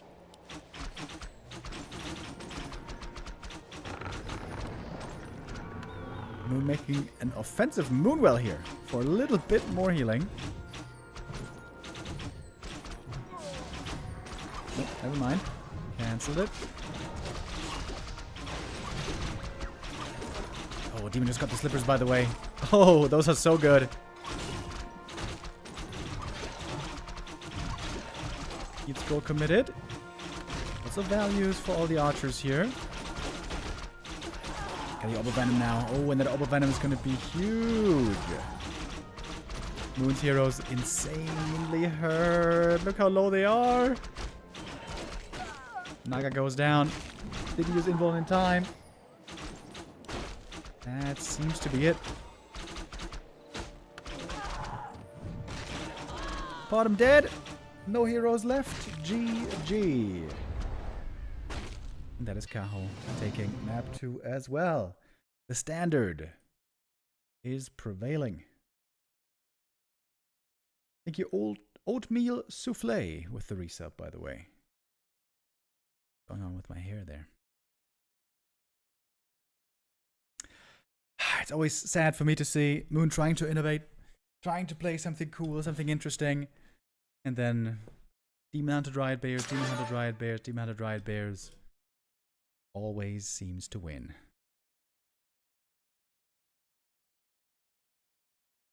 If only we had a patch coming soon that would make some other heroes good as well. Wouldn't that be nice?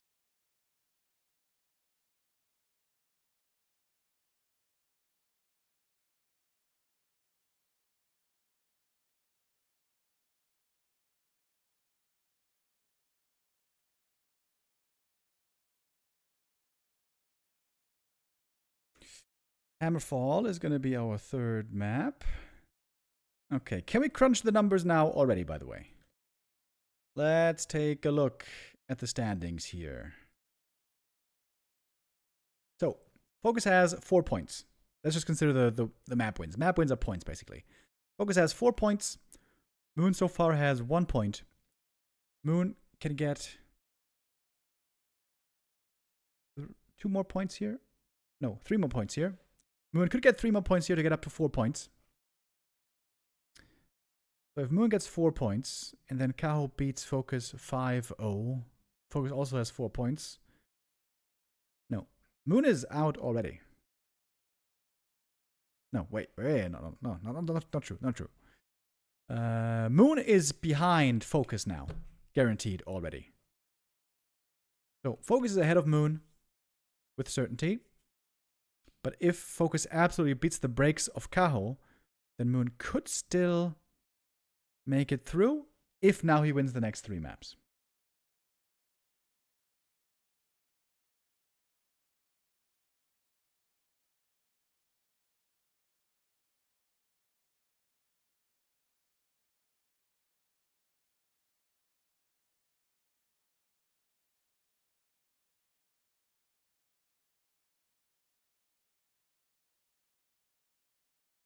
By the way, is it time for pineapples again today with BBC? Huh? He's eating something. Chances are it's either beef jerky or pineapples. Oh, we didn't get to see it this time, sadly.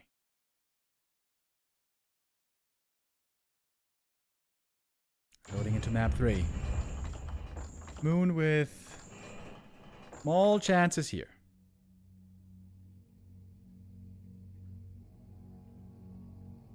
To make it out of the group.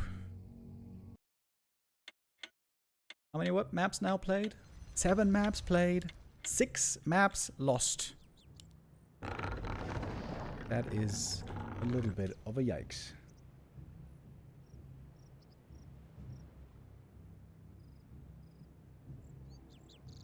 You get Kaho here in the red and Moon in the blue. And both going for the gold mine creep here. Is this standard in Elfmira?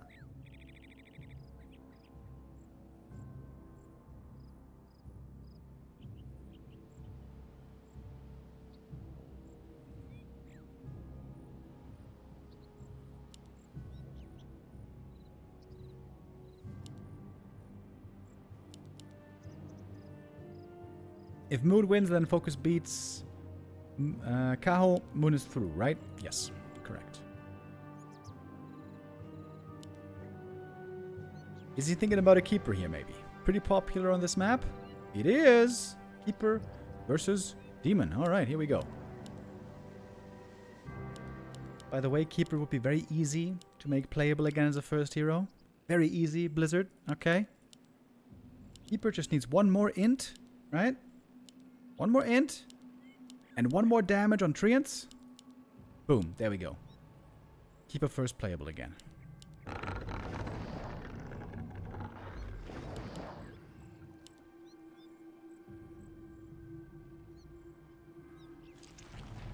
I'm gonna make a video soon. A player's forces are under Got attack. lots of great ideas, guys. Town As is always. under siege. Lots of great ideas.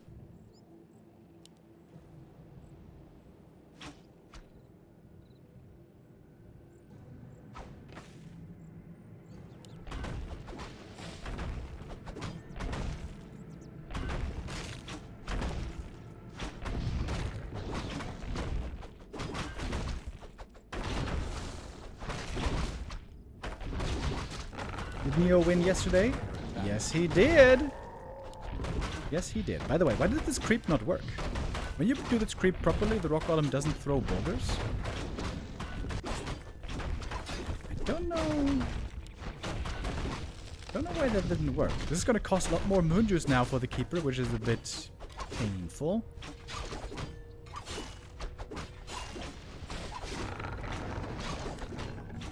And we're looking at a very early expansion on both sides.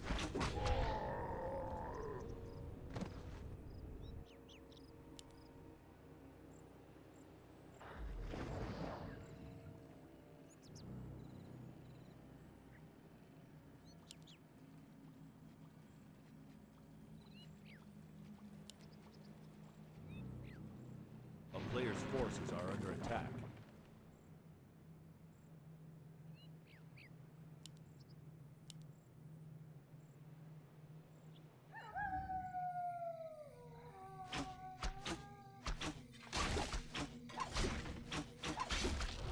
I'm not looking for a cancel here, but with the Keeper and Treants. Oh! Gets a surround, actually. But good timing on the Wisp. Could open up that surround. Oh, wait. Follow-up surround. Oh! Yo! Okay. Sick move by Moon. Let's go. Gonna be a TP forced. What? Oh, wait, what? What the hell was that? If you're only level 1 hero, then you can let him die, but not on level 2. There was no way he was getting away either. What the hell was that, Kaho?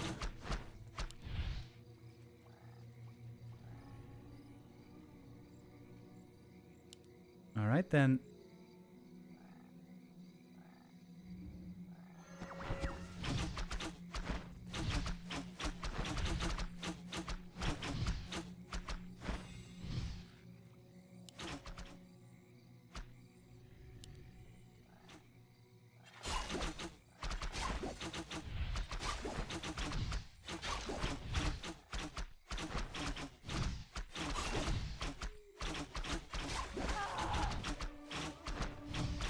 Demeter, of course, still very tanky, taking minimal damage from the low DPS of the enemy army.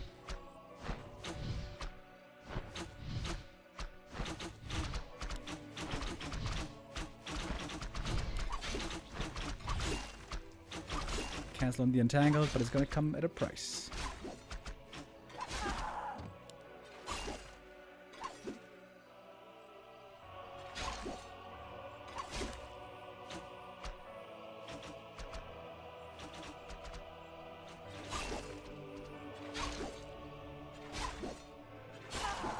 Players' forces are under attack.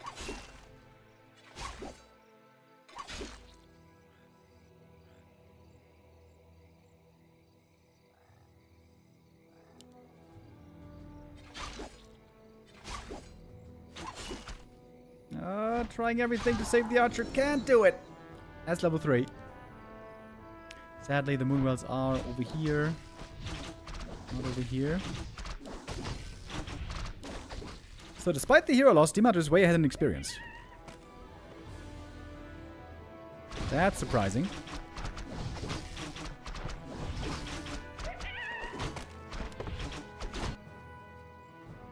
And of course we got the Naga second, good old trusty Demon Naga combo. The town is under siege. Mantle.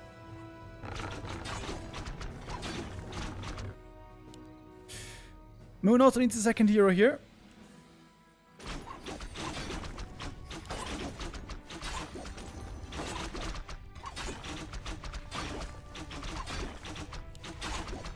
Losing the Moonwell is really painful.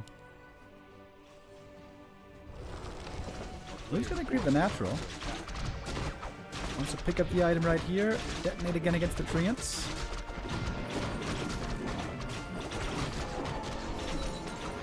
Mana steal could be good actually.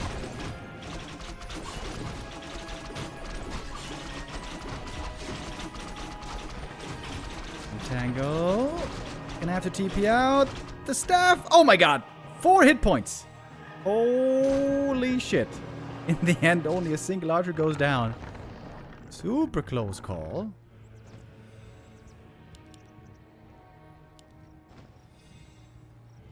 There's no Hunter Soul on Moon.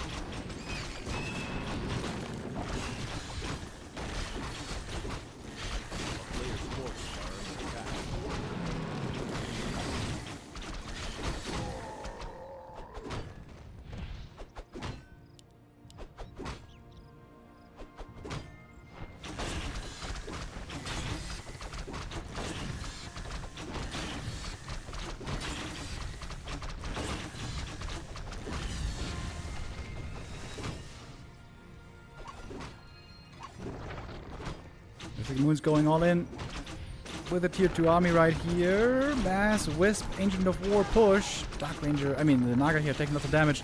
Demon getting blocked, by the way. By the Wisps! Oh! He's almost dead! Oh! One more hit! Oh, he dies! What the hell? Demon going down. Naga in trouble as well. Heal score could be huge here in a moment. Well, well, well. Moon not out of this tournament yet. Quad Ancient of War. Shredder, Archer, Ancient of War push. Let's go. BTW rip on the Demon Hunter. Oh, here comes the Sapper.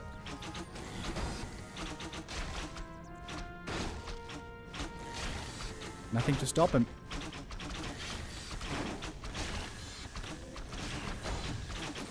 Oh, no, there is something to stop him. Oh! Oh my god, Moon. Wow, that was pretty sloppy. That could have been easily prevented. I think Moon wanted to blow up the shop to stop the Orb Venom. Orb Venom, of course, doesn't work against the Shredder.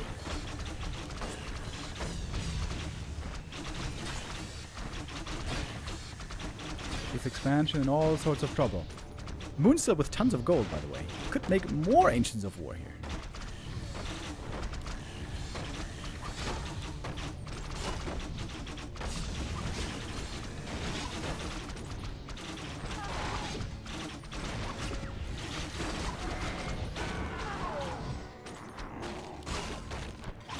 Naga now.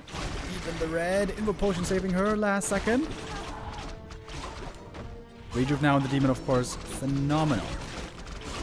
One Dispel against the Rejuve. Naga repositioning way into the back. Oh, Rejuve again. And chasing for that kill. Gets her. Ancients of War seemingly having not too much impact anymore. Oh, the Rejuve is just so good. Oh my god, the Rejuve is just so damn good.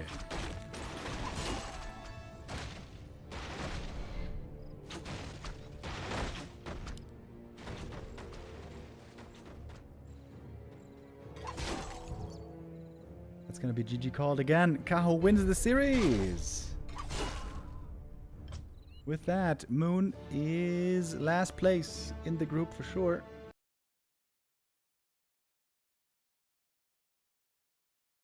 Doesn't matter really what the rest of the map score is going to be like. Moon, unfortunately, out of the Gladiator Championship. We're, of course, still going to play out the last two maps. Going to be for more prize money. Maybe some more interesting strats by Moon. He's been quite creative today. Creative, but not very successful.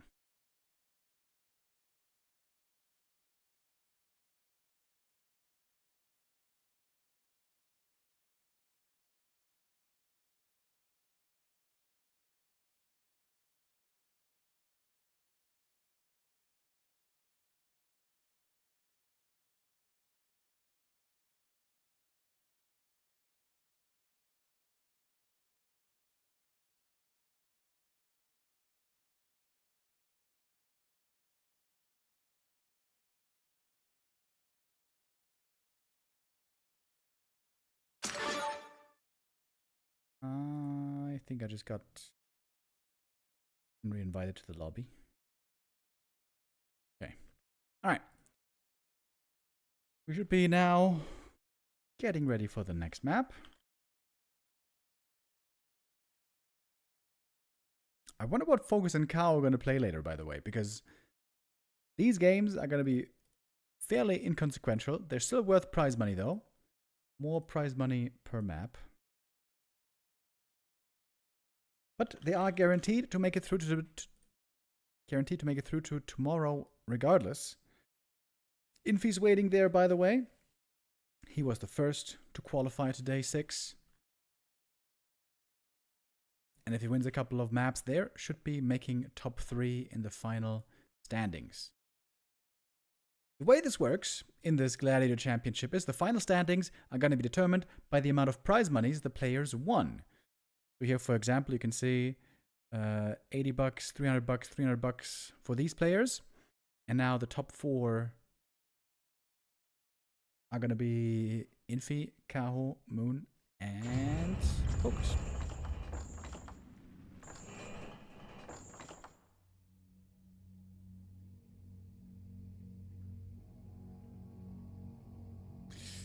Remo, when are you supposed to get a second and third gold mine in Direct Strike? I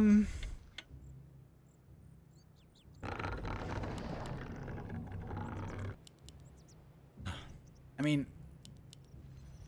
there are some cases where you don't want to do it this way, but especially on medium or lower levels, only get a second gold mine if you kill the enemy tower, and only get a third gold mine if you keep pushing successfully on their side for another 5 minutes after getting the tower.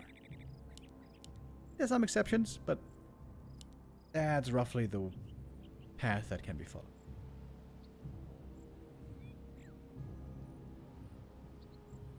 Okay, we got Moon now in the red. Tough day at the office for Mr. Moon. Where are Happy, 120, and Lin in this tournament? Happy and Lin didn't participate because of different reasons. And 120 got eliminated on day 1 by Infi.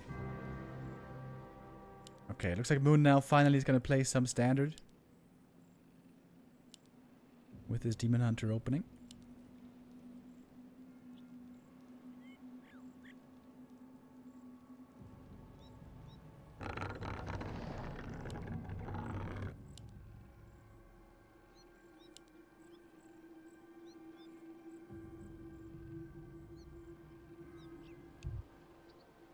A player's forces are under attack.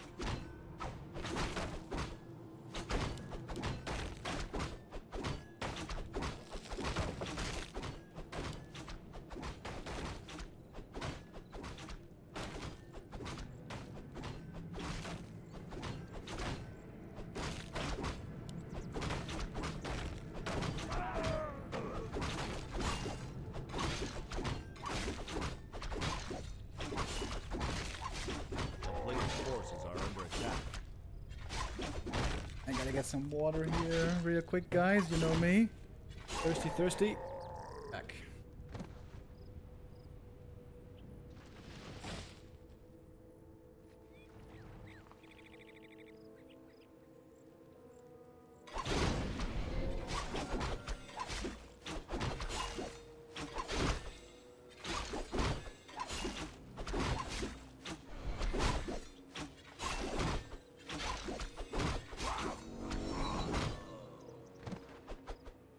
Player's forces are under attack.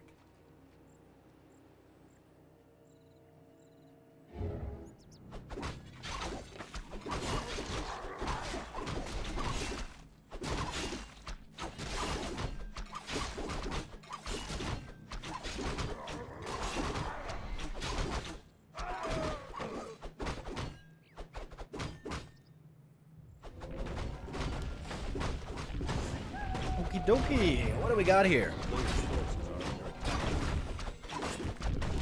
Demon Hunter so far being pretty passive. Just too much of a weapon.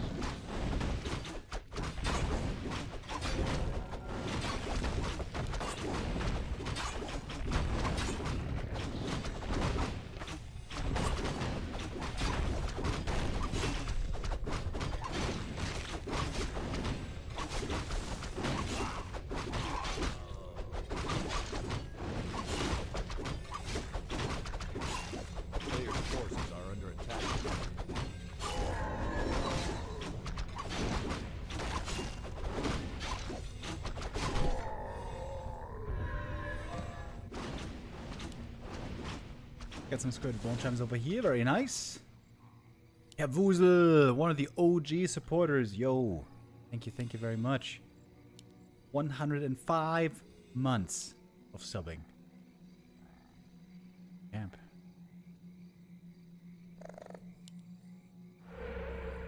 A player's forces are under attack.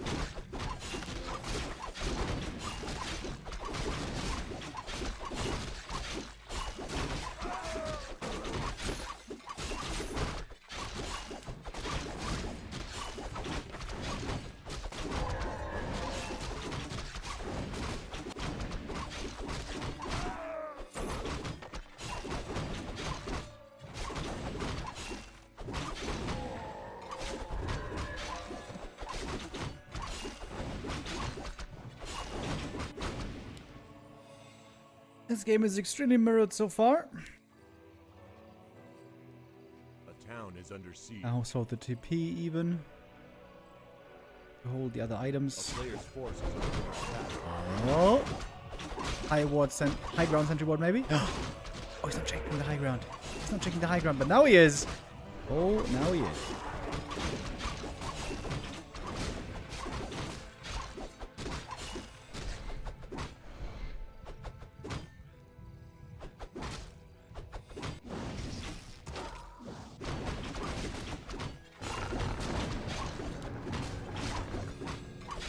A player's forces are under attack.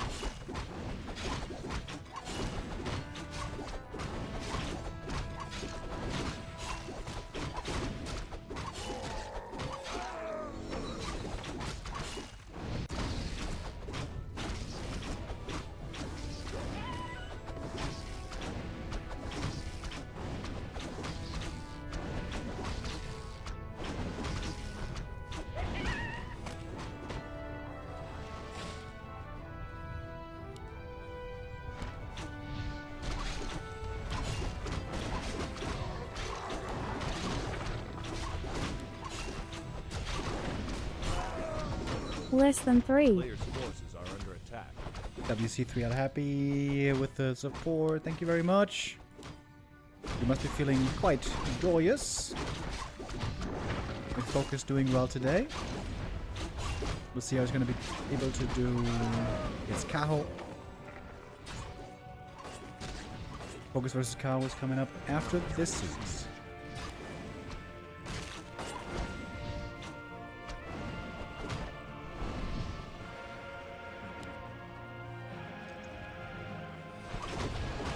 Ooh, one of the wind. Ooh, we could maybe kill him here. Rather though going after different units, that berserker gonna go down quick. And now the demon should be safe. Only one charge left of the wand.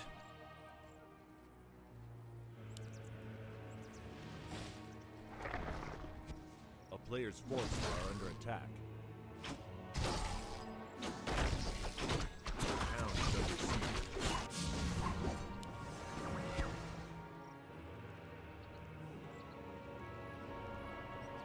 Dapper.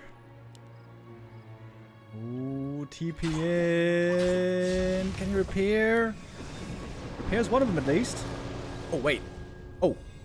He's dead, right? Entangle? Mana burn. Oh my god. Oh, big mistake by Moon.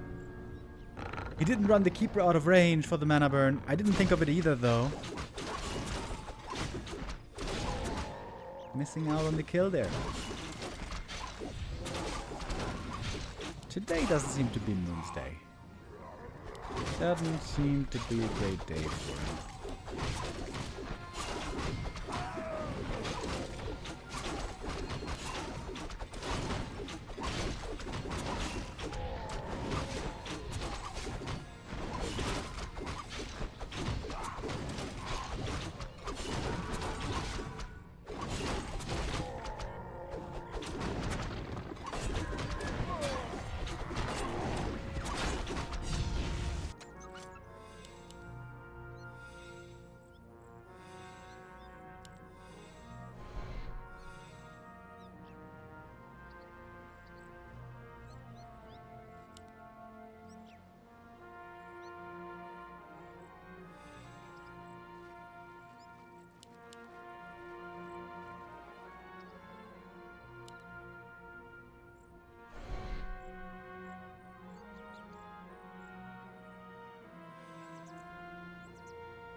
Careful movement. No TP on either player.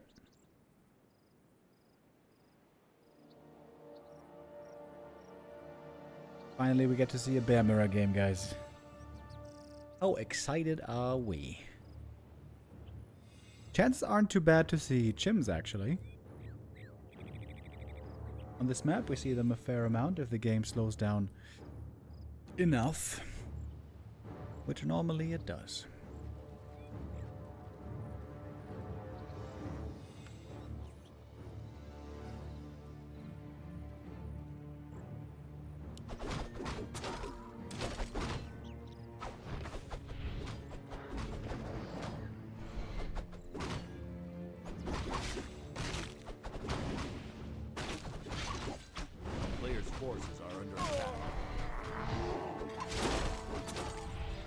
But Venom now for Moon, big damage increase. It's going to be one bear freebie.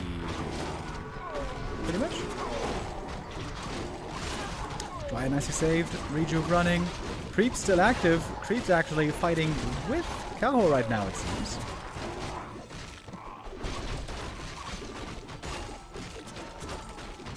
Keeper hurt as well. He's got the heal scroll. But nice block on the Dryad. The heal scroll doesn't save him. Moon gets level 3 on his Keeper. He's losing the Dryads. That eliminates control.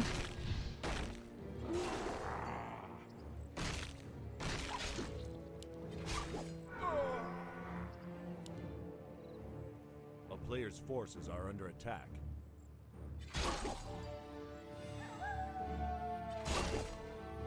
Moon now wondering if maybe he should have just played standard all day long. Or at least in this series. This game is looking way better than the previous one. He's level 5 demon already. 2 levels ahead currently.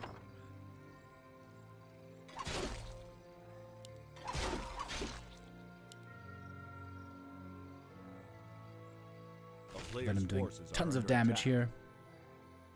Just with the right clicks as well. Look at that. No matter with plus 24. He's got 78 max damage. Jesus.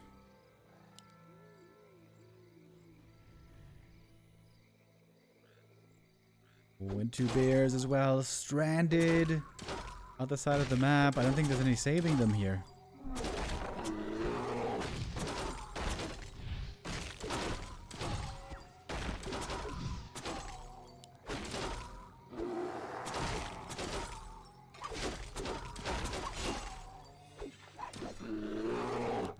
A player's forces are under attack.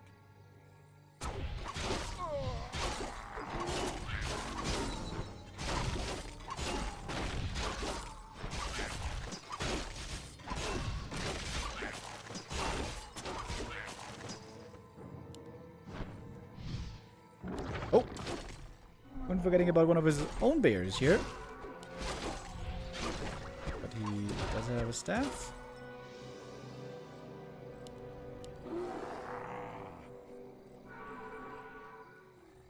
And here we have it. There's the Chim Roost.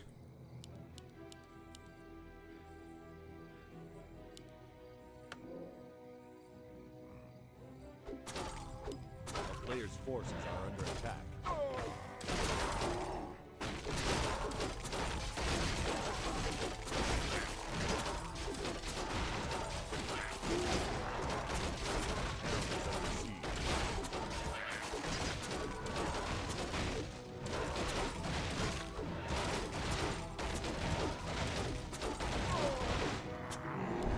Kaho sold the vampire. Oh, yeah, you're right.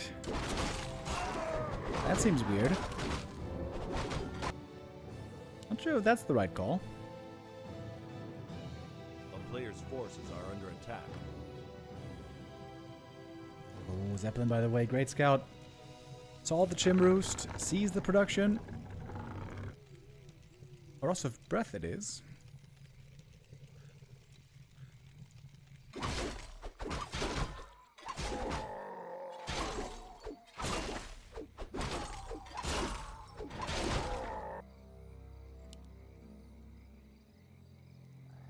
And we got an Ancient of Wind. A player's forces are under attack. Coming as anti-air. What does more damage, by the way? Crows or hippogriffs?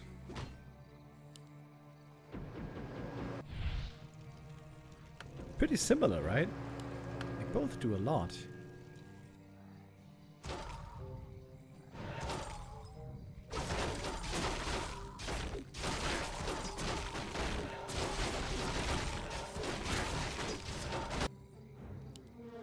We're going hippos. Players' forces are under attack. A lot faster, of course, to get to. Town is under siege.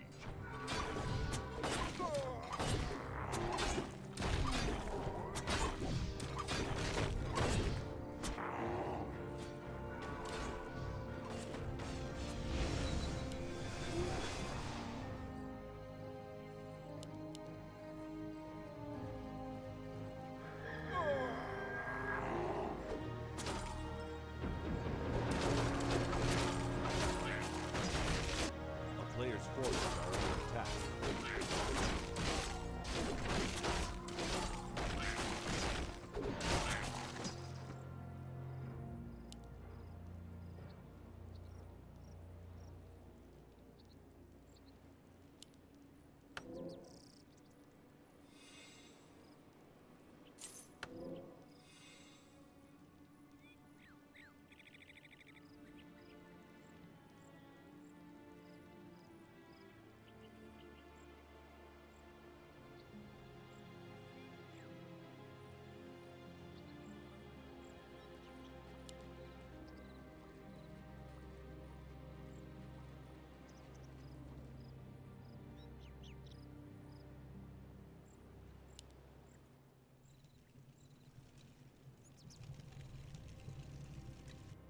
Expansion going to be running here momentarily. We're moving out the wisps.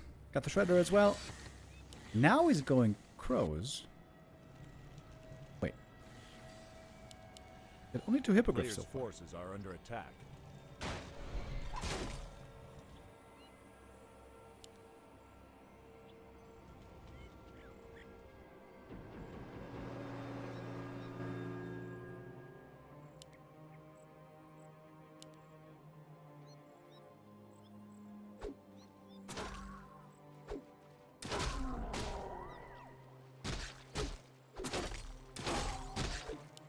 Finally a kill again after a long break.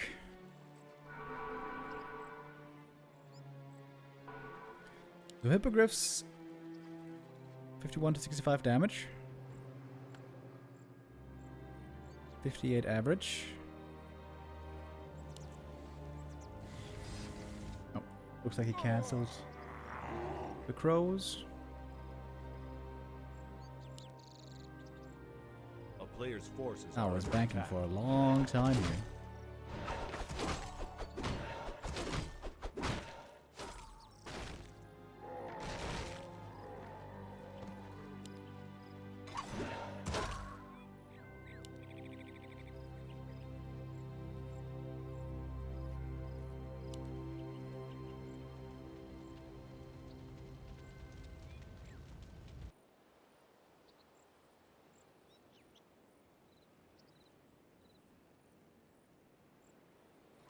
A player's forces are under attack.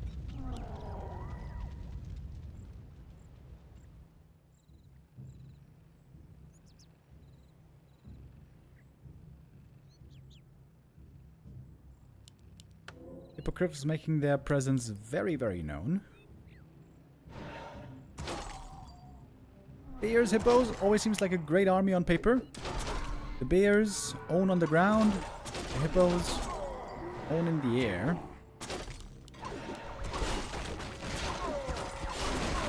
Now we got a 20 supply lead.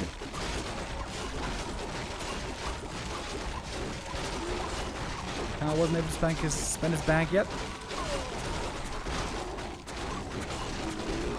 Go level 5, I imagine that's Thorns 3. Yep, immediately. A lot of damage taken here from all the melee units. Able to keep up. Low HP as well.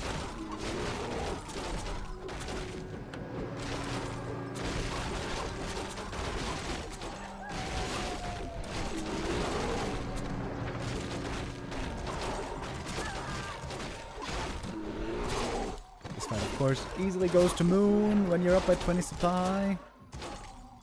Doesn't matter too much if there's Moon Juice or not, of course, especially when you yourself have a good amount of healing, and there is plenty of rejuve. Gym Roost did not really lead to anything.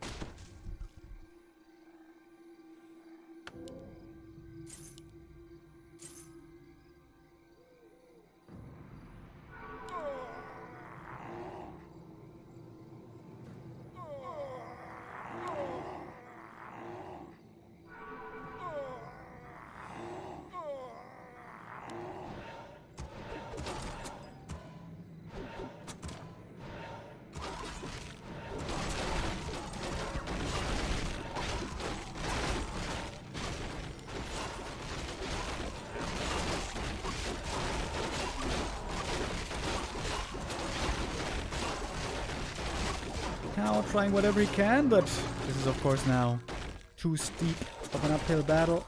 Kaho also not really too motivated to fight too hard here, I guess. As mentioned earlier, he and FoCuS are both qualified for tomorrow's final day.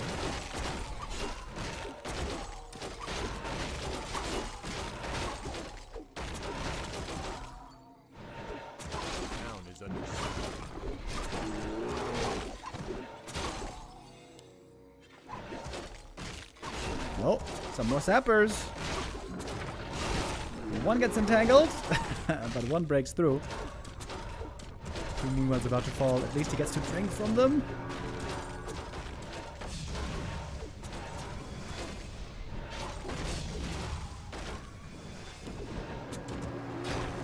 Kaho, I think it's time. I think it's time to call it.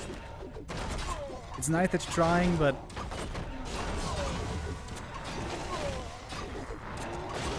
there's no way this can work.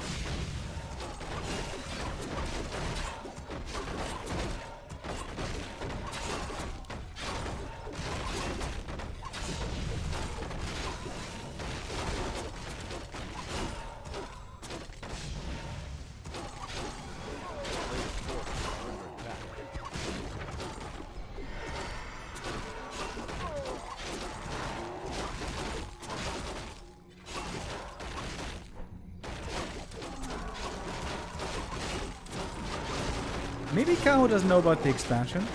Maybe he thinks Moon might run out of stuff here.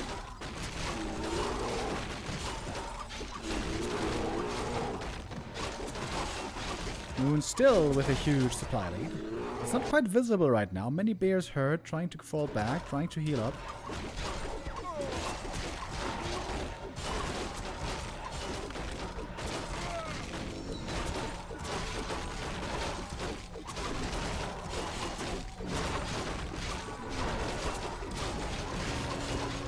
Up to level 6. And a G. Okay. Oops. There we go. Moon wins map 4 right here. So he's not gonna get 5-0'd. He will lose the series, but at least one map. Maybe can win one more on the 5th map as well, which we'll see momentarily. Yeah, sadly, the message is again, Standard is the strongest. The Demon, Dryad, Bears is the strongest. Wonder if Moon is regretting a little bit. Trying to do something else, trying to do something special. He's gonna have time to think about that tomorrow, because tomorrow on the final day he is not participating. He's gonna have to watch from the sidelines.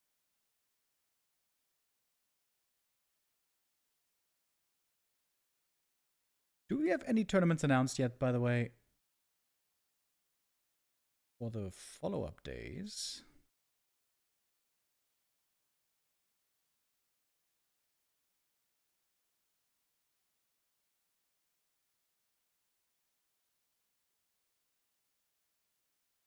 Oh, it's WSB next week.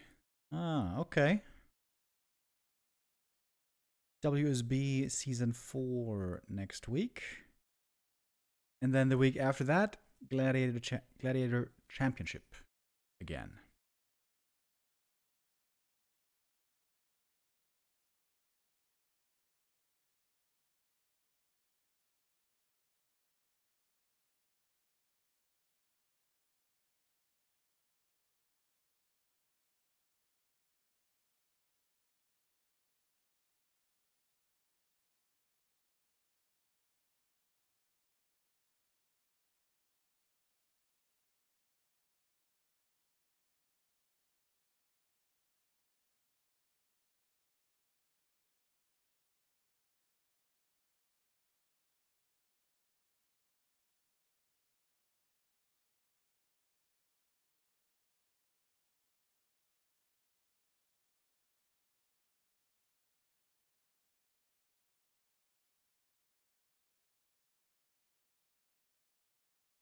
Got the players in the lobby. FoCuS. Is he watching, by the way? Doesn't really seem like it. Fly 120 is streaming. I said that Fly was streaming without camera. That's something new.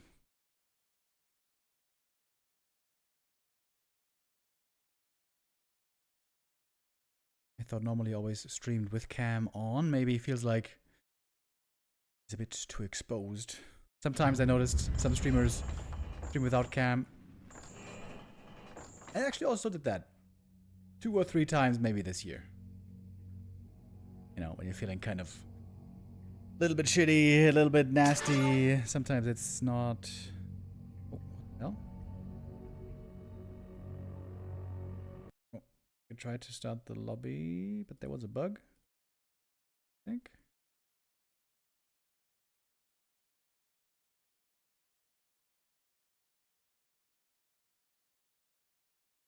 Okay, rejoin.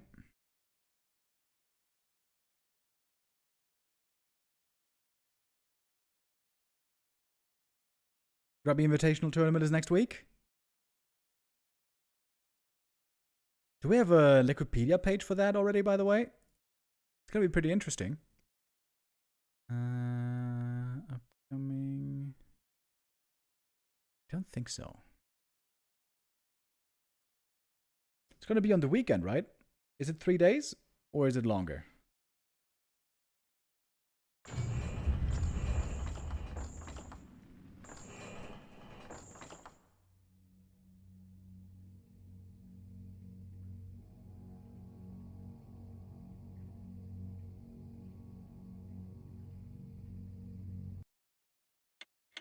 Friday to Sunday?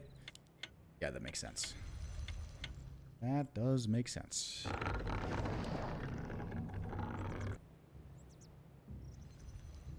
Alright, final map of our Night Elf Mirror. Cahoo here in the top right, and Moon in the bottom left.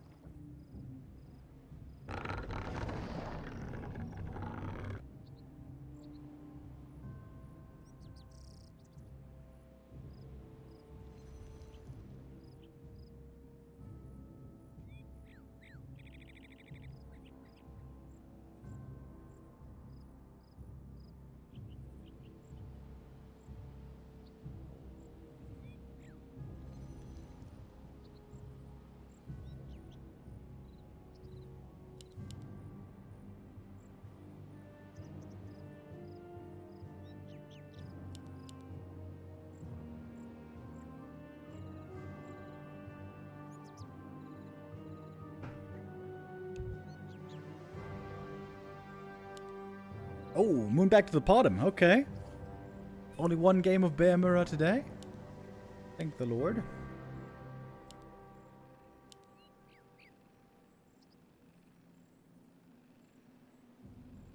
Moon is trying to be very creative here today.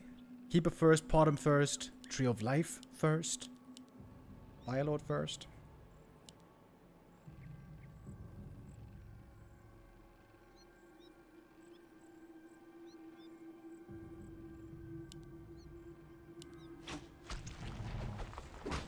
Players' forces are under attack.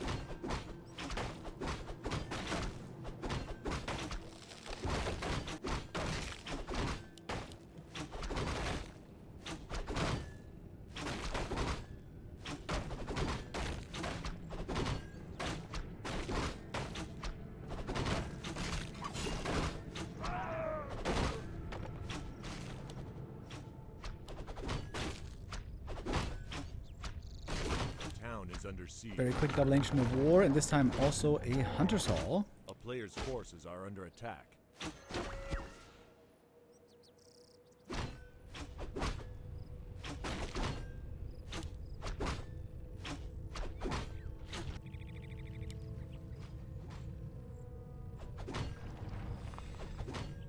Very nice items for the demon, though.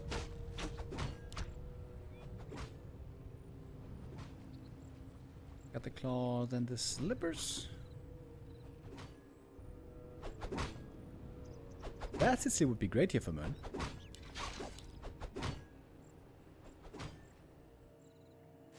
A player's forces are under attack. Unlikely to get it, though.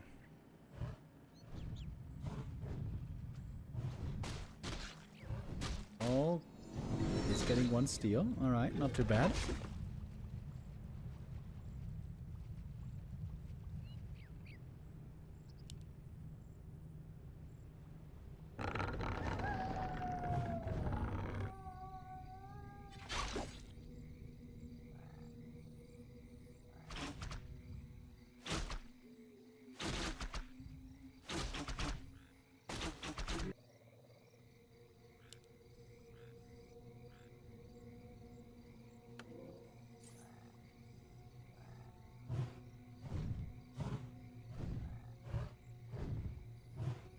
A player's forces are under attack.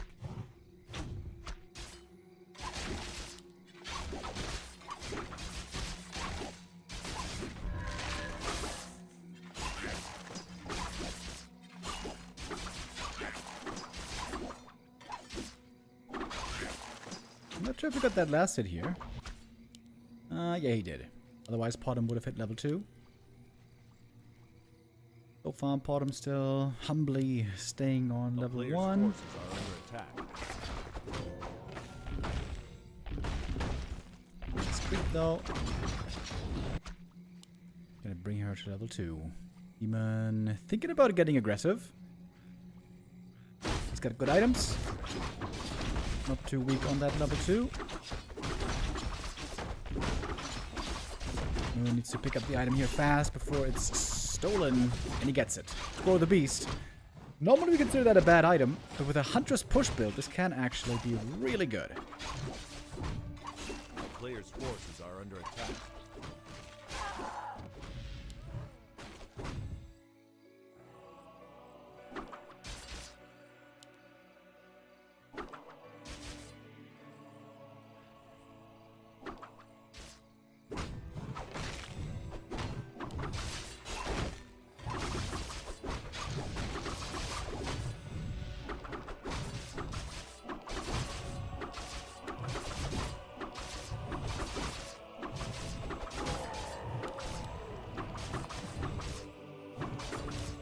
Player's forces are under attack. Very close now to level 3 is the Potom, but the demon seems like he's gonna get it first. Oh, replenishment potion, it's also so good. Much appreciated healing.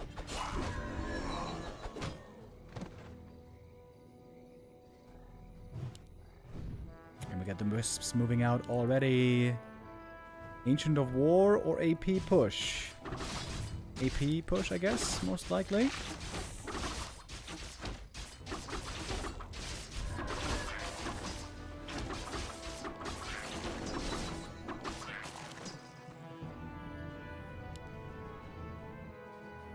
A town is under siege.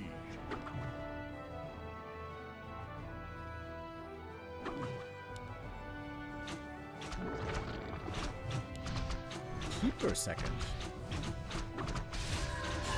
That's not too common, I think. Against Hunts. Oh, Moon a little bit late on the detonate, though. That's 2 quick kills in the Huntresses. This is very good defense so far, it seems, for Kaho.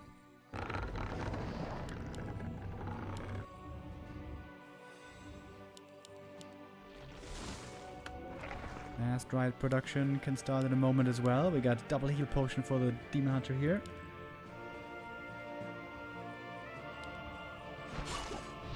Oh, looking for the next entangle. He's got the dust as well. Archer is now in a bit of trouble. Oh, he misses the detonate. Oh, Moon.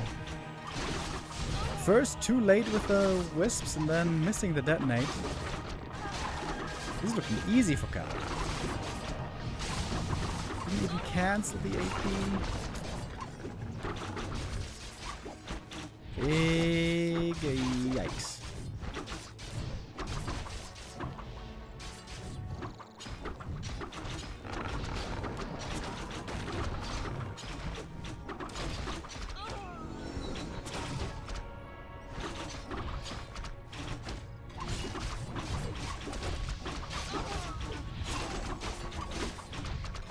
Perfect defense by Kaho right here.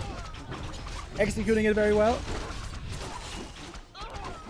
Moon playing the cheese, but Kaho having all the answers.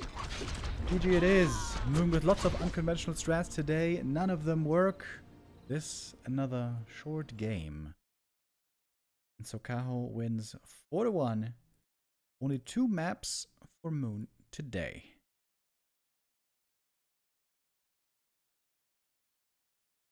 Kaho and FoCuS are both making it out of this group. We're going to see both again play tomorrow in the final group on day 6, where Infi is waiting. Question is, who's going to get first place? Who's going to get second place? Who's going to win more matches and get more prize money? Finishing in first or second place doesn't really matter for today, except for the additional prize money.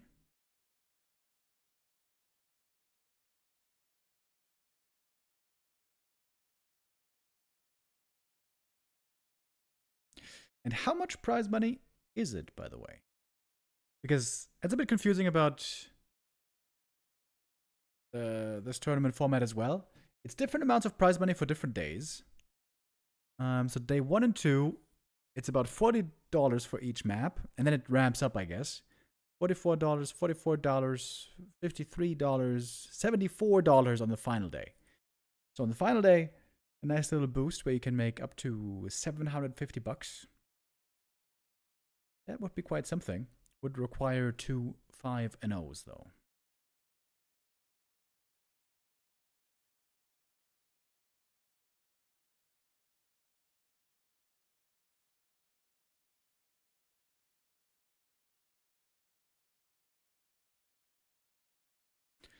FoCuS looked fantastic against Moon earlier.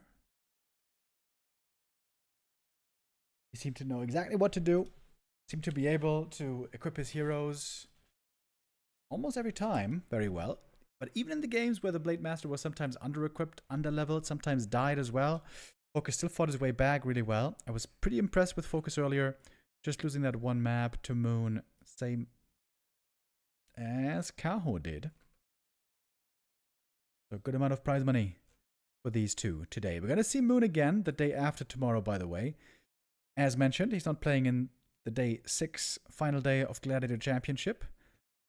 But on Sunday, sponsored by none other than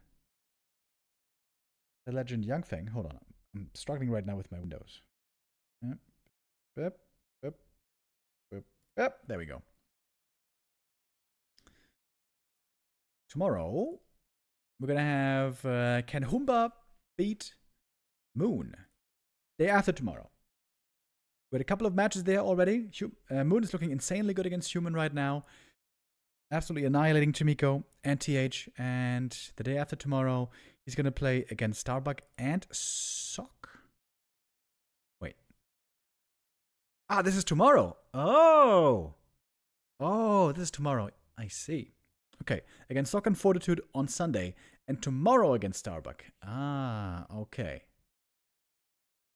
At 6 p.m. That's gonna be after Gladiator Championship, most likely.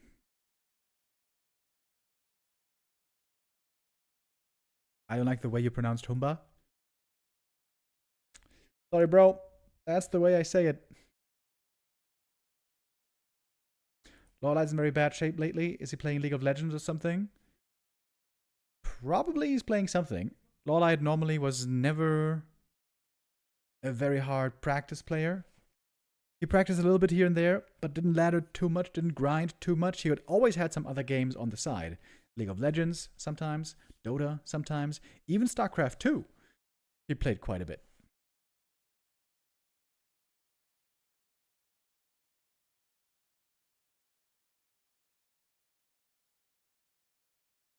We saw a lot playing earlier today.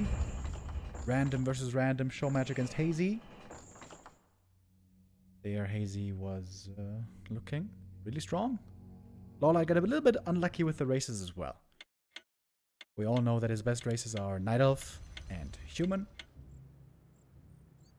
But he got Undead and Orc. Pretty unfortunate there. Alright, here we go. We get the next series. Number 1 and 2 group winners. We know that already. But who is going to be the ultimate winner in the end? That we find out now in this Play All 5 series.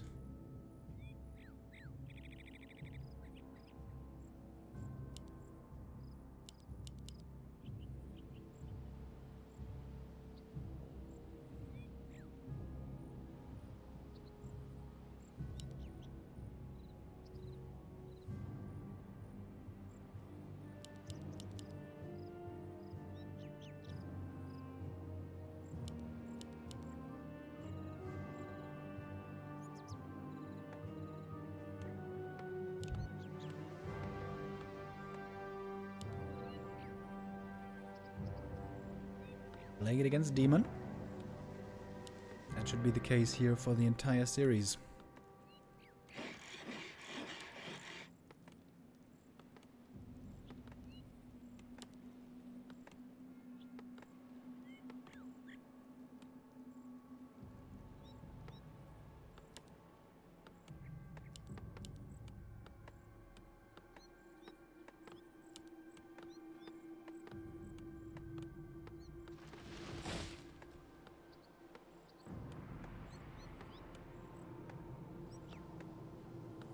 Player's forces are under attack.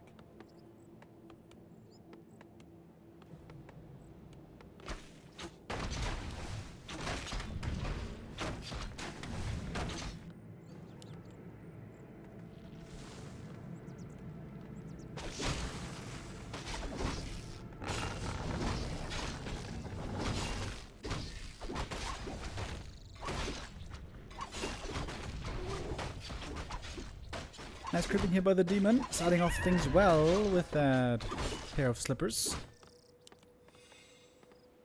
Blade, not as lucky. Cloak of Shadows, that could actually be sometimes useful in the early game. Especially when it comes to taking these early green camps, hunting for items. A player's forces are under attack. Demon seems to be off to a great start.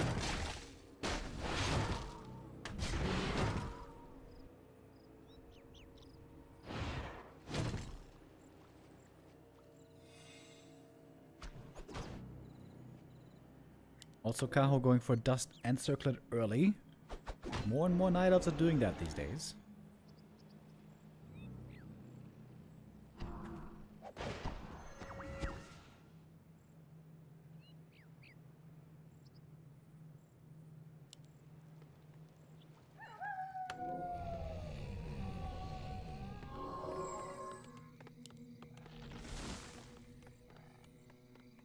Is Keeper now so bad versus Orc?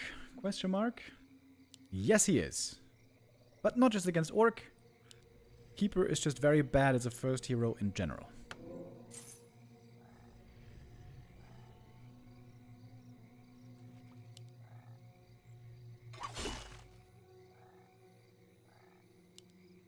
A player's forces are under attack.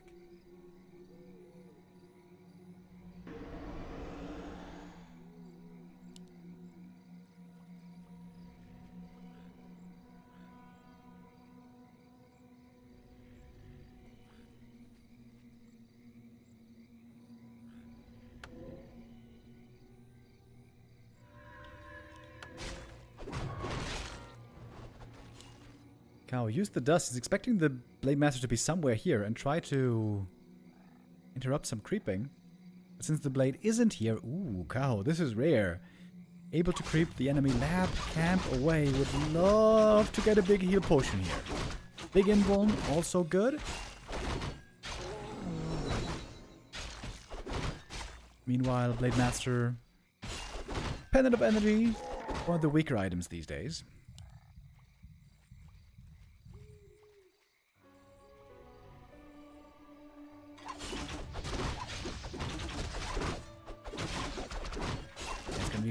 Both big consumables for the demon. Oh my god, that's so good. Reveal as well. Sees the blade coming in. Got the level 3 already. A bit unlucky with the double mana items. But level 3. And that's going to be so much gold. Upon selling the items. A player's forces are under town is under siege. But this creep route for FoCuS did not seem good. Not at all.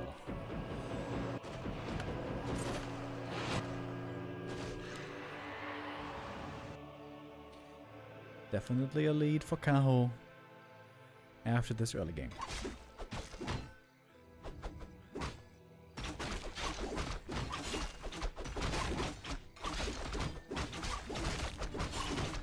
Player's forces are under attack.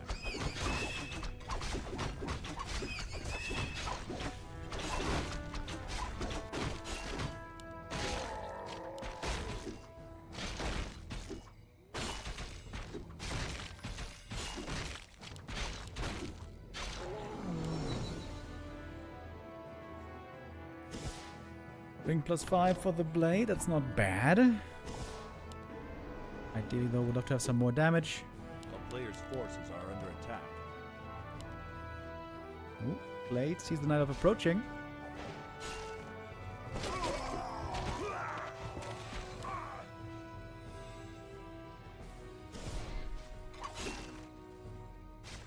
Big speed scroll just to try to get away.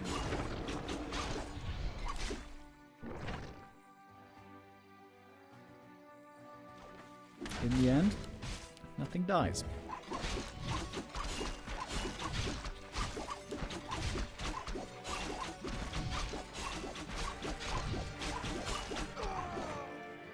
And it's Kaho expanding. Whoa. Expanding on the way to tier 3. Confident play. A great creep route and all that gold from getting the items leads to Kaho here getting into a fantastic economic position. And the blade in a bad position here. FoCuS looking way more shaky here on this first map compared to the games against Moon earlier.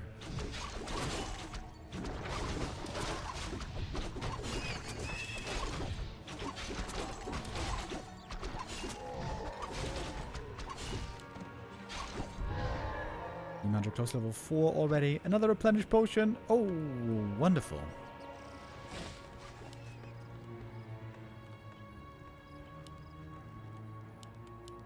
A player's forces are under attack.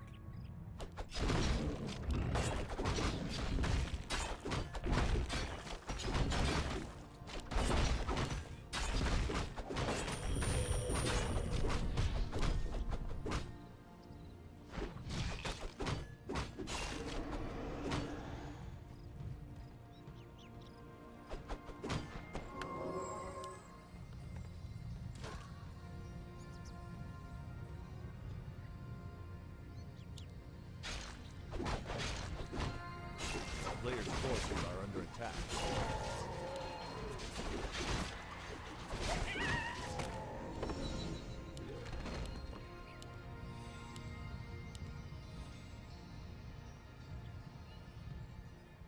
Okay, Blade got the big claws as well.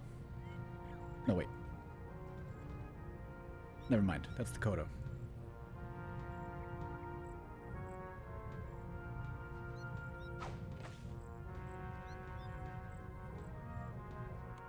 Orc expansion coming up, but Night of Expansion already gonna start mining. God damn, this is so unusual, and I think FoCuS has no idea. He's not scouting for it. It's not just Masked Rite Expo. No, it's tier 3. Finished for Kaho with expansion. Stone found here. Great for the shadow. There's no bears yet. It's just pure Dryad so far.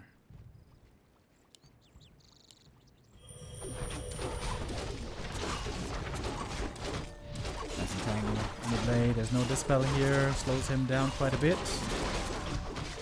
Grunts on the Demon Hunter. It's about to hit level 4. Love to see a mana burn there as well. Shadow Hunter, fairly low mana already. Invoke Potion, mana burn. There it is. Heal Wave too late. Lead Scroll, trying to save the Dakota Beast. Mana Stone used, Heal Wave is in. There's one more mana burn available. Not anymore. And the Kodo doesn't get a snack in. This seems to be a great trade for Kaho here. Killed a bunch of grunts and raiders. And now we could go for bears. Master training in the works. There's the first of many rejuves.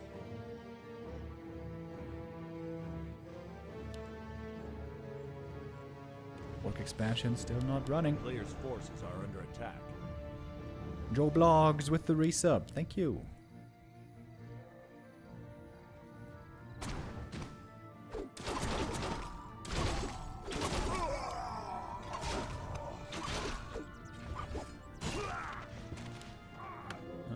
Sorry for the spikes.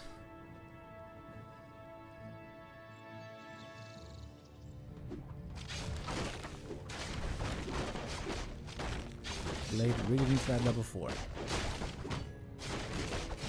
Needs it pretty bad. A player's forces are under attack.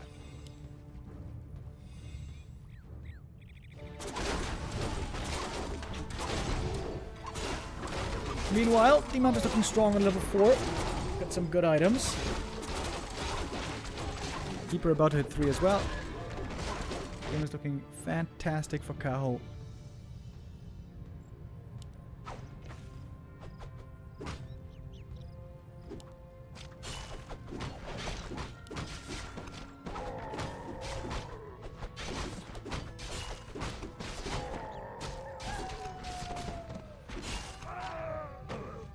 And especially lots of upgrades here could be really good for Kaho. Would love to see him working on 1122.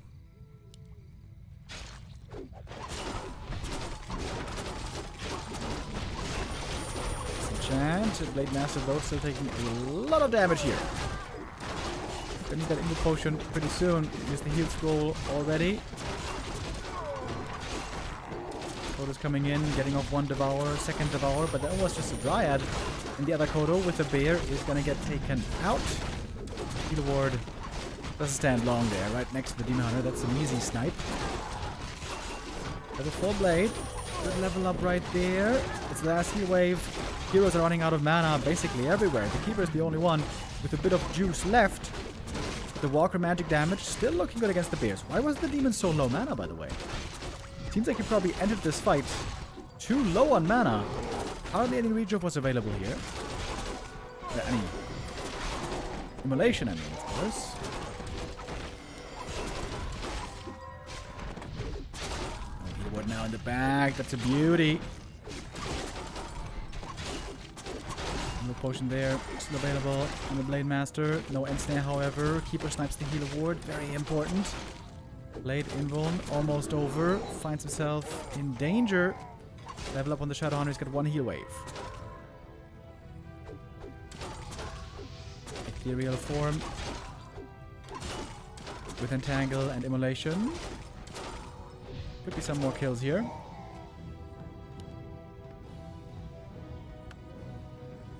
Blade falling back to the shop. Night Elf up in supply. But this is not a very big army left anymore.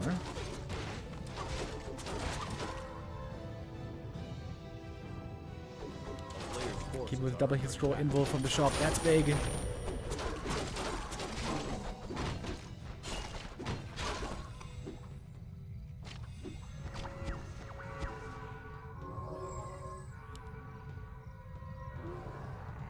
Pretty good fight here. Going back and forth, but the supply lead is still on Kaho. And I mentioned the upgrades earlier. If the upgrades get very high, that is one of the main ways the Night Elf really pulls ahead in the end game. Heal potion on the blade, but still taking lots of damage. go down. It's gonna be game. GG. Kaho takes map number 1. Looking finally to break that loot streak against FoCuS. FoCuS who looked so good for so long against the Night Elves. Often it seems to be only life who can bring him to his knees, but this was a great start for Kaho. Really good creep route. FoCuS giving way too much space. In hindsight, we can now clearly see. Way too much space to the Demon Hunter. Freely creep up in the middle, get those 2 big items, get that level 3 so easy, sell the items, get all the money, get the expansion, get everything he wanted. There was too much freedom being given.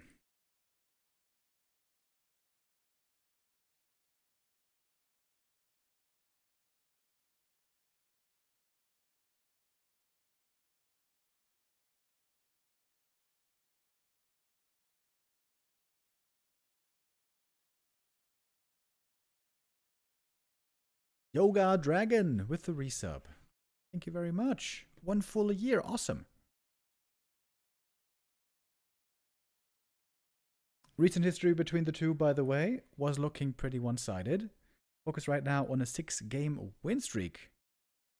Last time Kaho got a win was WSB in a best of 3. So it wasn't long ago. 1 win this year. The other wins back last year. It's a perfect 50-50 win rate, by the way. So Kaho must have had some pretty strong stretches against FoCuS. Interesting. Starting in 2022. It's like a long time ago that we saw Keeper play.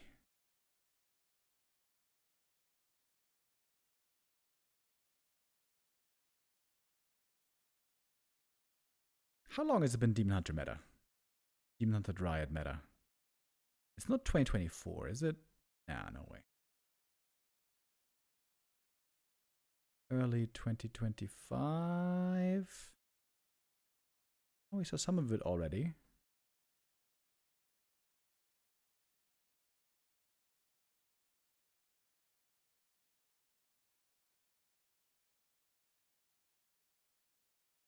Yeah, since the first half of 2025, it's been all about the Demon Hunter, Dryad, Bears, all the time, every game.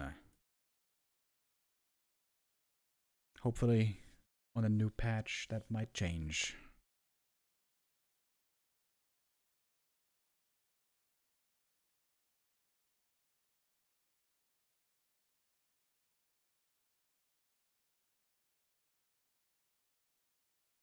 What's up with BBC? Do we have some beef jerky right now? Oh no, wait.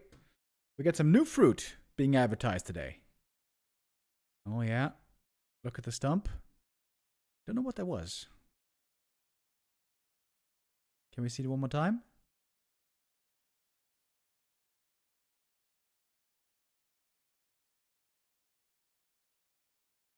No,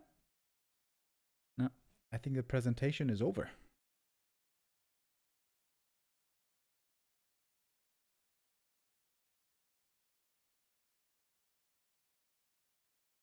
Because now it's time for the next map.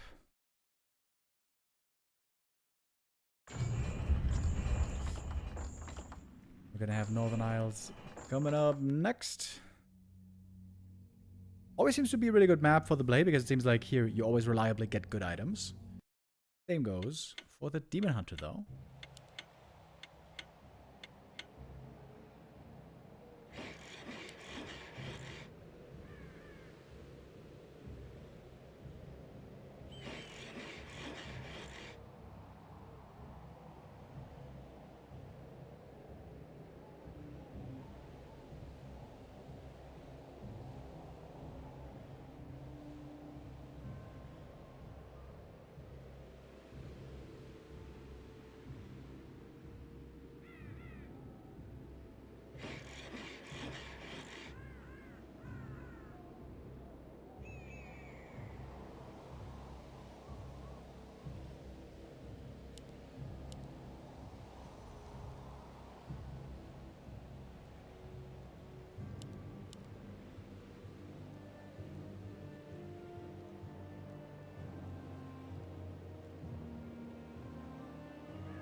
No reason to change the Demon Hunter right now.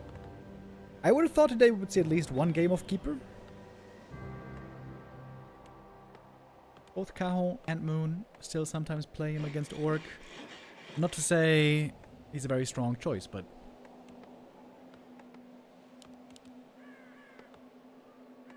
especially Moon has had some success with that lately. Not so much against FoCuS though, to be honest.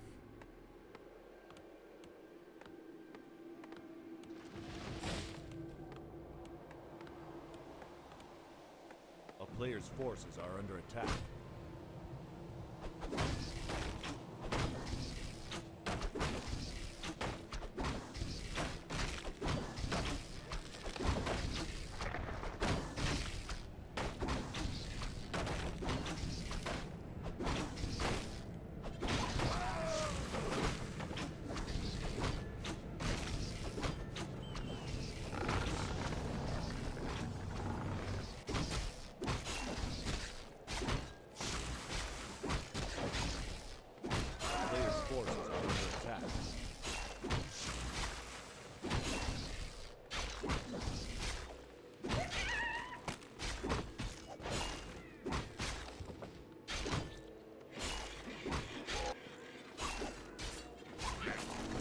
Little bit of level 2 creeping here once again.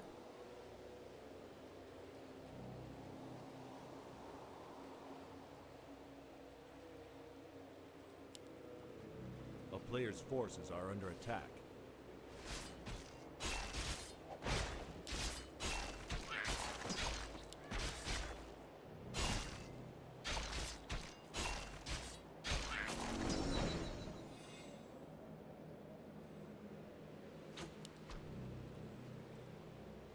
Circlet and Dust. Nidus nowadays really prioritizing getting this early. Don't want to get outplayed by the Blade Windwalk all the time. And even has the time to get the next item with the Wand of Illusion.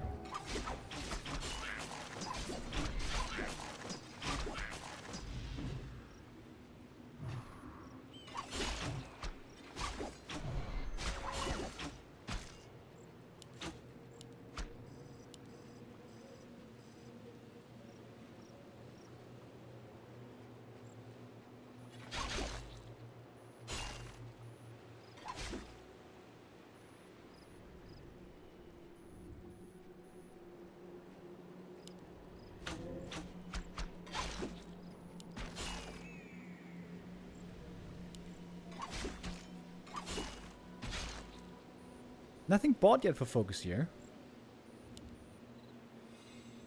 Surely he's gonna buy some claws or something. Claws, slippers. No? Maybe there's nothing good in stock. It's normally a great deal always. Demon buys the Ring of Protection. That makes sense.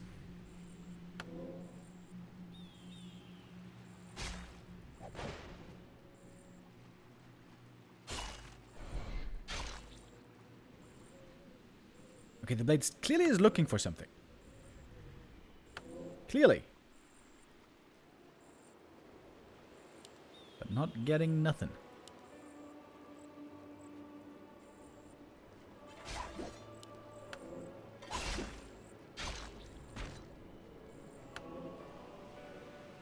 Okay, spying a circlet here. 200 Gs.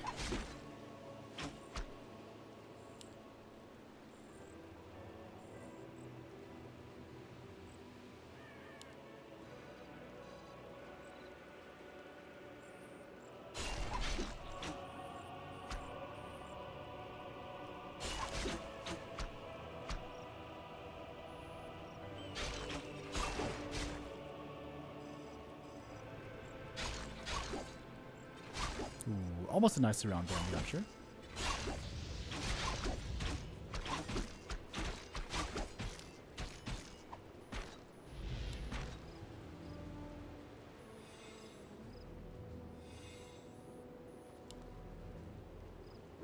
A player's forces are under attack.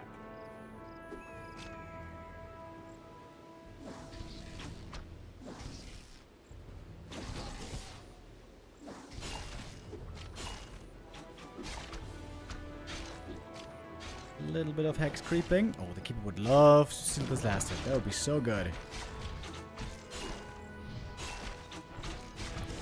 Looks like one grunt here going to be going down then for sure. Ruined Bracers, bad item.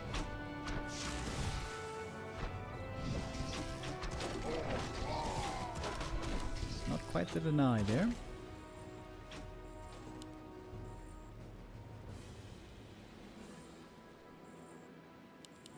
And of course, we are rushing to Fears again. Flippers. Alright, finally something for the blade.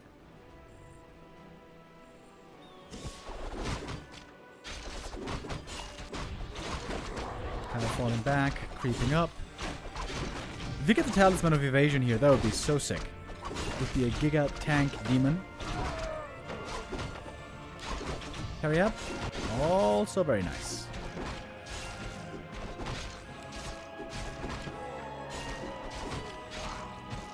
FoCuS sold the item right away. The FoCuS is getting lots of gold from selling these items.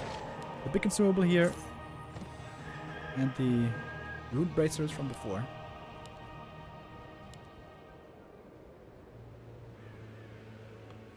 Peon moving out, getting ready for the expo. Kaho here, very aggressive. Pushing in without Bear Master training. Without level 3. Without Orb.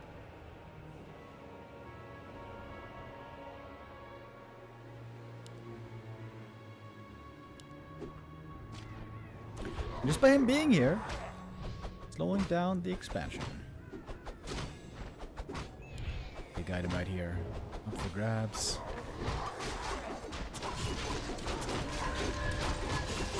Hex on the Keeper, trying to prevent the Entangle.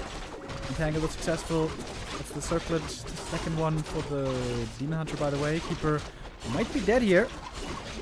Ooh, but he's not. Or is he? Oh, level up, level 2. Getting a kill on the Raider. Keeper still having to run away. Shadowhunter threatening him from range. Lance also taking some damage here. Shadowhunter with a Hex right before the mana burn. But no heal wave available. Little deny there on the end as well. And hard to tell who this was better for. A player's forces are under attack. Who lost more here? Raider, Archer, Archer, Dryad, Dryad. Okay, I guess Kaho lost a lot more. But he got the item, and he slowed down the expansion. Maybe it was worth it.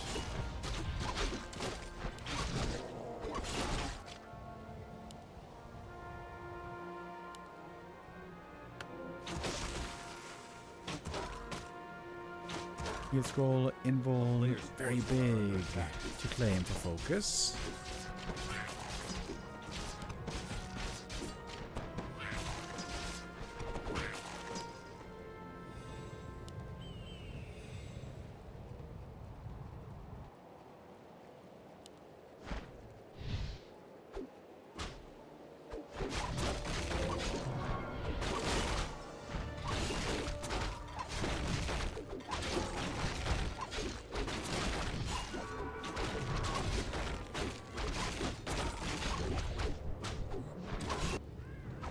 Player's forces are under attack.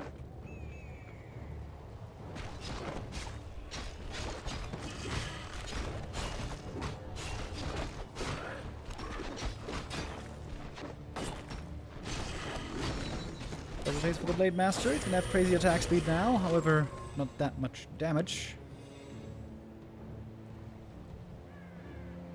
Wait, he's making more Dryads. Dryads over Bears. We got the level 2 crit here. Like to see that. Player's forces are under attack. Oh, pretty heavy on the Dryads. 4 Dryads, 3 Bears.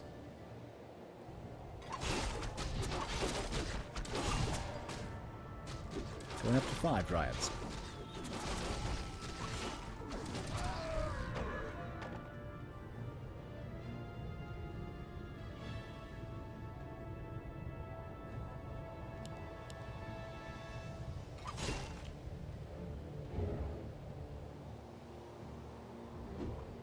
player's forces are under attack.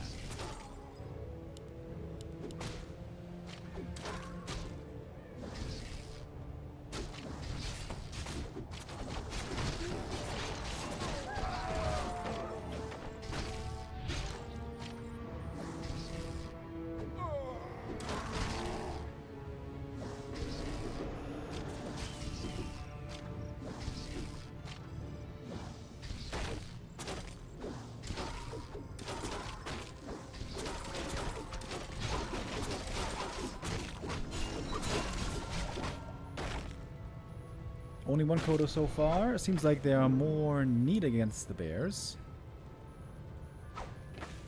2 ensnares used. Gonna be on cooldown for a long time. This should mean the red cam going to Kaho.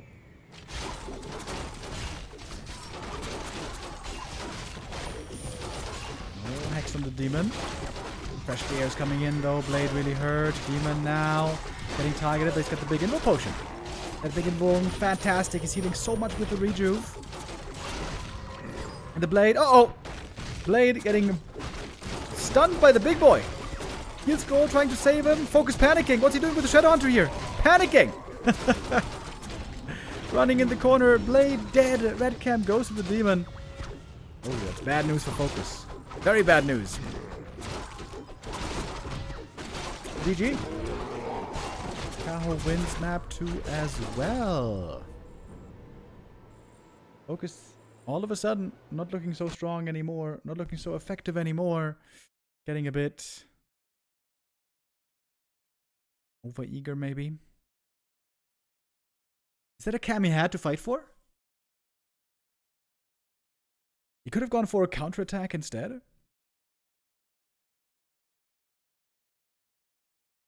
Kaho's building the big army at the perfect time. The reinforcing bears with the rejuve there, so strong. Every bear that comes in, 400 healing for free. It is glorious.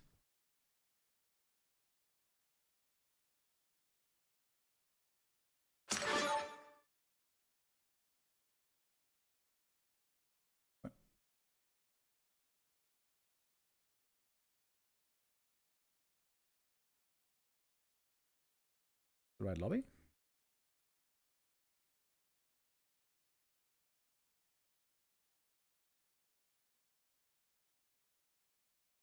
Could be.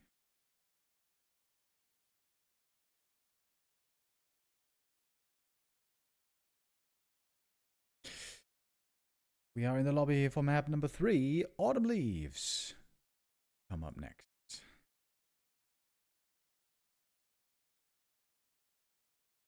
Oh, by the way, I was wondering where the pineapples were. Here they are. Yeah, we got them.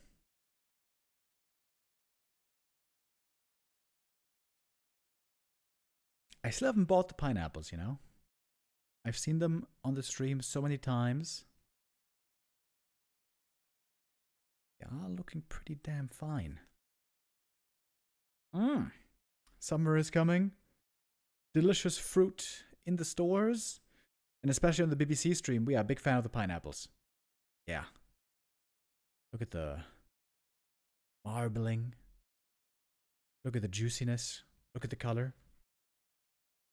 That gets the juices flowing.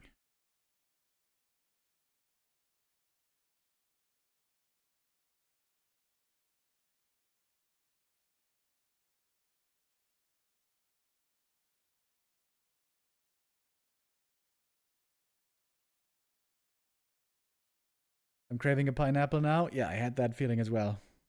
Plenty of times.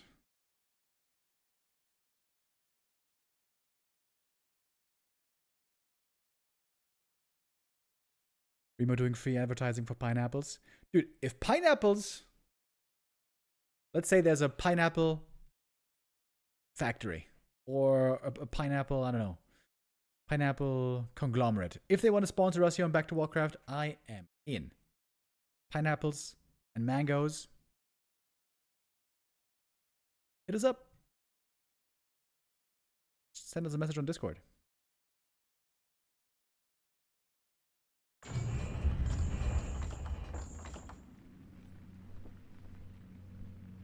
Pineapple pizza will taste better than ever. Yeah, that's more of a thing for Neo. I think he likes the pineapple pizza. For me, it's like, eh. I'm not as allergic and... what's the word? Outraged. Outraged and allergic. As many other people on the internet are. I think it's okay, kind of, to have on pizza. But not really. There's way better toppings. I watched this MMA podcast called the Ariel Helwani Show. Great show on YouTube if you're into MMA. And that guy, the host, Ariel Helwani, he says his favorite pizza is pineapple and olives. That is like the worst pizza that I can imagine. No pepperoni, no salami, no mushrooms. I really don't like olives either, so... like the worst pizza. And pineapple is just like whatever.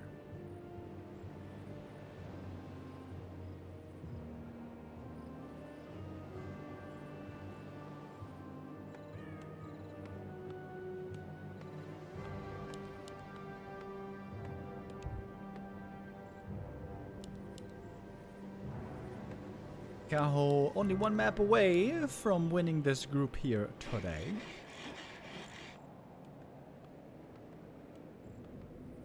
What about pizza kebab? Yeah, I'm not a big fan. I prefer my kebab meat in the kebab.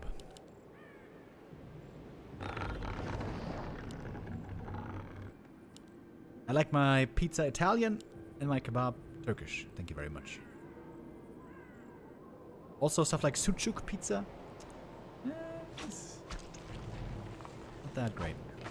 Also, every kebab place I ever went to that also sold pizza, the pizza was never really good.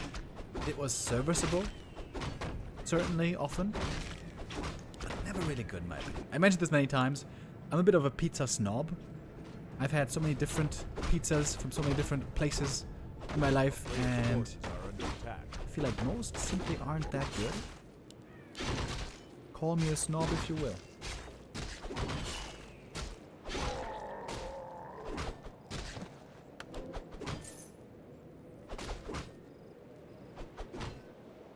Do you consider tomato a fruit or a vegetable?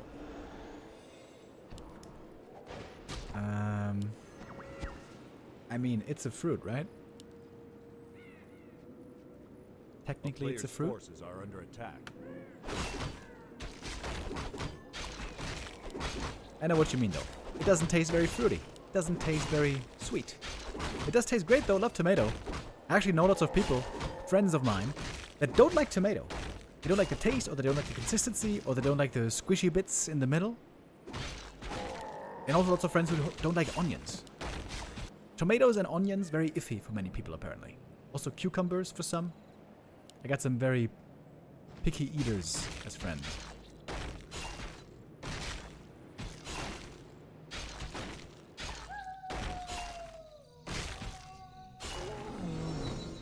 A player's forces are under attack. They could try my calamari baby with the $1 donation. Says, Remo, have you ever looked at yourself in the mirror in the morning and said, damn, I love this boy?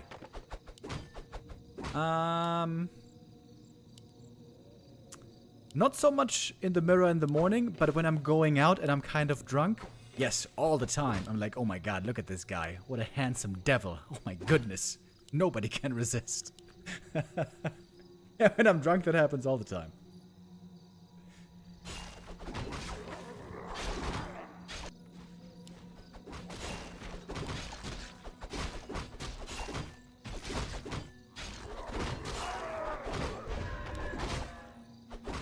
Late items here are okay. Nothing phenomenal. Demon Hunter seems to be looking quite a bit better.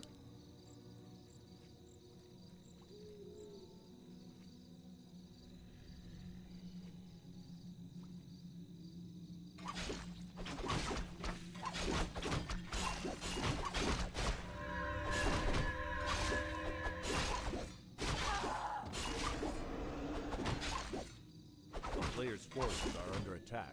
Is it a low damage roll or a high damage roll? With a high damage roll... No, wait, he doesn't get it. Needs 2 hits.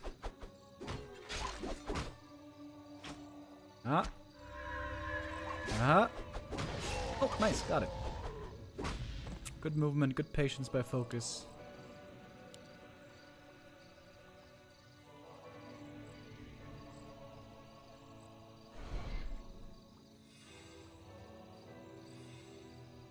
A player's forces are under attack.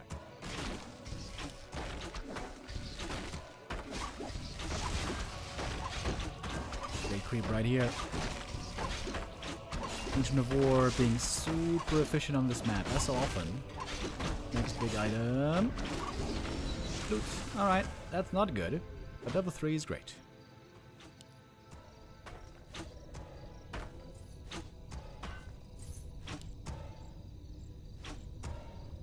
Demon here with the double circlet and claws and slippers. He's looking fantastic.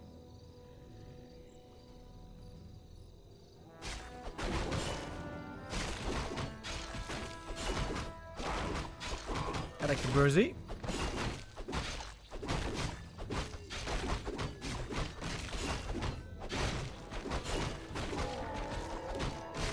Healthstone. That's a wonderful farm.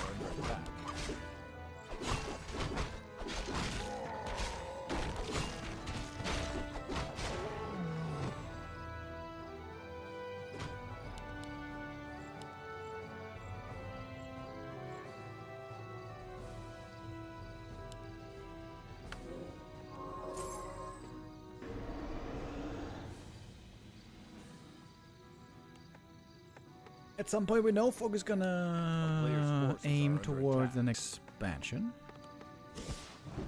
Maybe that point is now.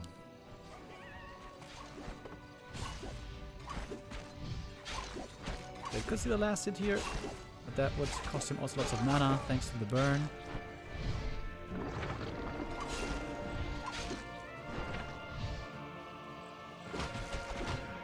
Worth it, he says. Close to level 4 now. Damage in the blade isn't that sick. Claws plus 8 would be an amazing find here. But chances are low. Oh, he gets him again. Damn. The same thing happened earlier on that in that concealed hill game. Very lucky. Players' forces are under attack. The town is under siege.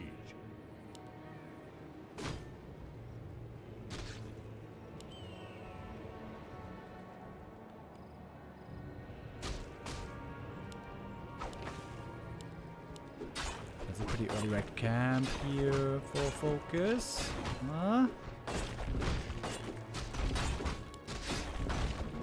Good creep manipulation as well, taking less damage, no slamming or boulders from the granite. Cactus pipe. Oh shit, that's a sick item. Oh, that's so good for the shadow and the walkers. Even good for the blade. Players' forces are under attack.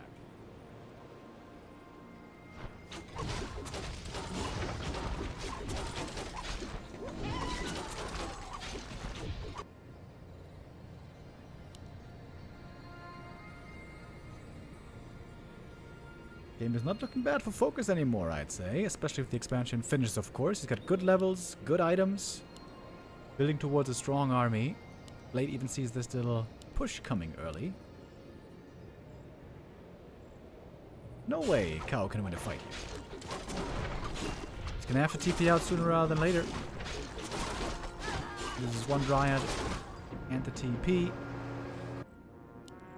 1 minute for the expansion. Oh! We have a counter expo actually. Oh! Blade hasn't scouted that yet. FoCuS might just be anticipating a push. But if the bear count is very low, he might start to get suspicious soon.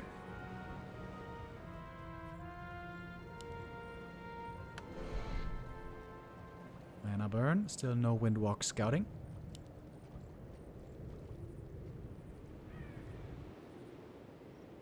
A player's forces are under attack. Feel like it'll take a bit longer to start the mining.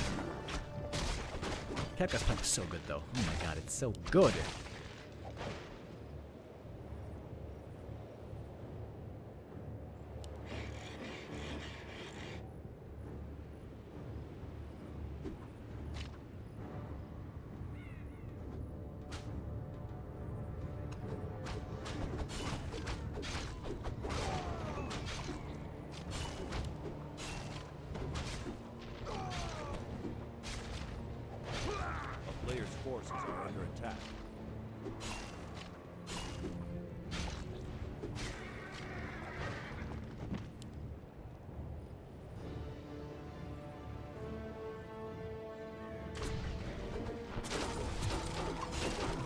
Lots and lots of Dryads, by the way. This might be hard for FoCuS to deal with. A second Berserker would be sick for him here.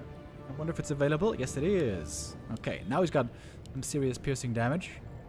At least more than before. Now FoCuS knows about the expansion. I think this is the first time he figures it out. 60 supply. FoCuS a little bit ahead in the supply numbers.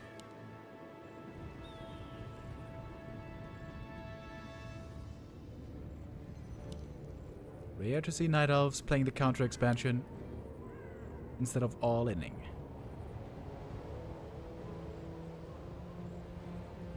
FoCuS needs more Kodos.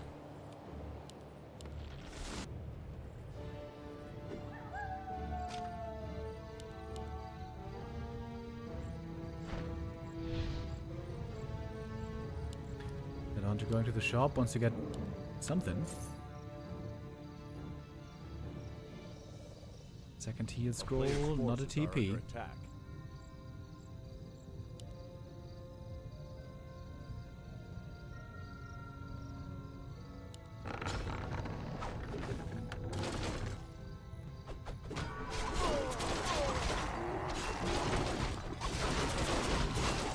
One bear munchie, two bear munchies. And then taking a big crit here to the face. That Immo Potion gonna be necessary pretty soon. Blade also has Immo Potion, and he has a Health Stone, so he can stay in this fight seemingly for quite a long time. Berserker piercing damage now, really good against those Dryads, trying to take out the Burzy. Heal scroll, speed scroll, Burzy's being saved for now. Good mana burn, right before the next heal wave. And now the Berserker's taken out, double level up for the Night Elf. Much of the Night Elf army has disappeared already, vanished before our eyes. We're almost dying to the ground right clicks. Indeed, there he goes. FoCuS here absolutely smashing this fight. This map is going to him. Bit of a hex, bit of a backstab, and that's a bit of a GG. Map 3 going to FoCuS. And so this is the chance for him to win this series. As mentioned now many times, of course, both these players are qualified for the final day tomorrow, where they're going to be playing in the round-robin group with Infi.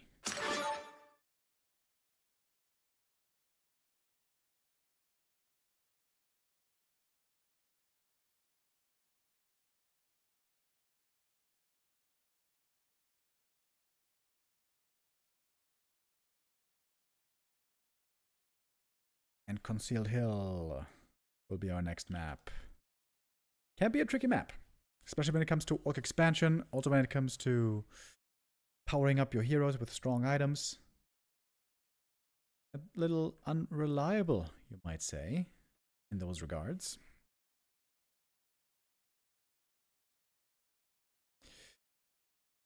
Colorful and Infi left at the same time earlier, by the way. Are they streaming something else? Oh, yeah, they are. They're playing 2v2. Colorful and Infi playing 2v2 against 40 and someone. Ah, Zhao Keke.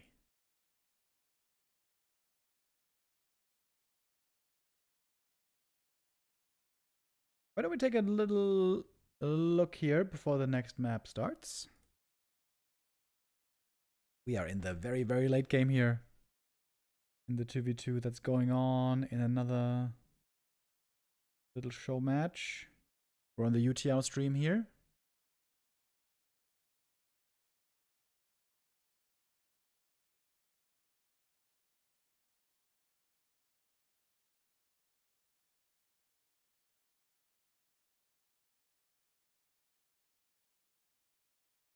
Rare to see a Turtle Rock game go this long, by the way. Normally, there's a big push happening, a big fight, and then one team heavily loses or wins, and then the game's over. Here we are basically perfectly even. Supply is almost dead even. Colorful, the only player on tier 3 with the bears here.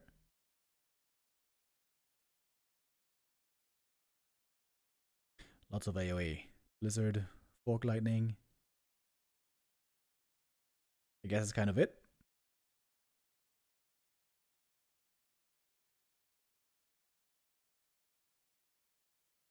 Team Manager being Siphon Mana, the level 2 Siphon from the Blood Mage, of course. Wonderful.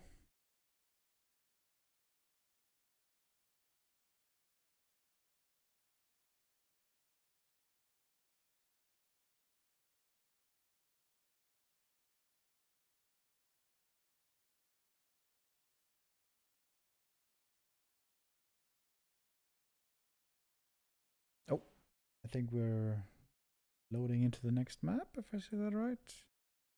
Yeah. Oh.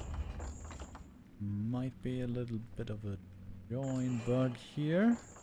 Do we need a restart? Ah, nope. I think we're good. Map number 4 in this series. Second last map of the day. On the second last map of the tournament.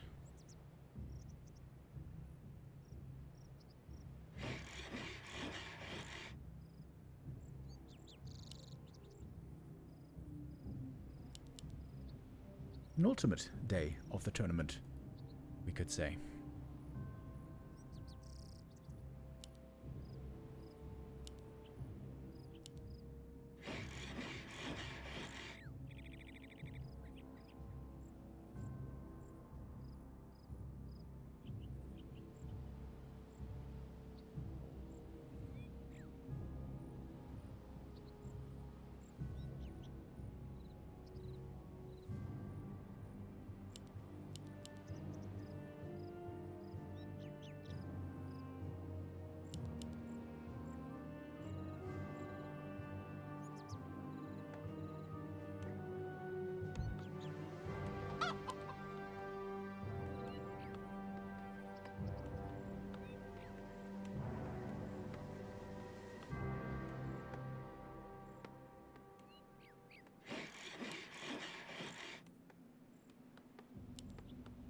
Everything looking pretty normal here so far.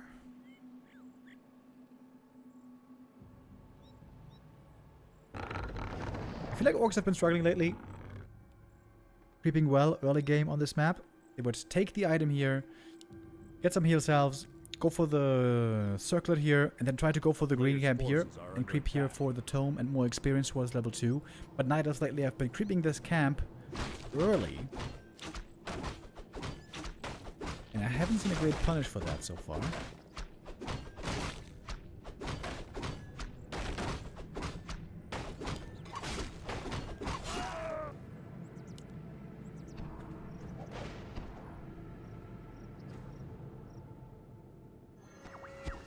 Good detonate.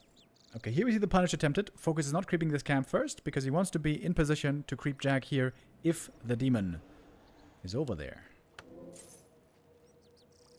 He gets the circlet and the dust.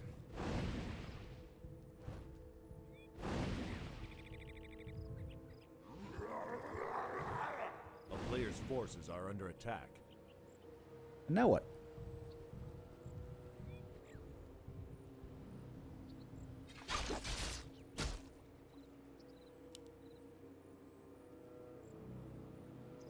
Spider Crab Limb Ripper over here holds the tome.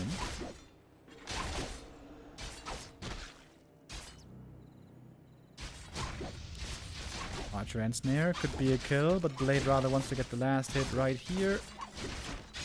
Gets it. I think he got the tome as well. Yeah. Only Tome of Intelligence though. Little unlucky.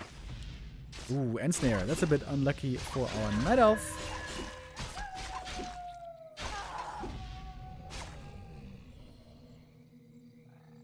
Good start for FoCuS. Good preparation against the new popular Night Elf early game creep route here. And now if he creeps this camp, he's gonna get level 2.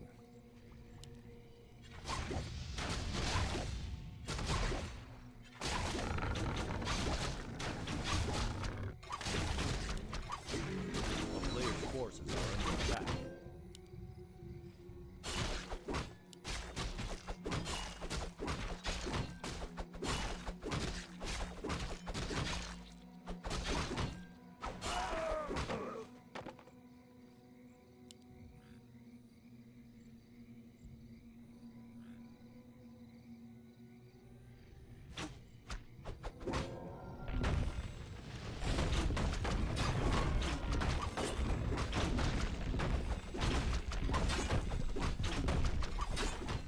Blade Master has the right read. FoCuS with the perfect scout. Question is, how long is the Windwalk gonna last? Not too much longer. He reveals himself against the Demon Hunter and he's getting bouldered by the creep. Uh-oh. Let's have a TP. Needs to use it here. Surely.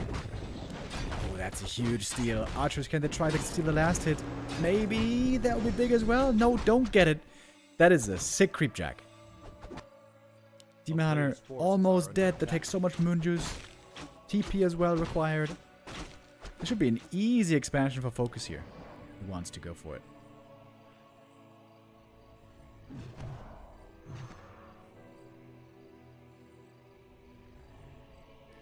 Wants to go for the red camp. Overlord. The demon being so low HP. Don't know if he can really interfere. Easy block with the grunts.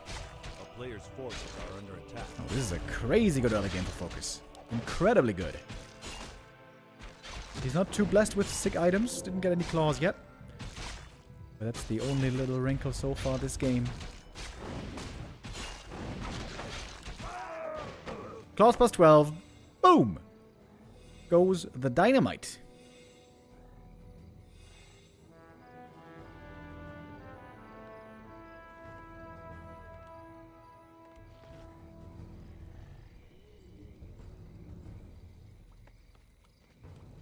A player's forces are under attack.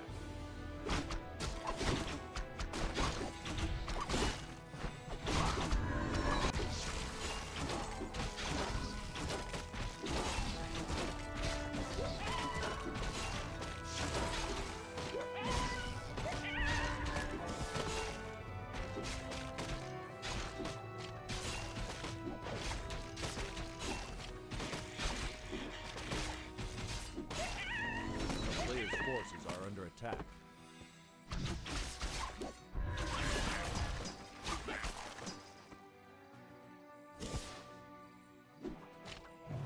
Expansion coming up now, as mentioned. Should be surprisingly easy on Concealed Hill. Normally this is a hard map for expanding, but with the early game going so amazing. FoCuS is feeling strong. Rightfully so. Even keeping the big mana potion for once.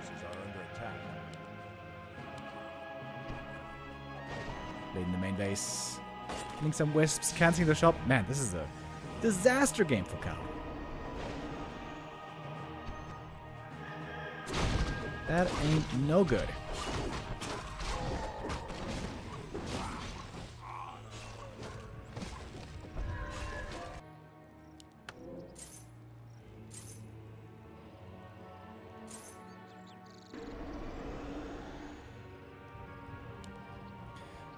Veto Hunter still needs a little bit for level 3. These 2 green camps close to the expansion might be enough. Players' forces are under attack.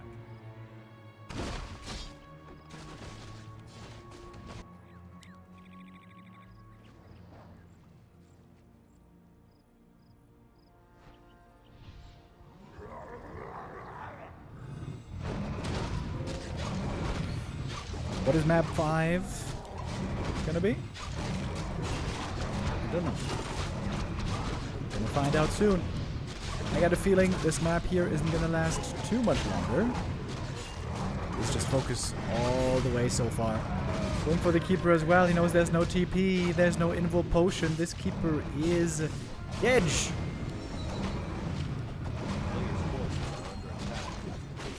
This game's over, to be honest.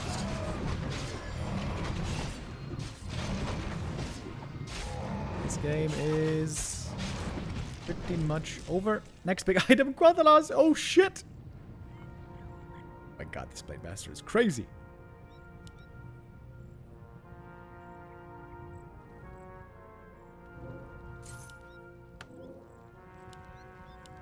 Buying a TP. A player's forces are under attack. And an Invuln. Still waiting for the Kodo Beasts.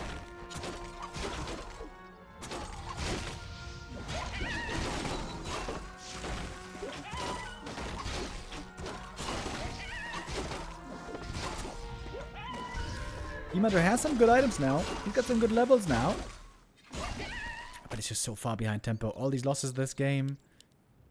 Keeper almost not even gonna make it out of the altar. Oh, and where's he gonna pop? Where's he gonna pop?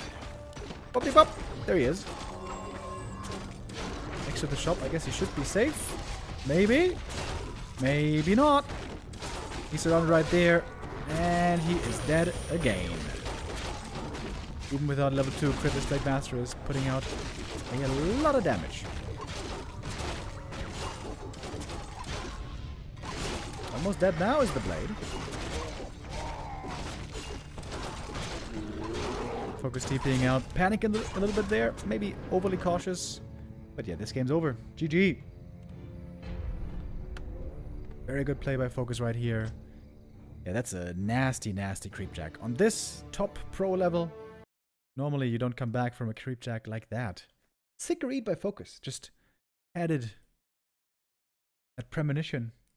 Had that inkling in his bones that Kaho was creeping there over at the lab. He was right. Beautiful creepjack. Wonderful execution.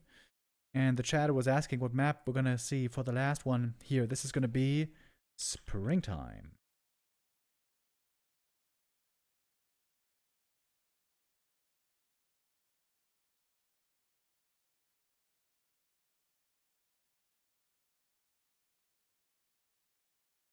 One last Gamba for the day. This is our last map on this Thursday.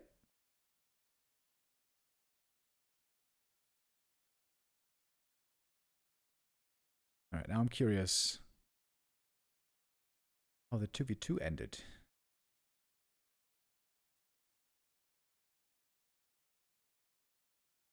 Wait.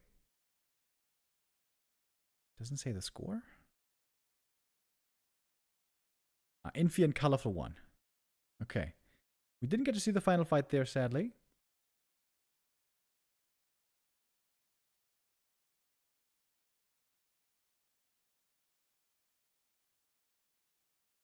But Infi and Colorful were able to win that, apparently. Alright. We're gonna have a glimpse in here for just a few minutes. They've been playing so many 2v2 show matches lately. Apparently the Chinese private sponsors were sponsoring lots of 2v2s lately, seemingly quite interested in those.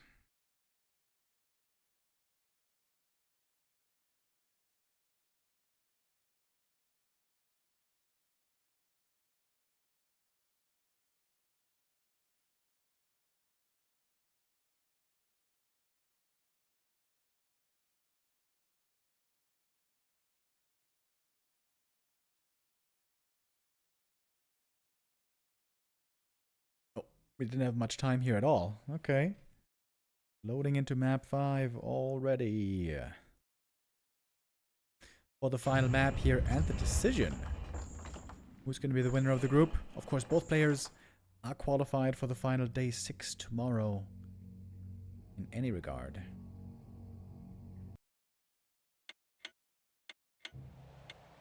How many viewers do the Chinese streamers have? It's hard to tell, because the numbers that they show on their streaming sites aren't the real viewer numbers. They're more like engagement numbers. And some people say just made up numbers. So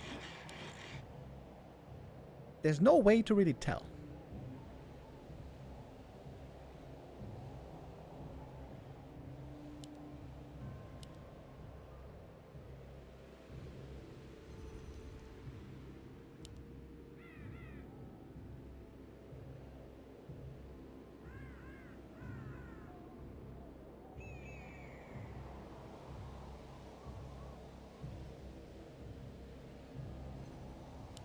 It often seems like early game creep route is really important on Springtime.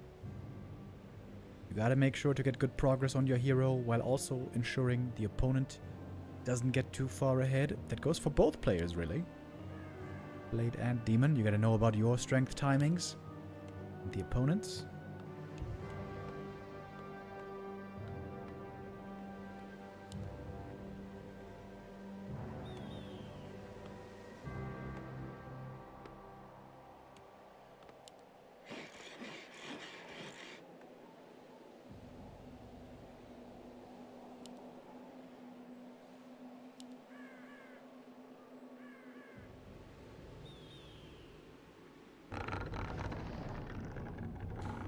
Springtime is my least favorite map. Are there any other Springtime haters in the chat?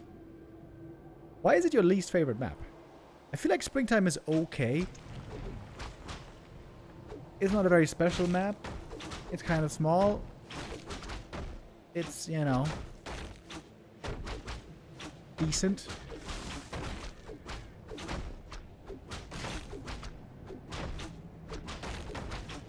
Other maps that we have in the pool: Autumn Leaves, Concealed Hill, Hammerfall, Last Refuge, Northern Isles, Shadow Exiles, Springtime, Terrans, Pizza Meadows.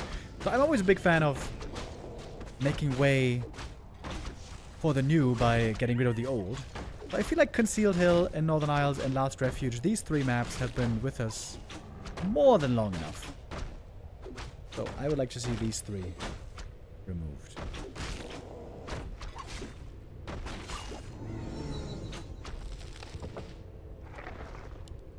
For example, Gloomstalker, I think looks really cool, really interesting.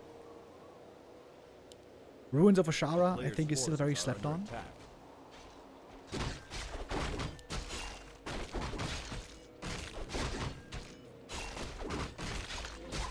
Big acid here, by the way. Oh, with a mana burn. He might be able to get it. Nope. Backstab to secure. But that grunt is dead. Nice catch by Kaho. Blade trying to get in front. Would like to kill the archer. I don't think he has the time, really. Oh, well, if there's an end snare, then there is time. He has to use the big heal. Mana burn! Whoa. Had to use the big healing here to survive. This is a big win for Kaho. Kills the grunt. Forced the big healing.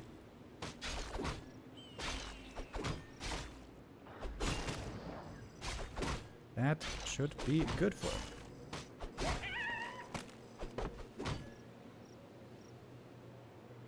A player's forces are under attack.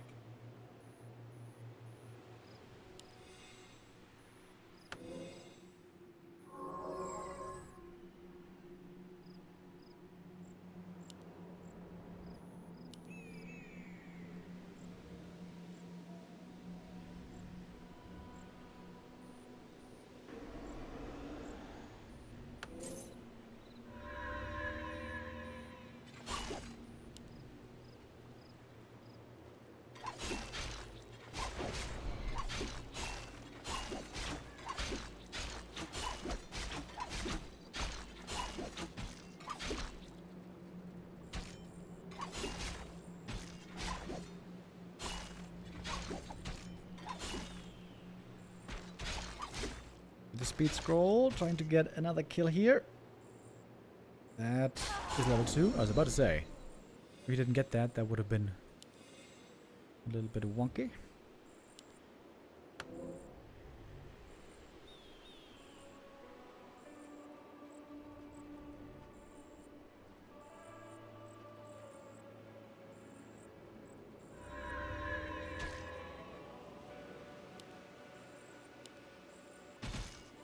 So far, decent items for both players. It is quite a lot of archer losses. It's going to be archer number 3 going down, so with that in mind, the grunt loss isn't even that painful anymore.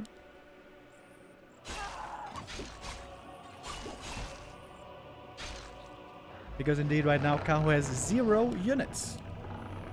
None of them.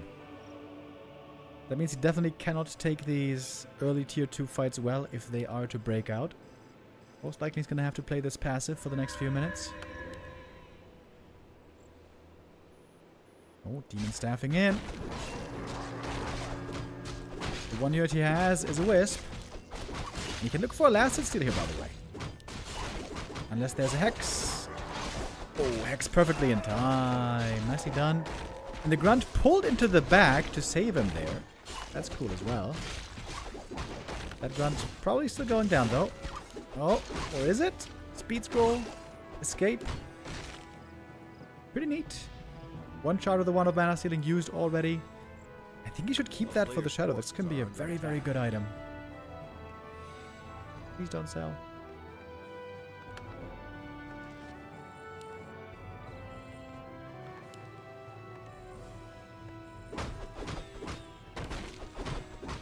But Credit to Kaho, still being active, still doing some damage with the Demon Hunter only.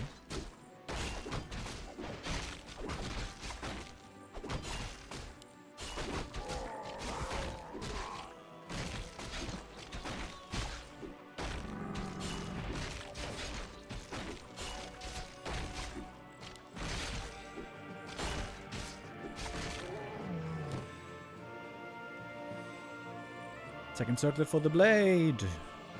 Always good. And the Berserker High are also great against Dryads. Dryads, of course, now on the way. Very early abolish. He wants to have that D-spool ready. Players' forces are under attack.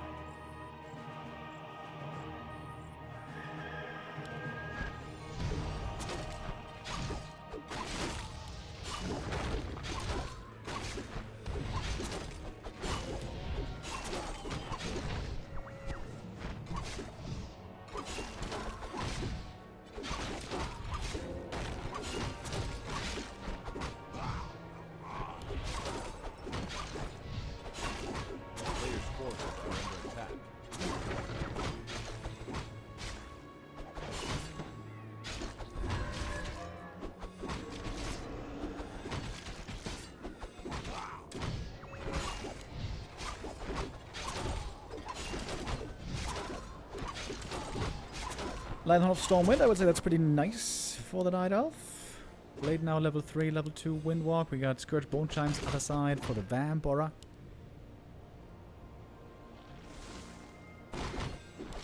And now the very common Tier 2 expansion for FoCuS. Seems like FoCuS has a bit of a lead here.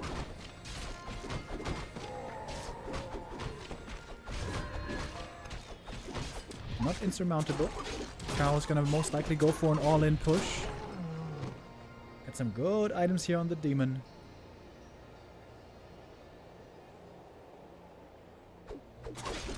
Lots of armor from many sources.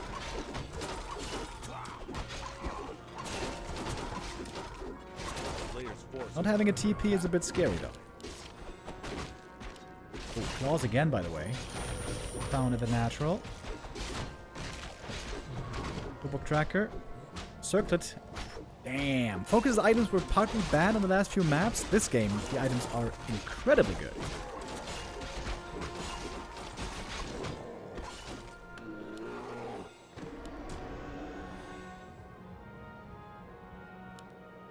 Going for the lab, is he? A player's forces are under attack.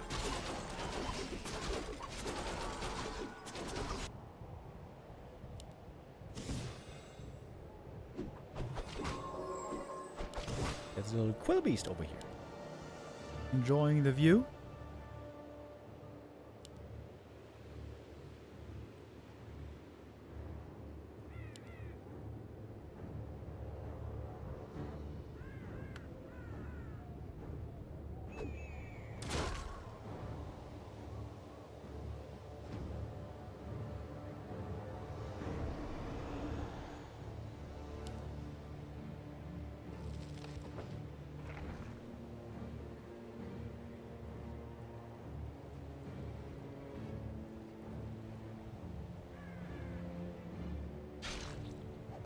Alright, here it is. Blade shows himself early. He might need to use that Invo Potion immediately, but it's a disenchant first, as it should be.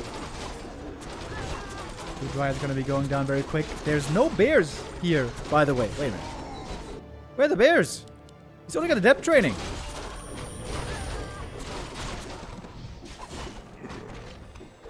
Without bears, there's no big frontline here, except for the demon.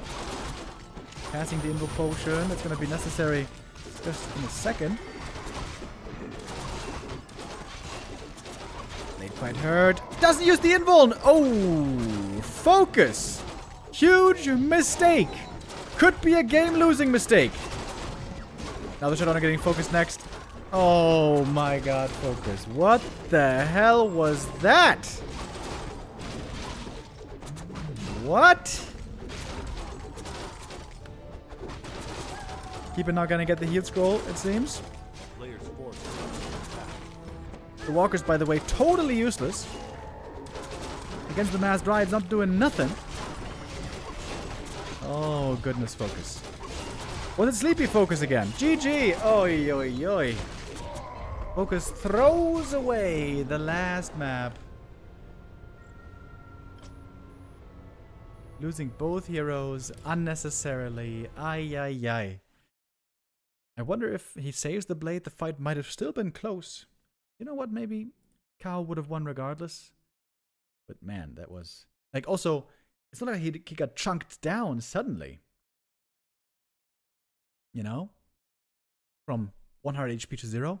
He slowly dwindled in HP.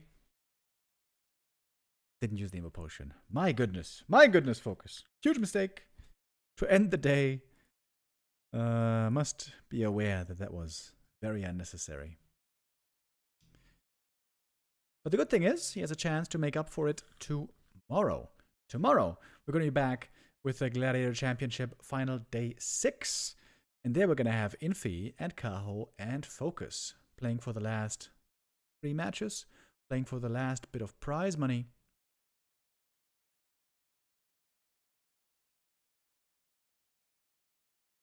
And yeah, we're going to be back for that tomorrow. This is it from me today. I wish you all a wonderful weekend. See you back here tomorrow, nice and early.